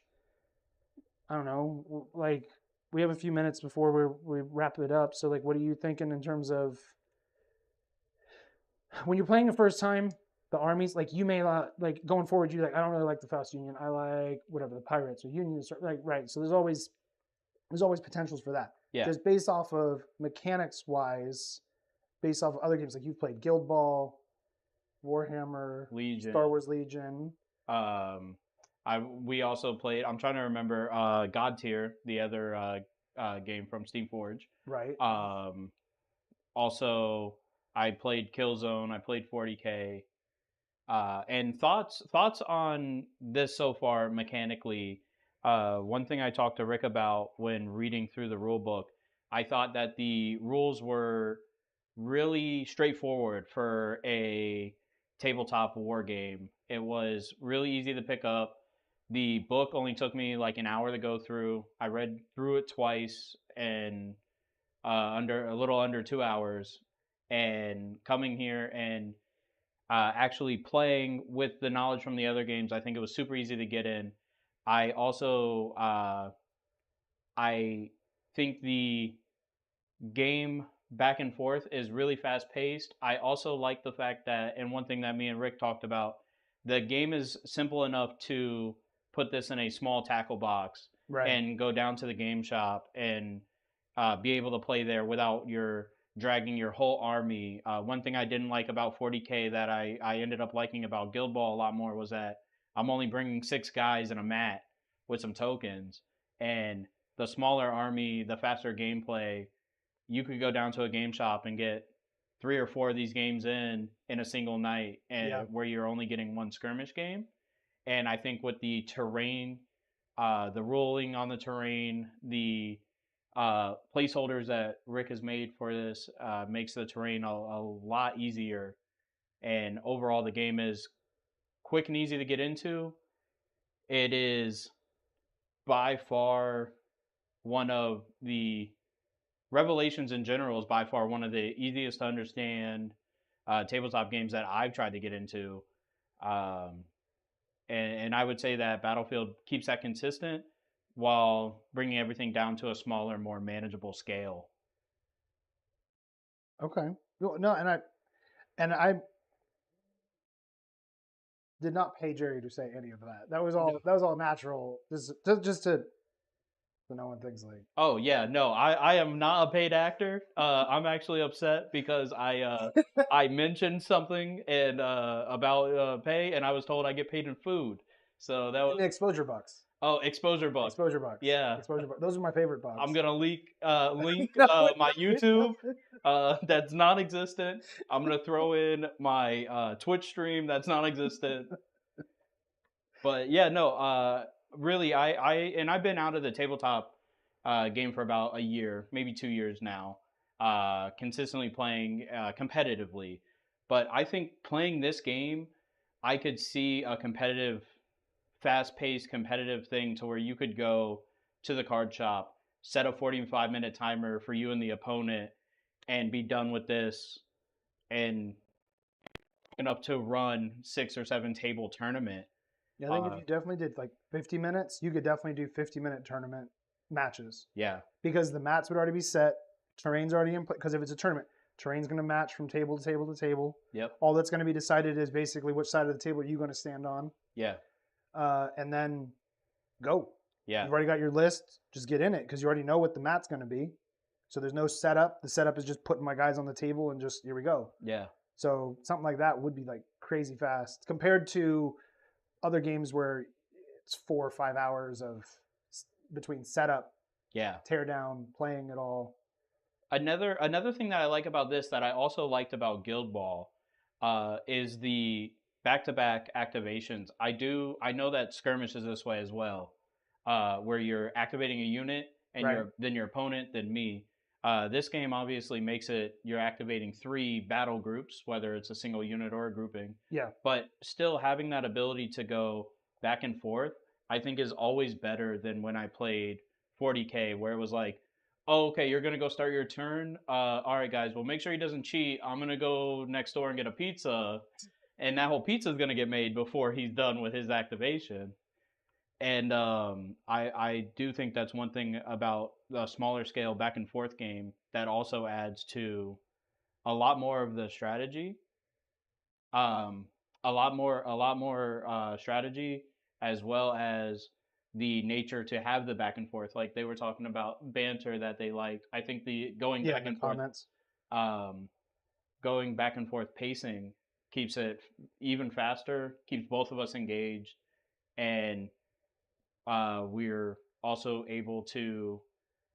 Sorry, I'm hearing myself in my ear. It's throwing me off. Um, but going back and forth, we're faster, we're engaged.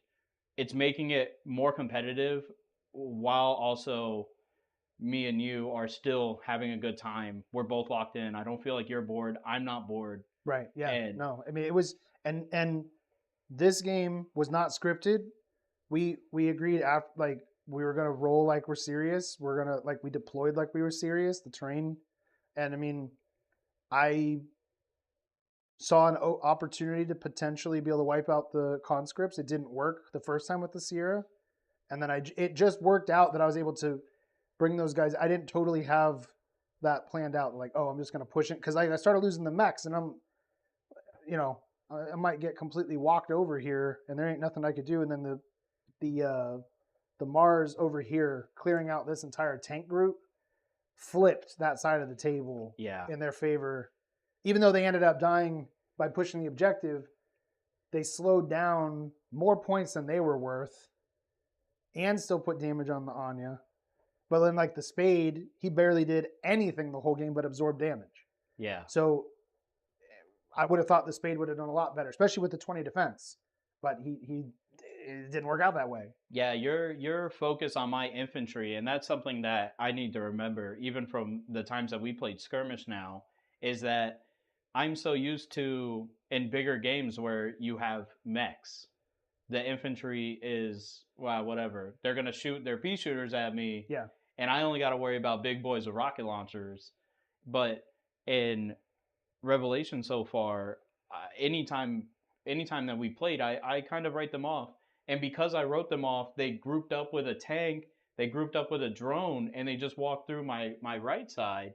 And it's so fun to me because even seeing my guys on the center point stand to the Sierra as well as they did, Yeah. and then you came in with more and took out the Anya, and that is to me it's just something that I didn't even think about killing them. I just thought about killing the big boys, the big power, and Right. then I would mop up the rest. But I didn't bring a dry enough mop.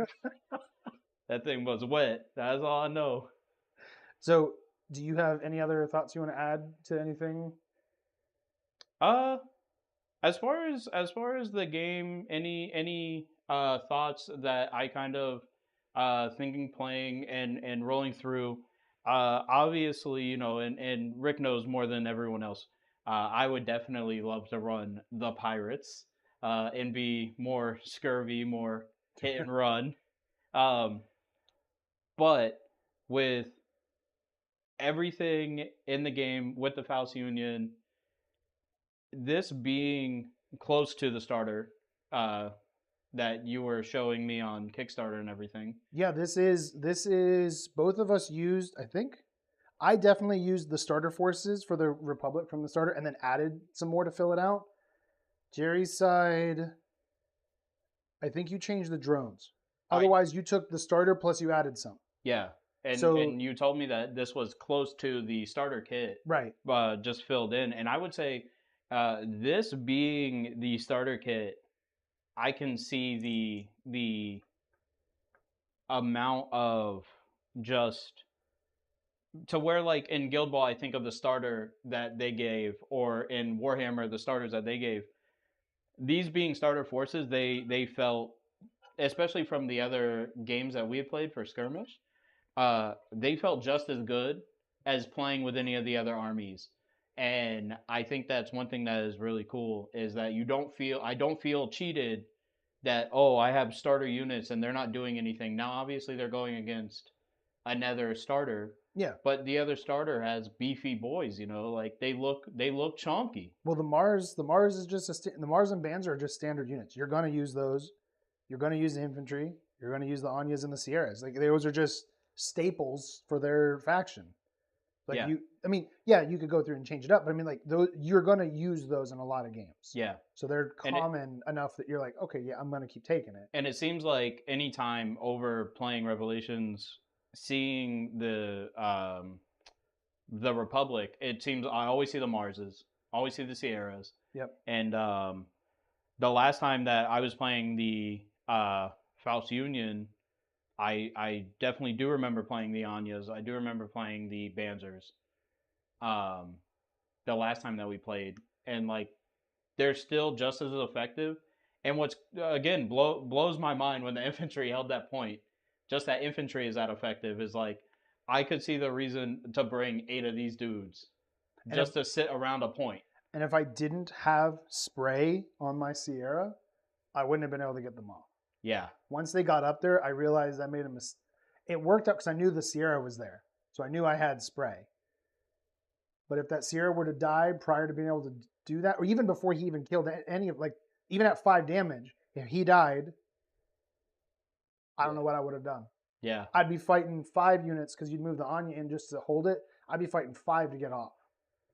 Yeah. That would be really tough. That would be really, really tough. And I don't know if it's something. This might be a question, just for the future, because I do know you mentioned doing transporting, units, but adding transporting to battlefield, that'd be crazy to take an army of transports, infantry, and the AMS drones. Yeah. It almost seems dangerous enough to work. Yeah, no, because then you could, as you deploy them, they'd form a battle group immediately, and if there's a turret on that truck, now it immediately can contribute to fighting. Yeah. So yeah, they're not doing a lot of damage, but now they're that much more lethal until you form up a big battle group of infantry. Yeah. So yeah, it's crazy the amount of just utility every unit has and offers is one thing that I really like compared to other games where it's like, okay, these are weak links. I can forget about these guys. I'll trade them out as soon as I can and upgrade to something better. Yeah. Yeah. Even, and I can't think of a game. I can't think of a game where it wasn't like, okay, I need to worry about every unit on the field. And every unit is doing enough that it's like, I feel like you can sacrifice. And in this game, just my sacrifice of focusing what looked heavier lost me the game. And then it's like, okay, well, if I would have focused on what's lighter, the heavier stuff would have just killed me. Yeah, and you don't know, because depending on how the dice rolls, Yeah. which both of us had a couple dice rolls that were critical and we missed it. Yeah. That would have swayed. Like if you kept hitting and I was missing, it would have avalanched the other direction. But it was a good back and forth. It wasn't one-sided either. All right. Well, I noticed some people are taking off anyway, but thank you guys to those who have stuck through this entire event. I really, really appreciate, and to say I value the support is putting it very lightly. As I mentioned earlier, all of this doesn't happen without you guys helping. So the fact that the Kickstarters have been successful and people are here supporting and just being here and commenting all helps contribute to the entire mountain of everything that we're trying to do. So I think we're pretty much wrapped up for this evening. Thank you guys again for being here. And if you guys have any other questions that I missed, post those. Please continue to share the Kickstarter because obviously it works out for everybody if we unlock some more stretch goals, but every bit that we can get there helps us to continue for a couple more months of me being full-time. All right. So thank you guys very much. Talk to you guys later. Have a good night. Yeah. Before you go, Woe did say, Jerry, come back and play Rick again. I don't know if you'd want to do a game again, but I'd be down.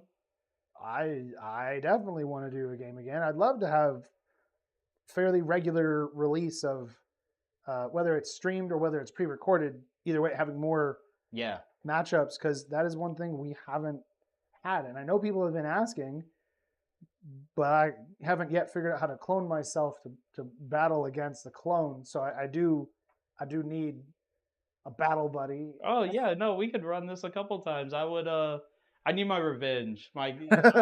These units are gonna get executed. That's fine.